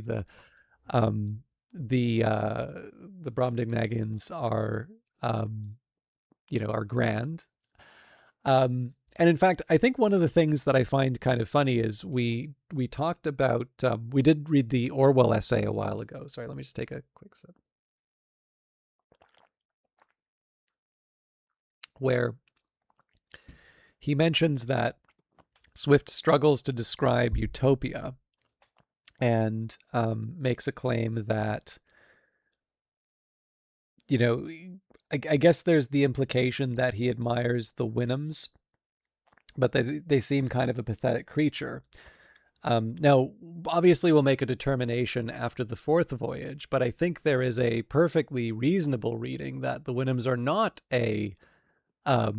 not an admirable creature, and that in fact Swift knows this. And I don't know if I would call Brobdingnag a utopia, right? It does describe civil war, but obviously he makes many jokes at Europe's expense. Comparing the petty politics of England and the rest of Europe to the simplicity of Brobdingnag, and of course doubles down on the satire in terms of explaining how the simplicity of the Brobdingnagians reflect their lack of sophistication. Right? Again, this is very obvious Gulliver in Lilliputian mode.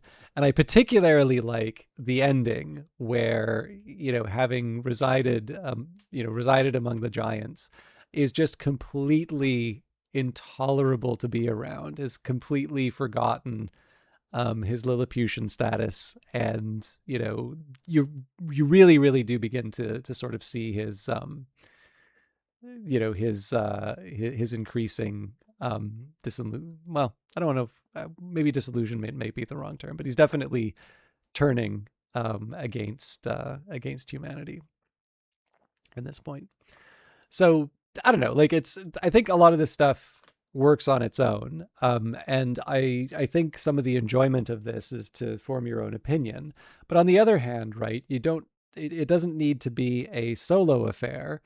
There is a benefit in reading other views on it and learning a little bit more.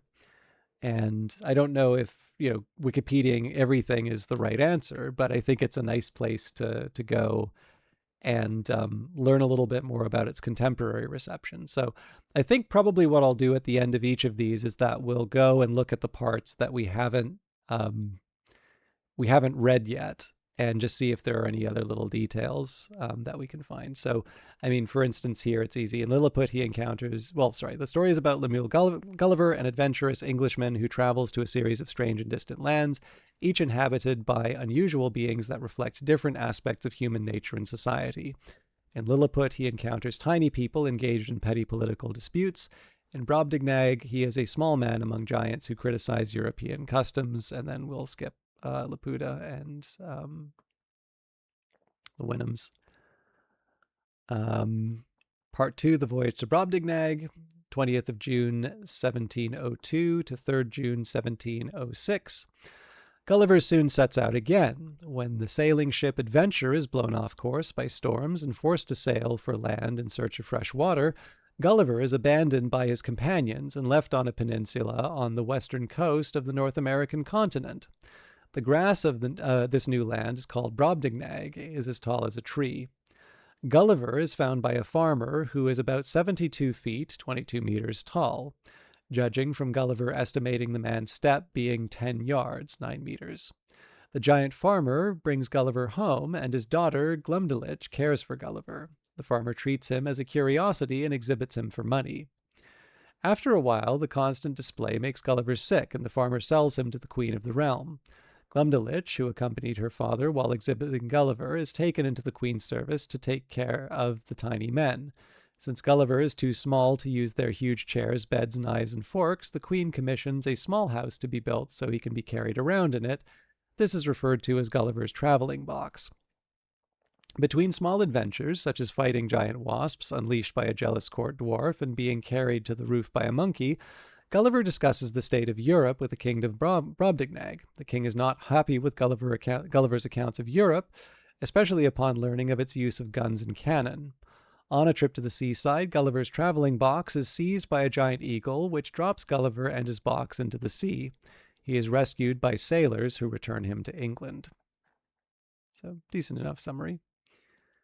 And were there...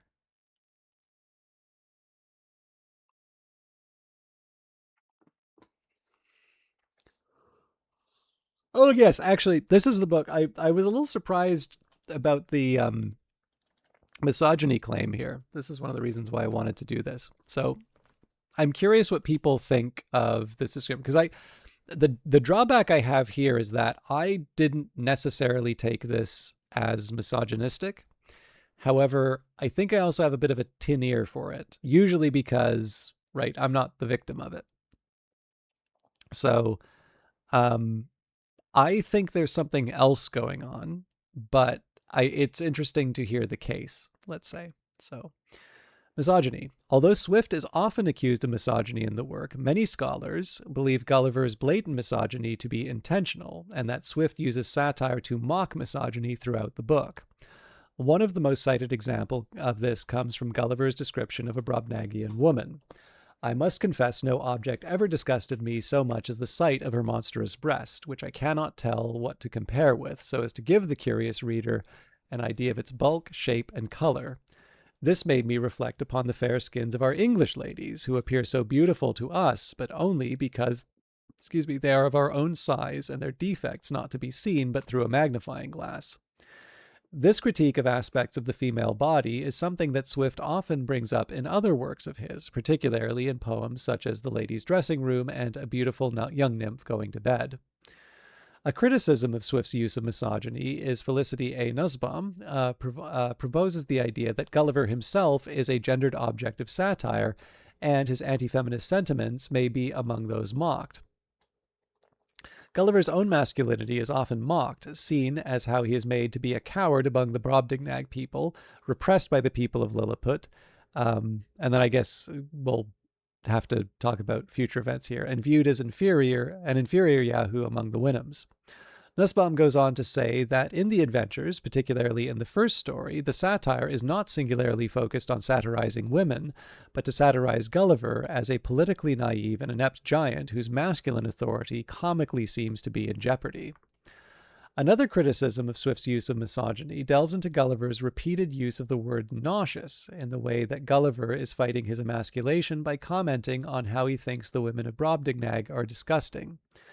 Swift has Gulliver frequently invoke the sensory, as opposed to reflective word nauseous, to describe this and other magnified images in Brobdingnag, not only to reveal the neurotic depths of Gulliver's misogyny, but also to show how male nausea can be used as a pathetic countermeasure against the perceived threat of female consumption. Swift has Gulliver associate these magnified acts of female consumption with the act of throwing up, the opposite of and antidote to the act of gastronomic consumption. This commentary of Deborah Needleman, Armentor, relies on the giant women doing with Gulliver as they please, much in the same way as one might play with a toy and get it to do everything one can think of. Armentor's comparison focuses on the pocket microscopes that were popular in Swift's time. She talks about how this instrument of science evolved into something toy-like and accessible, so it shifted into something that women favored, and thus men lost interest. This is similar to the progression of Gulliver's time in Brobdingnag from man of science to woman's plaything. And the Eyes of Sin is here. So I didn't feel that there was any more misogyny than in other writings from its time. And honestly, it didn't strike me as misogynistic, more just like he's a person of his era who might be a bit prudish. Clearly, Gulliver isn't into big monster lady vor. I think that's a fair point. I mean, I think generally these thoughts are interesting here, but I do actually have one thought here. So Micrographia was published in 1665, which I think would be, right, that would be known. Micrographia, or some physiological descriptions of minute bodies made by magnifying glasses with observations and inquiries thereupon, is a historically significant book by Robert Hooke about his observations through various lenses. It was the first book to include illustrations of insects and plants as seen through microscopes.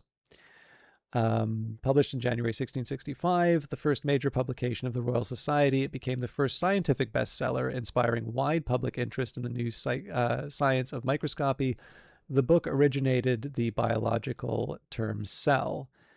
And I mean, like, first of all, my God, like, a man drew this.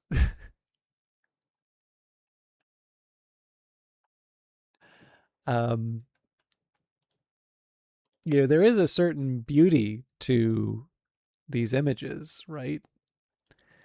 And it's funny, like, in one sense, these look almost like science fiction.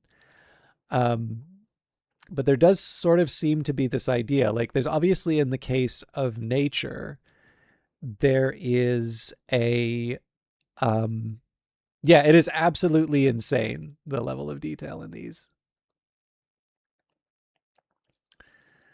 In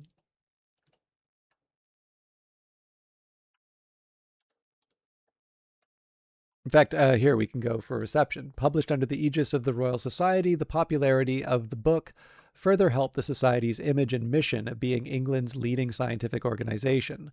Micrographia's illustrations of the miniature world captured the public's imagination in a radically new way. Samuel Pepys called it the most ingenious book I have ever read in my life. So I suppose I am curious. I don't know what people's thoughts on the sort of beauty of the, of the natural world viewed through a microscope would be, right? It does have some thoughts on the reception, but maybe not so much on the images as the book itself. Observations Hooks most famously describes a fly's eye in a plant cell, where he coined that term because plant cells, which are walled, remind him of the cells of a monastery. Known for its spectacular copper plate of the miniature world, particularly its fold-out plates of insects, the text itself reinforces the tremendous power of the new microscope.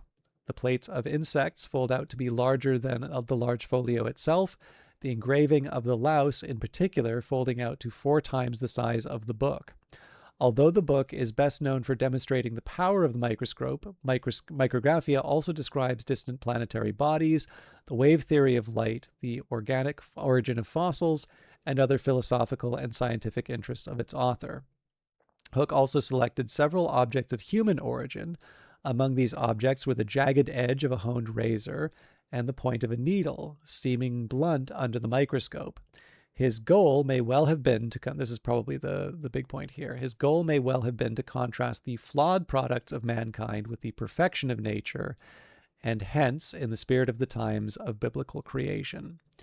So, this is a bit of an old book, but I do sometimes wonder if these passages on the Brobdingnagian women, and of course, specifically that, will often refer to the beauty of women, right? This ideal form of nature. I do wonder if there is sort of an attempt at inverting the implied point of micrographia. And again, the one drawback I run into here is I do not know if that would be considered to be a contemporary view of that work. I definitely think Swift is someone who would be aware of that book and probably would want to be. I definitely think that is the sort of thing that he would sort of aim his considerable satirical guns towards. So if that reading of the contrast between nature and man-made creation was something that would be recognized as something that Hooke was doing in that work, I have absolutely no doubt that that would be something that Swift is attempting to satirize in those passages. And I don't know, like, just to be honest, right? I mean, this is a book that has no problems with some very like crude humor, right? And usually at Gulliver's expense. So, Gulliver trying to hop over dung and instead winding up to like his nipples in it, and the word getting around the court. And I mean, look, if Wedding Crashers can have like the motorboat line, um, the idea that like Gulliver is undressed as a doll and like is like rolled in the cleavage of the Brobdingnagian women, like, you know, that's funny on its own in basically the same way that Wedding Crashers is funny, right? It's not the most elevated humor, but I mean, this is large, I mean, it's kind of already dealt inside the Wikipedia article here, which is like, he's being treated as a plaything. He's being treated as a doll, and he does not find this fun in the way that, a normal person's description of such a thing, maybe if the proportions are a little more in line. I mean, let's also just keep in mind the ages. I'm not trying to be a creep about this, right? But like, obviously there's definitely some fun that that Swift is having with the absurdity of the situations. And again, like, I don't want to. I am largely quite bad at detecting misogyny. I don't necessarily think some of the points that they're making in here are necessarily wrong. I do like that they are focusing on Gulliver the character as opposed to Swift the writer, because obviously writers can write things that they don't personally agree with. Something that seems to be missed a lot in a lot of reading today. But yeah, the especially when he's talking about like the strange like the defects of skin and appearance and things like that. I was definitely thinking about micrographia reading of those. So I wonder what Swift, and you mean this generally, would think of some of the weirder parts of the internet. I think there are some people who'd pay good money for that. Yeah. Here's the thing for me, right? I there's this feeling that like the world is beyond satire right now, and in one sense, I totally understand why people throw up their hands on this. Like, I'm sorry, I realize people like dislike how politics has basically become everything, but like, I mean, this is the thing that people are talking about in terms of the world being beyond satire. But you have a conflict in the Middle East with which it started with, um, the only outcome is complete surrender. There being a treaty signed for this, um, with the confession that one of the reasons for signing this is because the oil reserves would run out in 4 weeks. And this treaty, which seems to be, worse than the agreement that was frequently criticized, um, that was thrown out, is signed at Versailles. you know, I am hoping that is a historical relevance that one does not need to, um, that one does not need explained. So, I get it, right? Like, it. If you were to write that in a skit, prior to that happening, you'd get some people saying it's like you're laying it on a bit thick. But I actually also think that one of the things that we have lost, and I think this is to the weakness of satire. I think there has been a kind of dumbing down in terms of, maybe this would fall under emotional intelligence, but definitely sort of the capacity for empathy, or at the very least, the intellectual qualities that allow one to appreciate the arguments on the other side.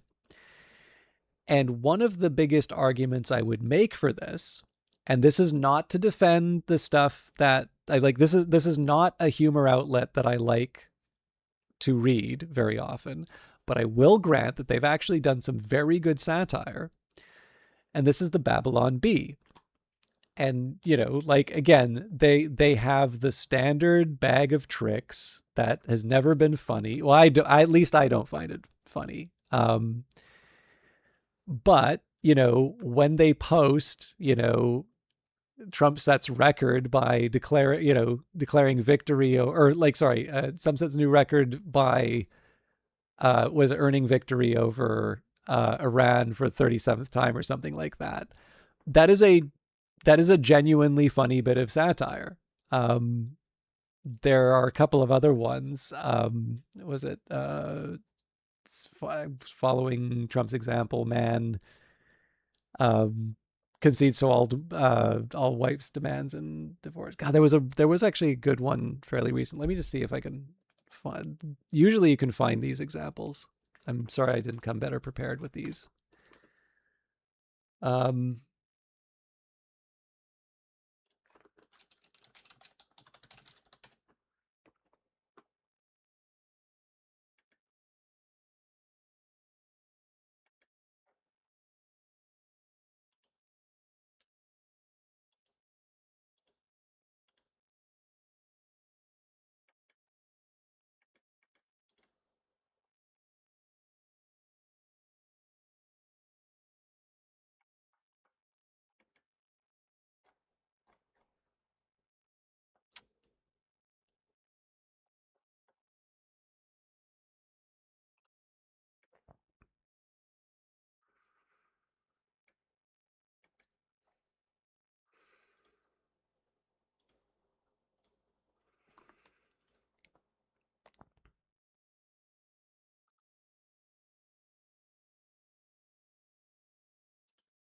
So, I mean, again, like I'm not a particular fan of this outlet. Um, and I think some of these could be better, but like, here's an example of a few. Learning from Trump, man successfully negotiates wife down to absolutely everything she wants. World leaders line up to ask Trump to bomb their countries for a while and then give them a few hundred bajillion. Victory, Trump secures reopening of strait that was open before war. Oh no, Trump negotiates deal with England and now they have the colonies back. Maybe like dropping the oh no would be a good one. But like these, Babylon Bee is a conservative outfit, right? Um, but they've actually done a reasonable job.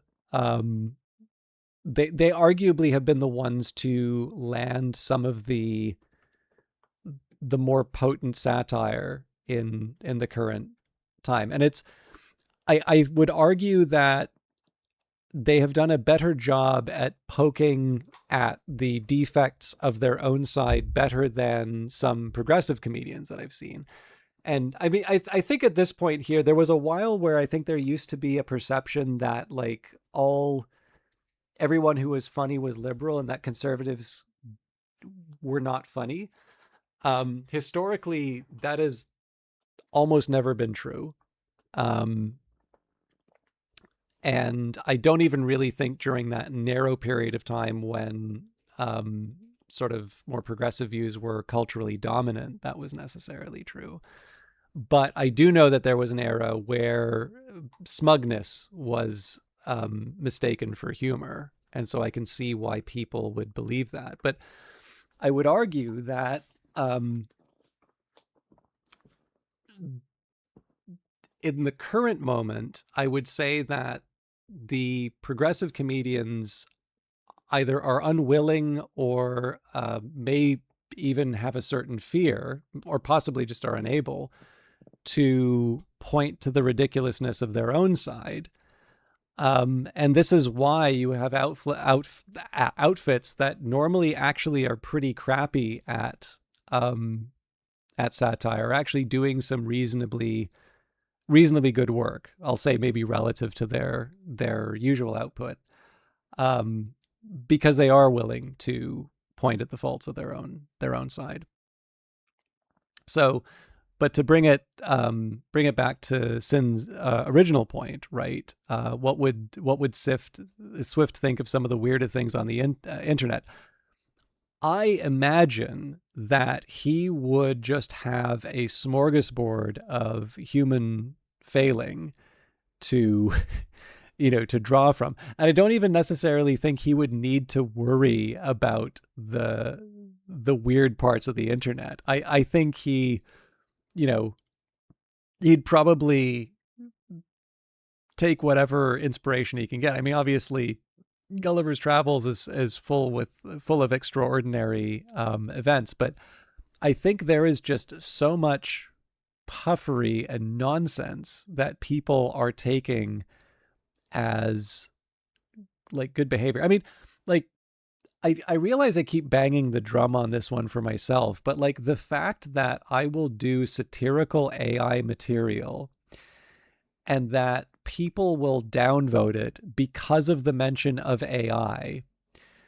Um, like this is absolutely the kind of stupidity that is the appropriate target of satire. It is actually one of the reasons why I never explain it. I give lots of opportunities within the document for people to find that out for themselves. But this whole idea that somebody needs to explain the joke to you, is a human version of at Grok, tell me what to think, right?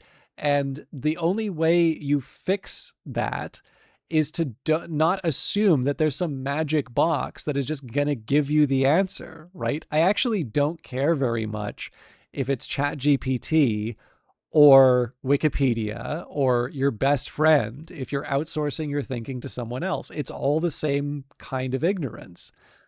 And, just to be clear, I don't mean that you shouldn't go and consult other references and, expand your understanding. that's not what I mean at all. What I do mean, though, is that you do actually need to exercise some thought for yourself. And that can be supplemented with other reading because, not everyone, like even Schopenhauer in his essay on thinking for oneself, isn't like says that that is not something that you can do all the time. But, sitting, thinking, reflecting on the material, and then coming armed with interesting questions to ask those learning resources, including AI, by the way, I think that's a great way to learn. But again, that's different. I actually, here I'll give you one other example. Let me just see if I can find this Reddit thread again. This one almost made my head explode. Um,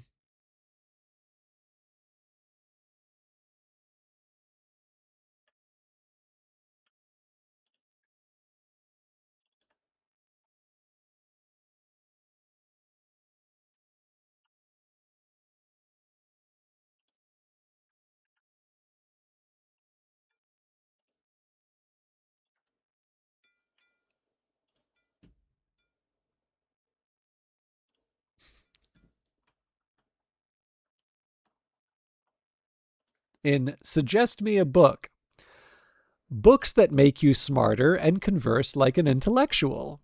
Any genre.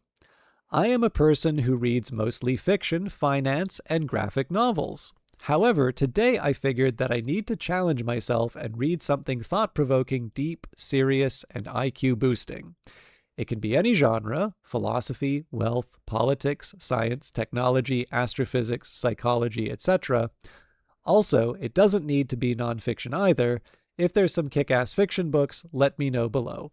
So I'll just be fair to.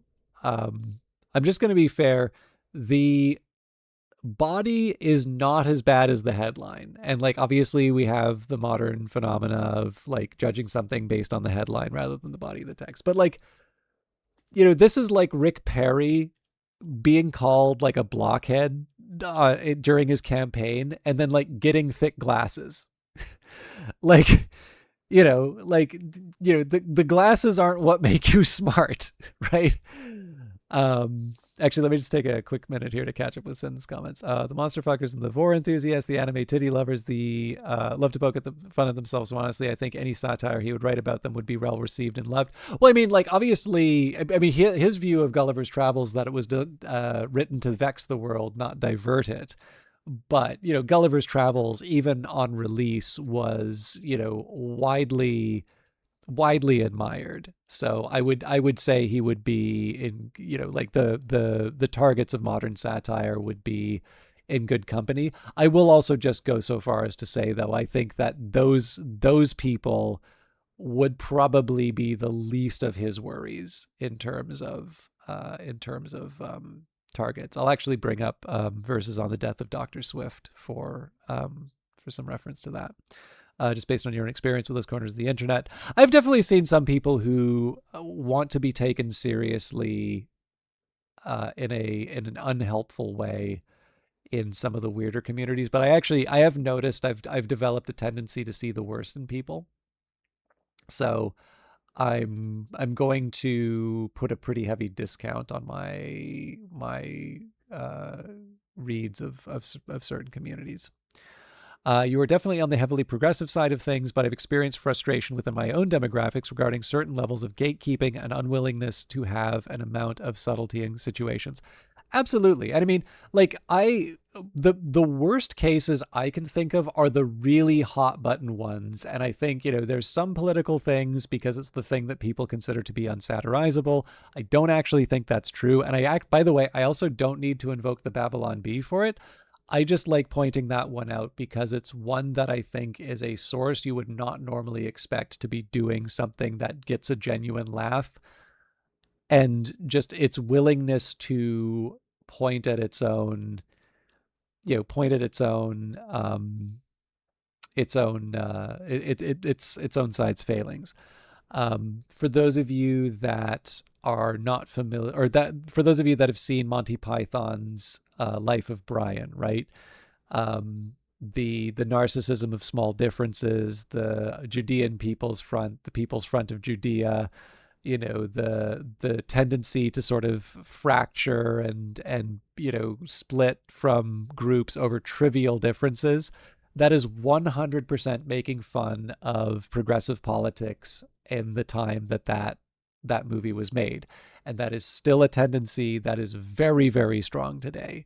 Monty Python could do it, and I mean I guess John Cleese probably would be considered to have some more conservative views today. I don't really think he's a conservative, but I do know that he would not necessarily be considered in the same light as he would be at the time. But like none of those people were voting for Thatcher, right? Um, or if they were, like they certainly didn't seem like it when they were doing those skits.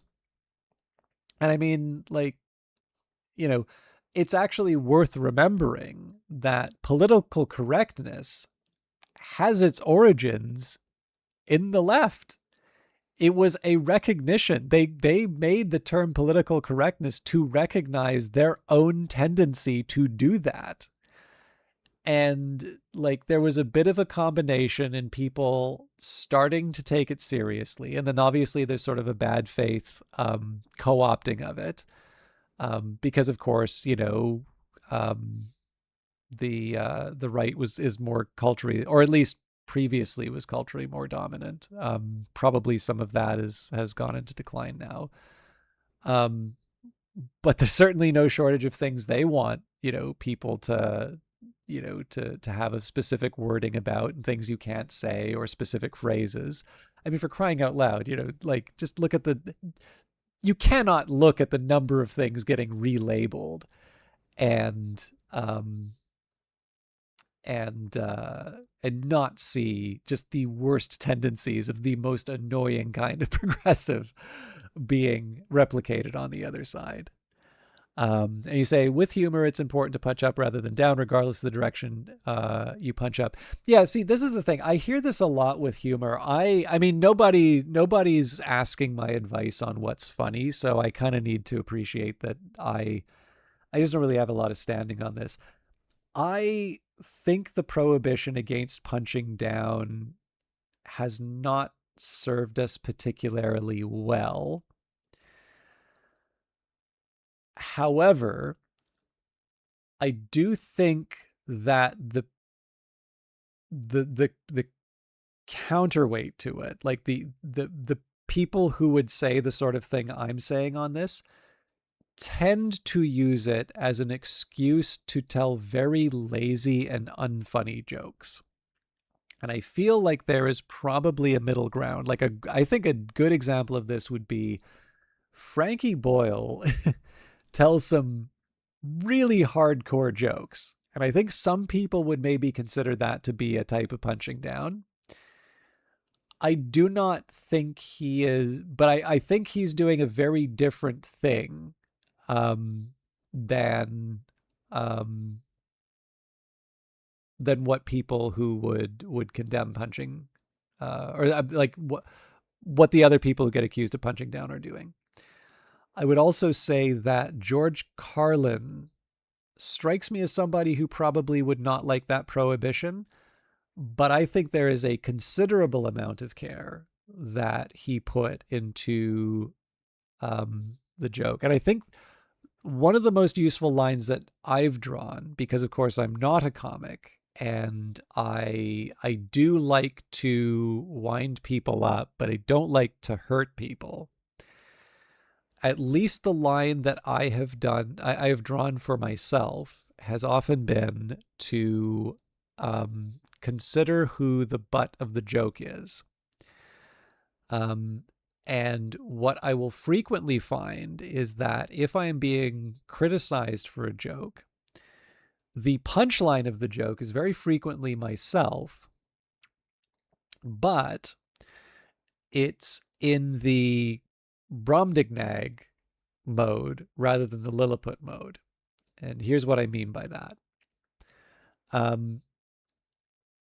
In the first voyage of Gulliver's Travels, you have got Gulliver the giant looking down on these incredibly petty small men who are fighting over, what side of the egg do you start eating at, and is the upcoming prince, a high heel or a low heel faction supporter.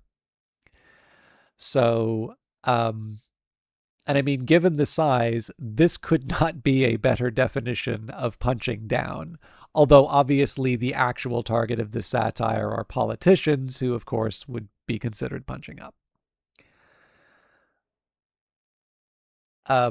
And by the way, this so I realize I don't make friends when I say this stuff about punching up, but here's the thing that I tend to notice about the punching up prohibition. I think it's one of these examples of something that's well intentioned, and then I think it's applied in ways that people find censorious.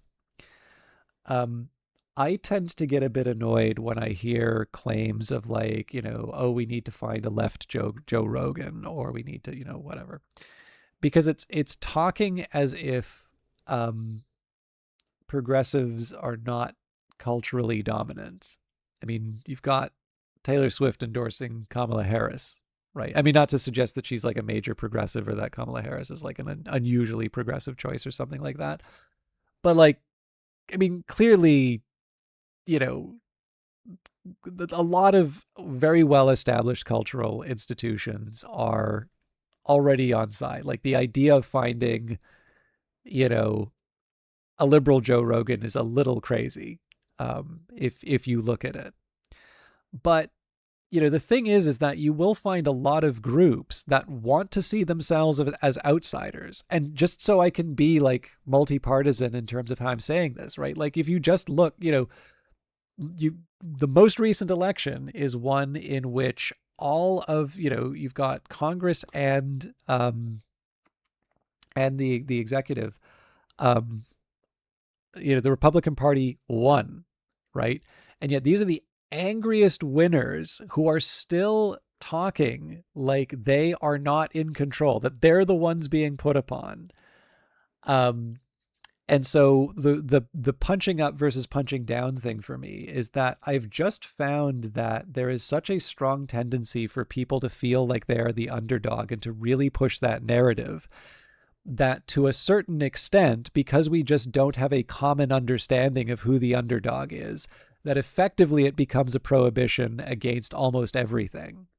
And so again, it's one of these examples where I think it's very well intentioned, but because we seem to lack a common understanding of even who holds power, I think it can be one of these mechanisms through which a sharper point that can legitimately be made is sometimes blunted and in an unproductive way. And I just to be clear on this, so nobody misunderstands me, that is not a license to do lazy jokes.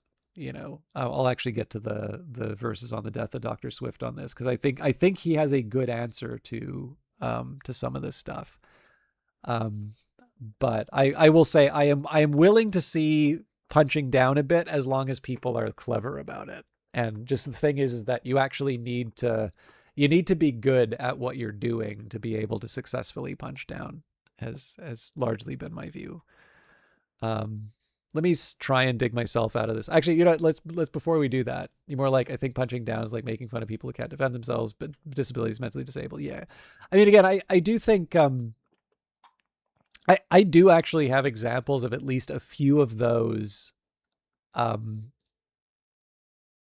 kind of working.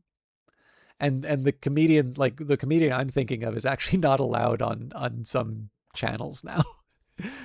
um, but I would actually also say that they're probably one of, at least from their stated positions, they are one of the most radically left individuals I have seen in terms of their public statements as well, which is one of the reasons I find that brand of comedy so fascinating.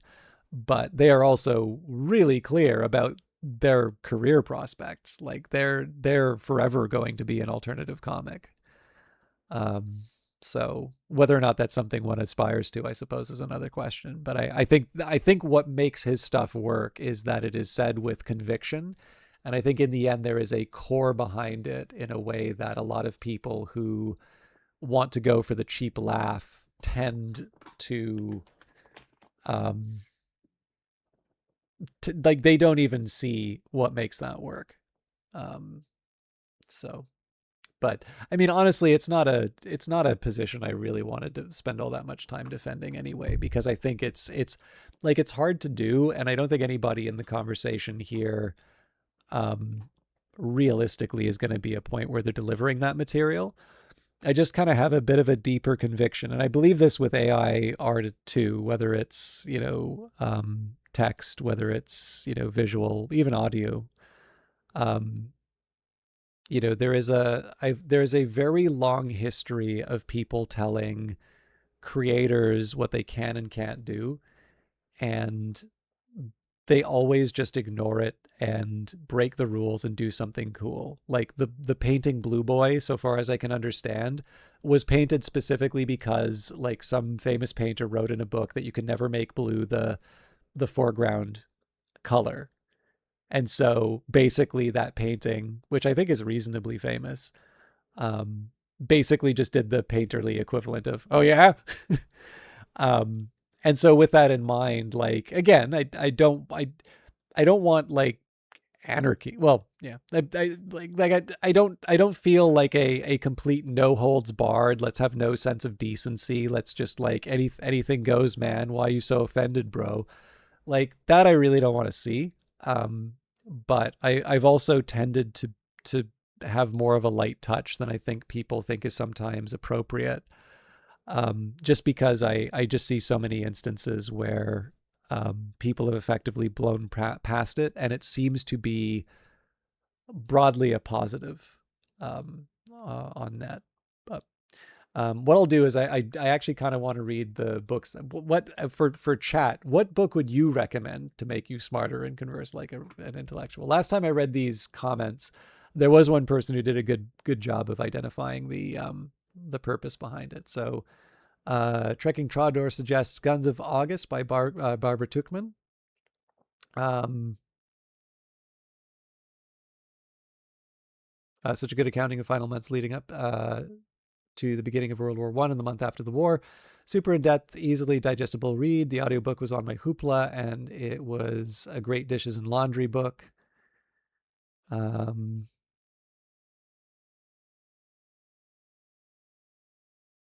Very few serious historians like it. Good thing this Reddit is not the historian department at Harvard. He wanted books that make him smarter, not misinformed. Okay, so people are arguing about it now. Moby Dick, Decline and Fall of the Roman Empire, Parable of the Sower, Siddhartha, word for word is Forest.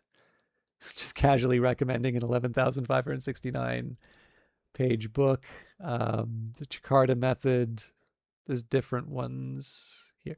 There's somebody who was basically saying, is like, do you actually want to get smarter? Actually, there are some better books that have come into, like Gödel Bach, I feel like is a pretty interesting book. Um, Hey, I was talking about unbearable lightness of being before. Yeah, this is actually really interesting. The comments in here have gotten considerably better.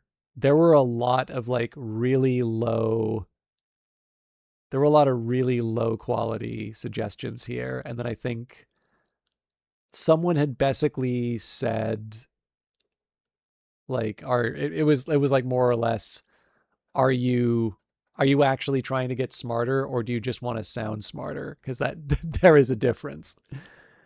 Children's books, there's a lot of kids books and young adult books that explore a lot of really fun and creative talk. Oh, actually, yeah. So I don't know if you know this, Tim, but about a year ago, I'm just going to find verses on the death of Dr. Swift. So I was mentioning this earlier as well. So about a year ago, I got to go to the United Kingdom, got to meet Weather Factory. I think you know of them. I think even maybe have interacted with them. Um, so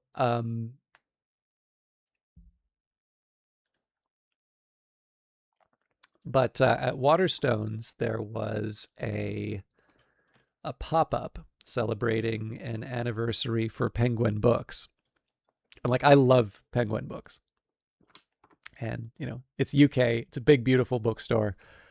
Um, and I walk in and I'm like, it's just shelves of stuff that I would easily just like grab two armfuls, take it up to the cashier and say like, you know, set these aside. I'm going back.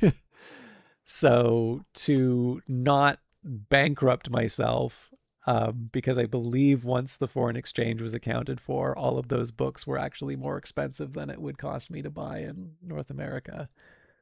I looked around and I'm like, you can get one. Not one book at Waterstone. I got a handful of books at Waterstones, but it's like in the Penguin section, which is purely about satisfying urges that pop-up was intended to make.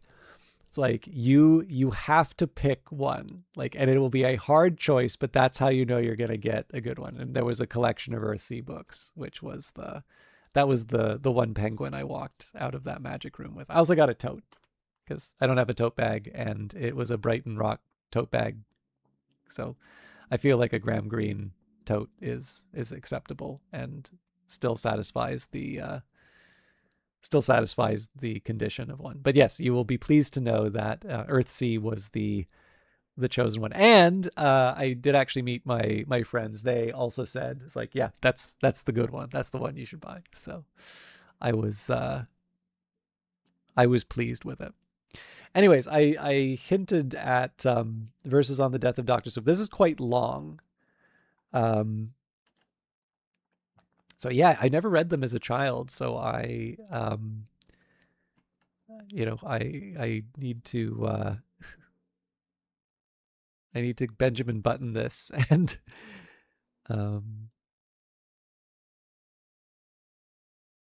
get to read it as intended. But yes, I will definitely enjoy read them as an old. All right, so this is the end of Verses on the Death of Dr. Swift. I actually think that this is generally good advice for trolling.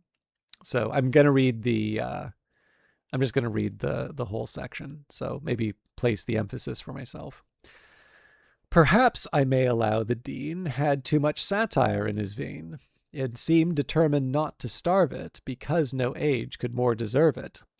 Yet malice never was his aim. He lashed the vice, but spared the name.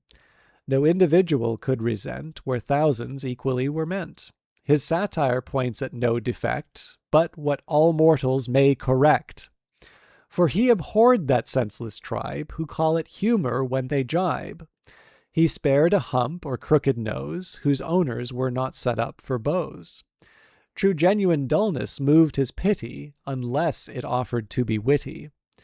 To those who their ignorance confessed, he ne'er offended with a jest, but laughed to hear an idiot quote a verse from Horace learned by rote. He knew 100 pleasant stories, with all the turns of Whigs and Tories, was cheerful to his dying day, and friends would let him have his way. He gave what little wealth he had to build a house for fools and mad, and showed by one satiric touch no nation wanted it so much. That kingdom he hath left his debtor, I wish it soon may have a better. So, oh, that's wonderful. Yeah, and actually, I was going to say, my experience of university libraries are that they are open to everyone, but I don't know if that's true where you are. But I am glad that you get to spend some time in a good library. But yeah, I mean, honestly, so first of all, absolute banger. He gave what little health he had to build a house for fools and man, and showed by one satiric touch no nation wanted it so much. Damn, like, live your life in such a way that this can be your epitaph, right? But this, like, to me is like great advice, right? Lash the vice, spare the name. His satire points to no defect, but what all mortals may correct. He abhorred that senseless tribe who call it humor when they jibe. I have got like 10 dickhead comedians that immediately come to mind when he's referring to the senseless tribe. Um, right? Spare to hump or crooked nose, whose owners set not up for bows. Um, right?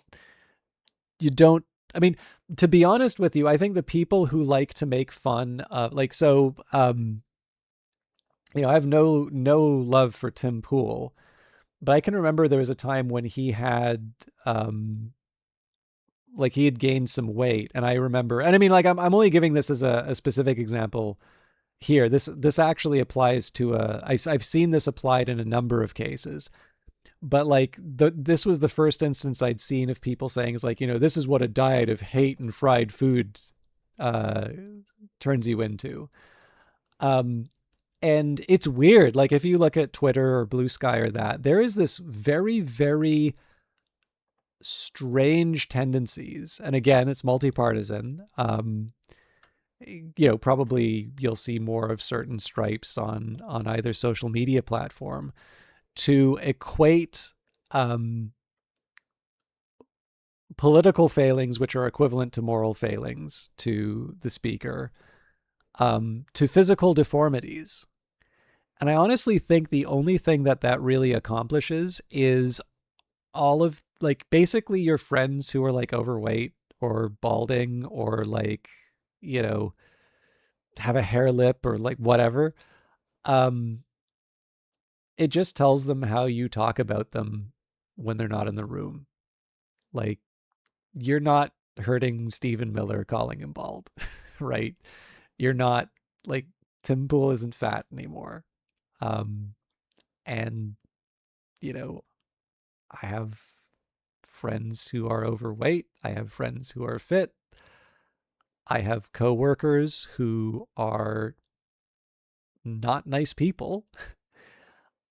I don't see how I've got some wonderful coworkers, and none of those people um are nicer or unkind because of their appearance or vice versa, right? Um, so, again, I did spend some time sort of talking about being a little wary around the prohibition against punching down, but I do think judgment is really important in these cases. And I do genuinely believe that just the thoughtless conflation of, moral, like, we're not medieval paintings, right? Like, people can be really horrible and look normal, and people can look strange and be utterly decent people. And I think feeding into that stereotype, as easy as it is, right? The reason why we do it so often is because of how, um, because it's the shortcut. It's the easy way to score some points. But like I said, the only people I ever think are being hurt by that are the people who, like, look up to you or admire you or care about your opinions and, see themselves in the defect that you're making fun of. And so that's, but again, like, here's the thing, right? Is it a complete prohibition against physical characteristics? No, whose owners were not set up for bows, right? So if, in this case, he thinks it's fair that if the object of attack is, pretense, then that is okay. But you do require, it's not just that you require a thoughtful satirist to be able to pull that off. You do actually also require a thoughtful audience, people who might be inspired by that sort of stuff, to actually understand what the attack is actually going after, right? Because otherwise you just have a bunch of people who are like making fun of crooked noses. Um, so, um, but yeah, I quite like this poem, and I actually think this is, personally, I think this is pretty good satirical advice. I wish more people who are trying to be funny either on social media or on stages would actually listen to this stuff and actually think about it, because I think it makes it harder to do, but the quality is much higher in my opinion. Um, And I mean, quality is always in short supply, right? I think people really can um, push themselves in their craft, or should be pushing themselves in their craft. Um, but yeah, I mean, I guess back to Sin's original and interesting challenge with we can take this in a few cases, right? Um, so Swift is an interesting one. I do sometimes hold up Swift um, as an example of a conservative comedian, or well, probably not a comedian. Satire and comedy are not always the same things. Um, but there's a couple of his defenses of Christianity, which I think are really good, and I think that would definitely be, by contemporary standards, a um, not a progressive stance, and I also think at the time would be a reaction against. However, interestingly enough, it is founded on a like betterment of the nation sort of founding, much like A Modest Proposal is obviously, satirizing a certain type of, I mean, what I would, today would be like a certain type of policy analyst or think tank. That's actually, there's a real life example of this. The Rand Corporation was hired to develop a nuclear strategy. So this is where the statistical value of a human life comes from. So they were hired to develop a first strike strategy for nuclear warfare, where um, the solution that they worked out was to basically completely swarm Soviet air defenses so that the air defenses would be overwhelmed and the majority of bombers would actually be carrying duds. But because the Soviets would have no way of identifying which ones actually had the atomic bombs, enough planes would make it through to deliver the attacks and ultimately succeed. And then they're incredibly proud of, like, they ran a bunch of models. This was their scientific approach to solving this problem, and then they presented it to generals, many of whom had been pilots before, and just got a strip torn off of them. I mean, half of them did not want these eggheads anywhere near strategic decision making. And just seeing this insanity that they just proposed, like, basically confirmed all their worst fears. Now, I mean, we already kind of know the punchline, right? Which is that the mistake was assigning zero value to the pilot's life. Um, and, the Department of Defense isn't going to like that, and for a very sensible reason. So, this is where, it can be mathematically elegant and still wrong. And so how do you quantify a pilot's life, right? And that was in fact the origin of a policymaking tool known as the statistical value of a human life. And like, this is one of these things I really like to make people think I'm a monster out of. So the idea of a statistical value of a human life is not that you take that number and you're trying to, I don't know, you're like, this is like super old example, but like you're digging out the Chilean miners, um and you're like, nope, sorry, cost too much, sorry guys, you're gonna have to stay down there. Or actually, THX 1138 has a similar um similar case where, like, the pursuit is tracked in terms of a dollar value, with a cutoff, once once it hits a certain expense. Um, but yeah, so like, you don't.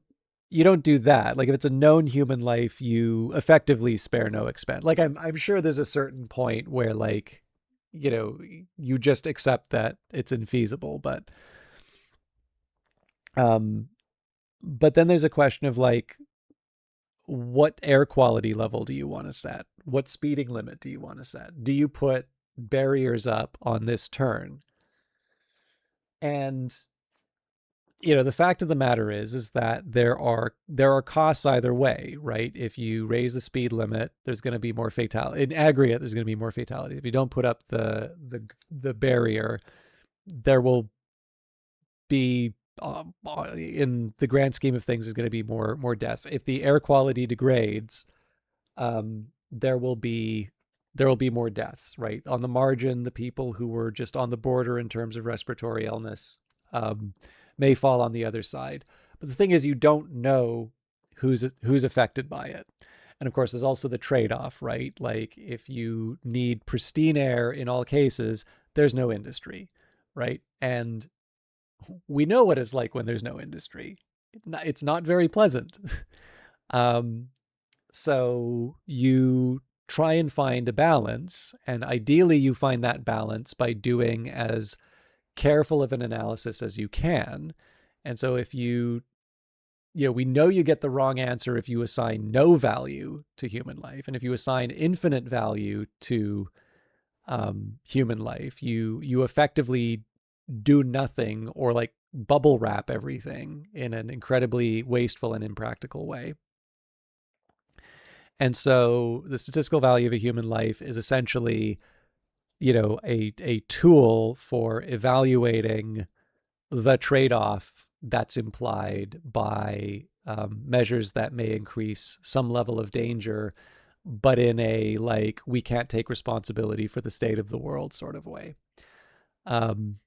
But again, like all of this stuff sounds really monstrous, and of course, the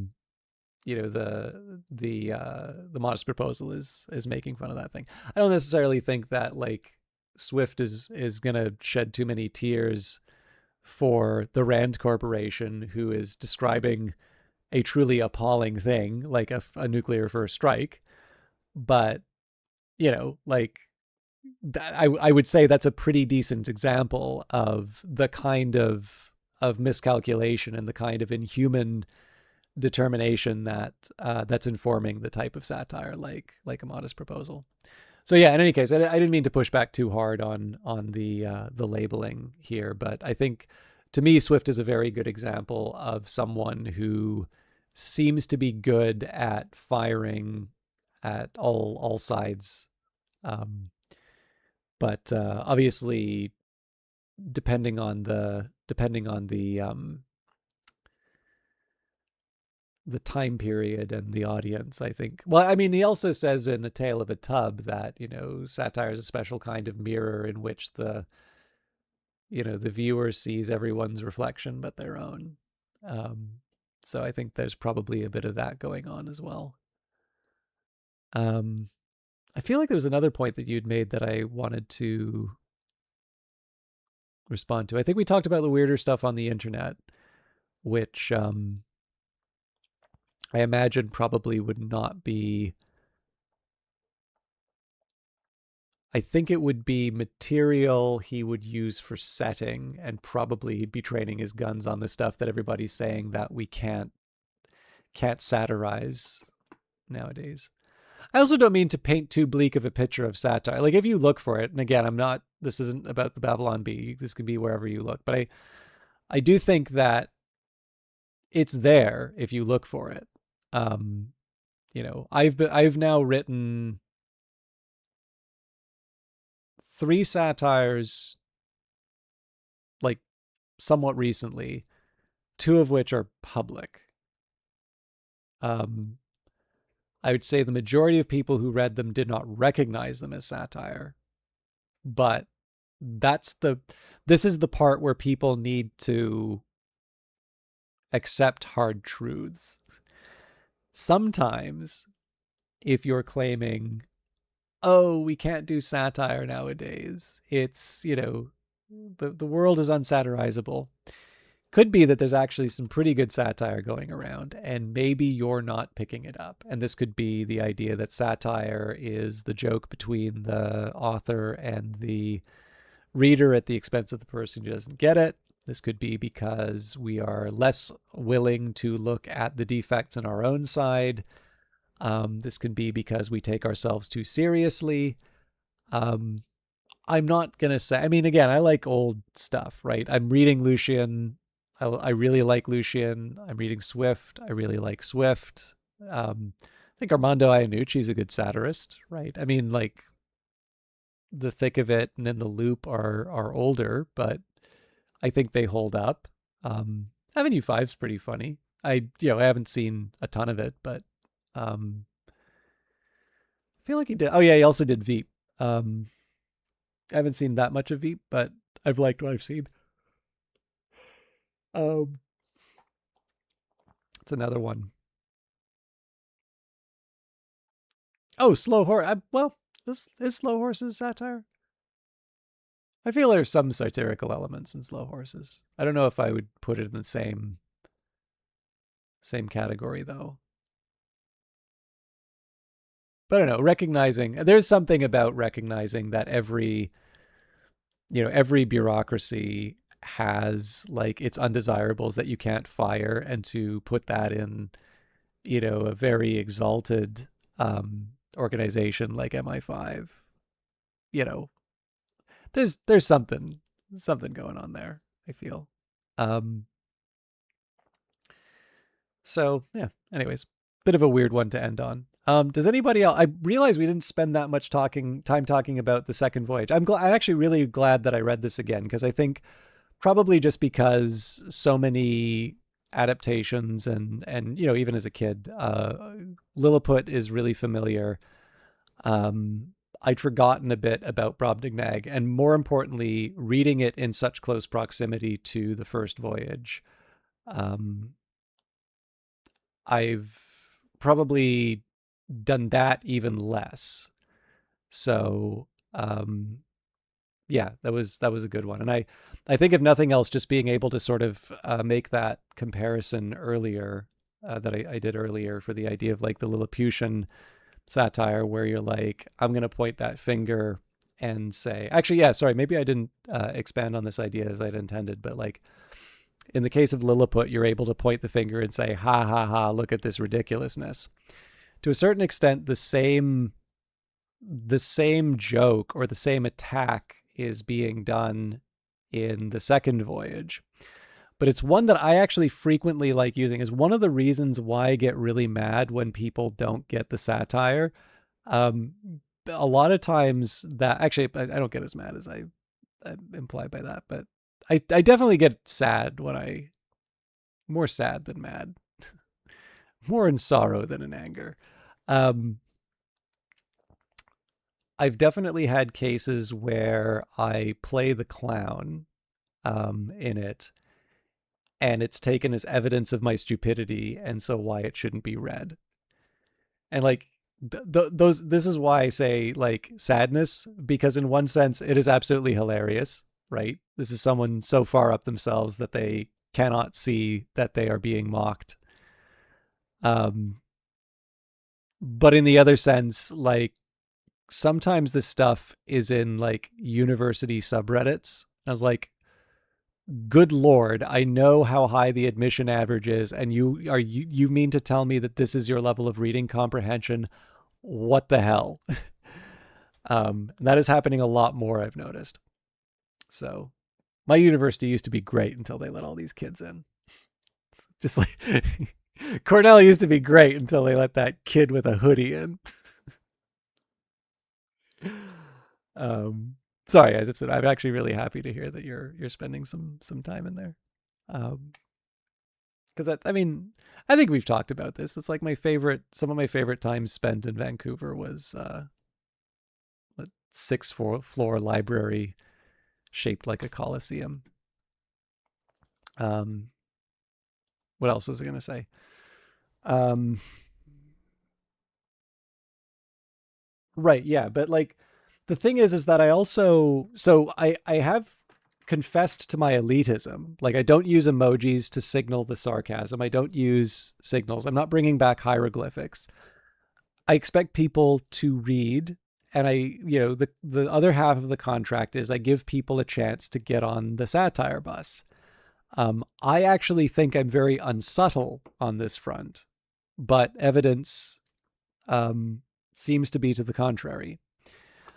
But, as sad and frustrated as it may make me, I think it is important not to, like, I am more interested in targeting something to that audience that wants to be treated with respect and to make the connection for themselves rather than, rather than like go to the lowest common denominator. And I totally get that that sounds elitist.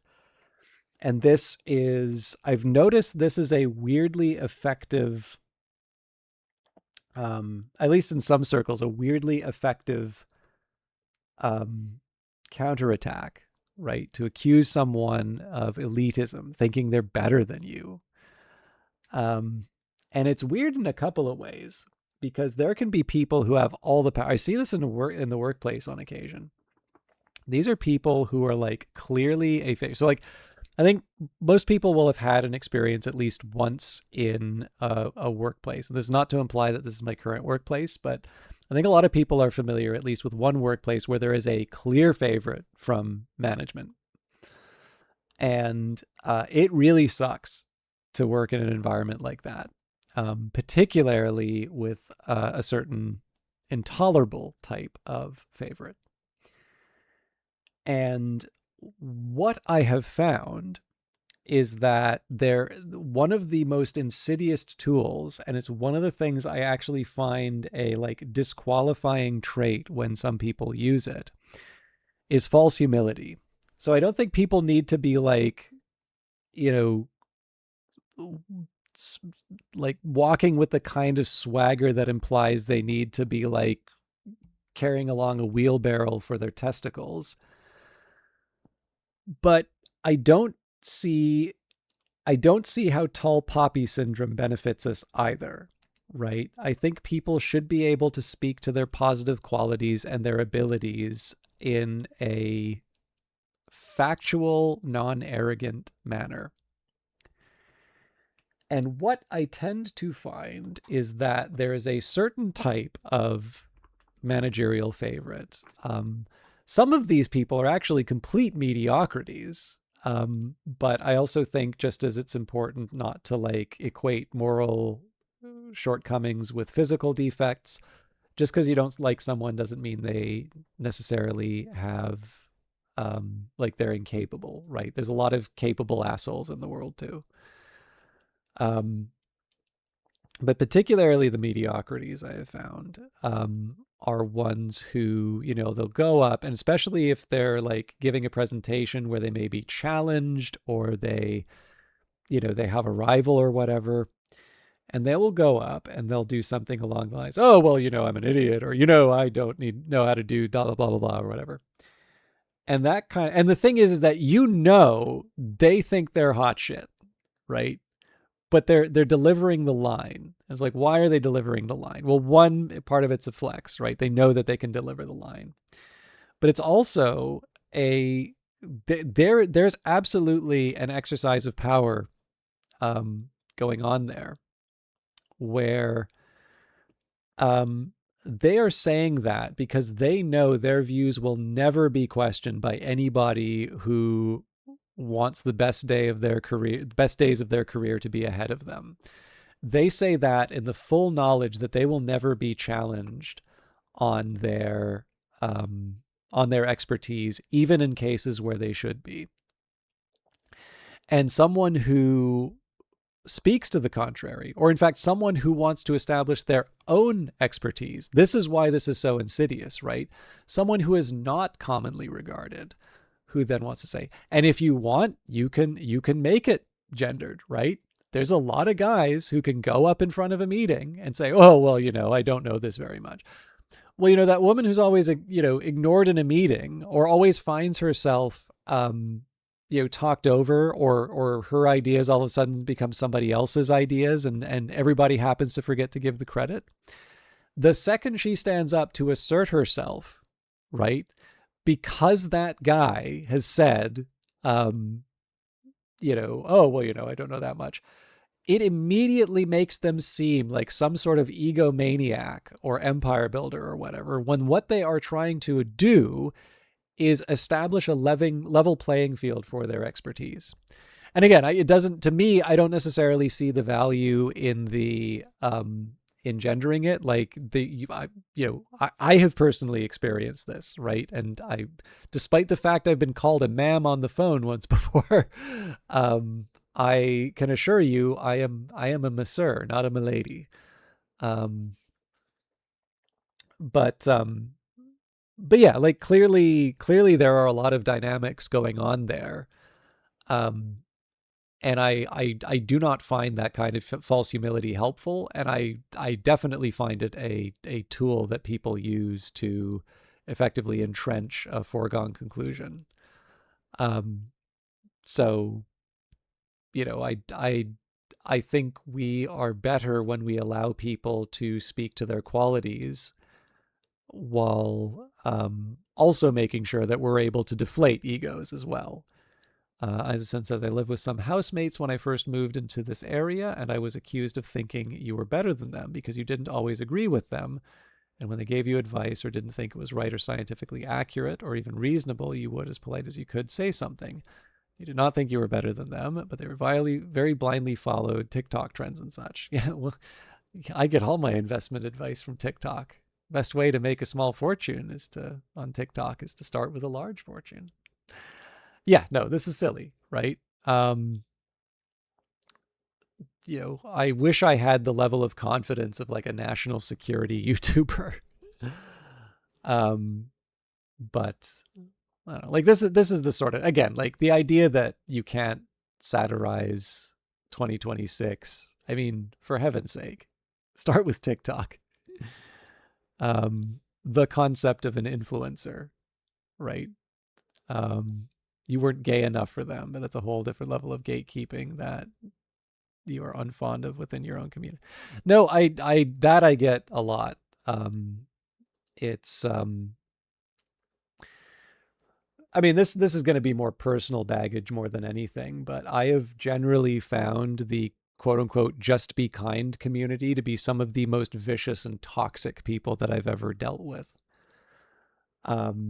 And there is some social science research that so like effectively this, and I know this isn't 100% what you're getting at, but I think largely the origin of this research was the like, why is it always the good ones, quote unquote, who wind up having these scandals? And like you can say there's a selection problem, like people are looking for those kinds of scandals, or there's a bias because people like the irony or the hypocrisy. All of those are potentially there.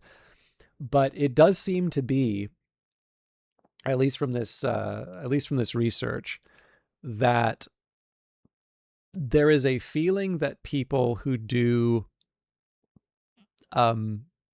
what are perceived to be socially positive things, right, who do good works, TM, have this implicit feeling that it's a little bit like a bank. Like, so it's almost like people think karma is real. And so that because you have done this very large amount of good, you're actually allowed a little bit of unkindness, or you're allowed like a bit of bad behavior. I don't think that always is the reason, right? I do, or at the very least, there could be a confluence of factors. So like, I definitely believe, and this is most apparent with the AI stuff, I think that there are large groups of people who are part of I mean, every group thinks they're the good guys, right? But there's definitely a group who are always speaking about positivity and, building people up and so on and so forth.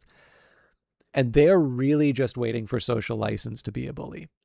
I mean, that was actually not a bad example of what happened when I mentioned the ultimate fate of that commission that that I paid you for. Um, you know, the people in the community have decided that AI is the greatest sin, and so as soon as somebody shows, even the slightest hint of not being sort of a, this maximalist, we need to ban the clankers view, um, you have social license to be an asshole to this guy because there's no consequences for it. And likewise, with your insufficiently gay, right? Yeah, I definitely know. I've had not too many. I mean, this would imply I'm much more interesting than I actually am, but I do actually know um, bisexual friends who, have been treated as something different because they get the perceived benefits of presenting as a certain way, and like that is,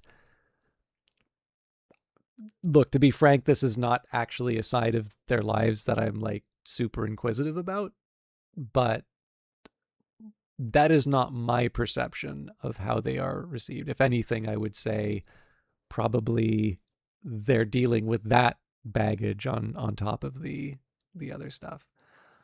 Um, but again, if you're feeling you're doing it for a sacred cause, then any level of viciousness, any level of name calling, any level of ah, ostracization. I sorry, can't pronounce. In fairness, I've been going for like 6 hours. Um, it's like they'll they'll do it. I mean, you there's certainly no shortage of really terrible stuff people are willing to do in the name of a just cause, and it really does, um it really does feel like I said, for me, honestly, it's as easy as these are people just waiting for an excuse to be a bully. Um, so um, I don't honestly feel like I need that much more of an explanation for it, but um, it makes the world worse. So, and yeah, I definitely, um, to give it the right term. That's also another perfectly good source of satire, right? So the idea. Now, look, I'll also be fair. Like, satire is hard to write, right? It doesn't have to be funny, and it's still hard to write. Um, I'm not trying to suggest any of this stuff is easy, but the idea that it can't be done, the reason it can't be done is because people have severely contracted the frontier of possibilities for themselves. And whether that's through like a self conception, oh, I could never do that thing. Whether it's through letting their skills atrophy. This is one of the reasons why I have been writing more satire. I don't like the fact that I, I've on occasion said, oh yeah, I used to like writing, satire and parody, but those guns have been spiked. Like, why were they? Is it because you stopped doing it? Is it because you stopped reading it? Get to work. You're not going to get better being mopey about it. So I write it. And by the way, the results are really depressing. If you want an example, so sorry, I realize this is going on forever. I took there's a Reddit post that I did, 600 words, 30% upvote ratio, because it was not recognized as satire at the time. But then it had a turnaround, and now it's sitting at about 75%. Still, people are being dickheads about it, right? I made one reference to it in the community again, and like somebody's like, "Oh, you're gonna beat your one joke to death," and I'm like, I may not be very funny. I might be annoying. I do have more than one joke. Um, but as a writing sample, um, I did want to someone suggested I put it in front of a group, so I did, and I thought it would actually be a very interesting exercise to see where people thought the jokes and the references were, and then to um, compare it to an annotated version. So the original post is 600 words, less than 600 words actually. It's like 500 some, upper 500s. The annotated version is, I believe, 2,100 words long, right? So the explanation, the unpacking of everything that I'm trying to do inside of that is larger than 3 times the original document. And what was most important for me was that I already know what the original reaction to the post was. So it was important to me to do the test and to get the value of the readership. I had the original post, which I put in a Word document, and the annotated version, which is the same document just with a bunch of footnotes to sort of act as sort of the skeleton key for what this thing is doing. That one was also in a Word document, but a password protected Word document. And knowing people's tendencies, I specifically made the password very easy to write if you read the document and understood it. And if you skimmed it, if you went searching for the password and didn't actually read the document, you could not solve the password, right? I made some effort to generate that password because I already know what people who give something a cursory look think of it.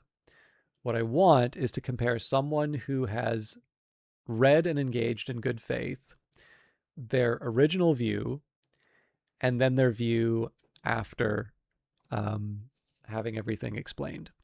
Because there's also social pressure, right? Like you want to seem like you know more than you actually do. So like as much as possible, make the path of least resistance the, okay, I'm reading this thing, I'm doing it in the order that I need. So to the person who was organizing this, the person who suggested that I submit this as a I submit this as a submission, says, I can't get the password working. Are you sure you got it right? So the answer to this is yes, on multiple computers. I have already tested this. They also said I went to Control F for the hint, and I just got, something that's totally unrelated. And I'm trying to be as nice as I can about this at this point, but I'm saying is like the password is very specifically chosen to encourage people to read and comprehend the document. It is designed to make sure that people can't just skim or do a Control F. You need to read it to get the password. But to set your mind at ease, this is so the thing can be unlocked. This is the password. Get a reply a couple hours later. Okay, I'm just going to send out the password. Send it out. Don't even consult. They send it out to the group. And I'm like, I wish you didn't do that. Cause like, I didn't like read them the riot act or anything like that. But like the entire read is like tainted now, right? I cannot know who actually read the damn thing because the wish was not respected. And the thing is that this is a writers group. This is a group of people who purport to care about reading and writing. This is the organizer that suggested I submit. I could not get them to read less than 600 words to find the password. Furthermore, it was considered such a burden or such an inconvenience that when they were given that confirmation, they just gave it out counter to my wishes to the rest of the group. This is one of the reasons why I sort of hate that I think this way, but I do feel somewhat justified in thinking this way. I don't think the problem's me when it comes to the reading comprehension. And I get it. The easiest thing you can say to someone is like me, he thinks he's better than us. And I'm like, if it makes you sleep at night, I'll say it. But there is just a certain point at which I think you say there is a cost of admission, right? You know, grade 5 students don't read the Lancet. Okay. If all you read is Twitter, you know, maybe go to Lesher Bach is going to be a hard one the time that you go through. Doesn't make someone better than anyone else. We all arrive to different places, but I think it is much better to aim higher and build towards it than expect people to, you know, remove some of the subtlety, remove some of the nuance, um, some of the enjoyment that comes to a reader who realizes that not everyone got that, but that they were one of the ones who did. It's a really good feeling, and it's something that you don't actually get as much in writing or like in modern writing as you feel you as I feel you should. Um, I don't like the idea of like ranting against a lack of literacy, right? I mean, here's the thing. There's a lot of people reading books now. You just don't find them on social media. They've got better stuff to do with their time. I'm actually kind of happy that my VPN seems to YouTube seems to be getting a little crankier at my VPN because the some of the videos don't always load. It's actually really great for me because I'm spending less time watching stupid videos. I mean, like the new Naked Gun actually seems genuinely very funny. It keeps putting a bunch of like clips from it in my feed. It's like I'm not really enhancing my life by watching, that clip for the seventh time or something like that. Um, reading a new book or reading an old favorite too. I could do Hitchhiker's Guide again. That's what's gonna make me happier. That's gonna be something that's more enriching for me. But it's easier to watch the YouTube video. Um, but yeah, there's bookstores are still around. People are still buying physical books. People are still reading. I mean, I went on the book crawl. There's a dedicated romance book um bookstore in Ottawa now, right? Like I mean, romance is a bit unique because I know that's having a particular moment, but like, you know, there's enough literacy that there are multiple specialist bookshops in, the city I live in. I don't live in a big city. Um, so again, if you want to do the, old man yells at cloud thing where like nobody's reading anymore, it's all emojis, it's blah blah blah blah blah, like sure, you're going to be able to point to any old nonsense and say that we're doomed, right? Just like, D&D and rock music and movies and television and literacy and, all these other things were going to be the downfall of society. It's like it is the most evergreen sentiment in history. Um, but the fact of the matter is that the people you are encountering online, there does seem to be a loss. And it is fair to say that some of the stuff that is capturing the popular imagination maybe isn't as complex and as interesting as what would be considered a representative comparison in the past. Um, so again, for my part, I think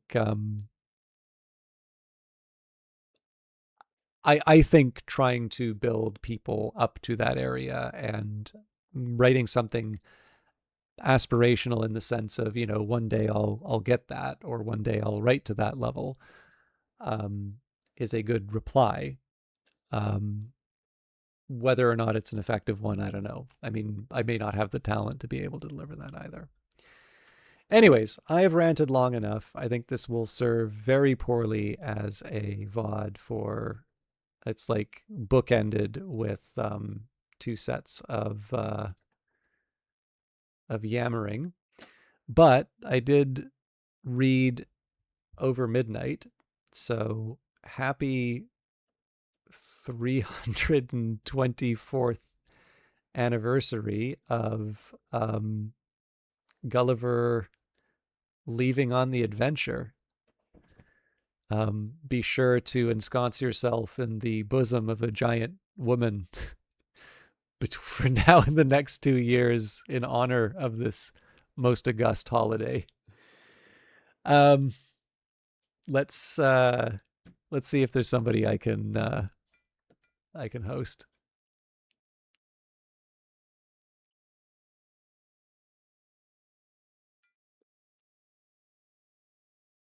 Kilgore Trout is playing American McGee's Alice.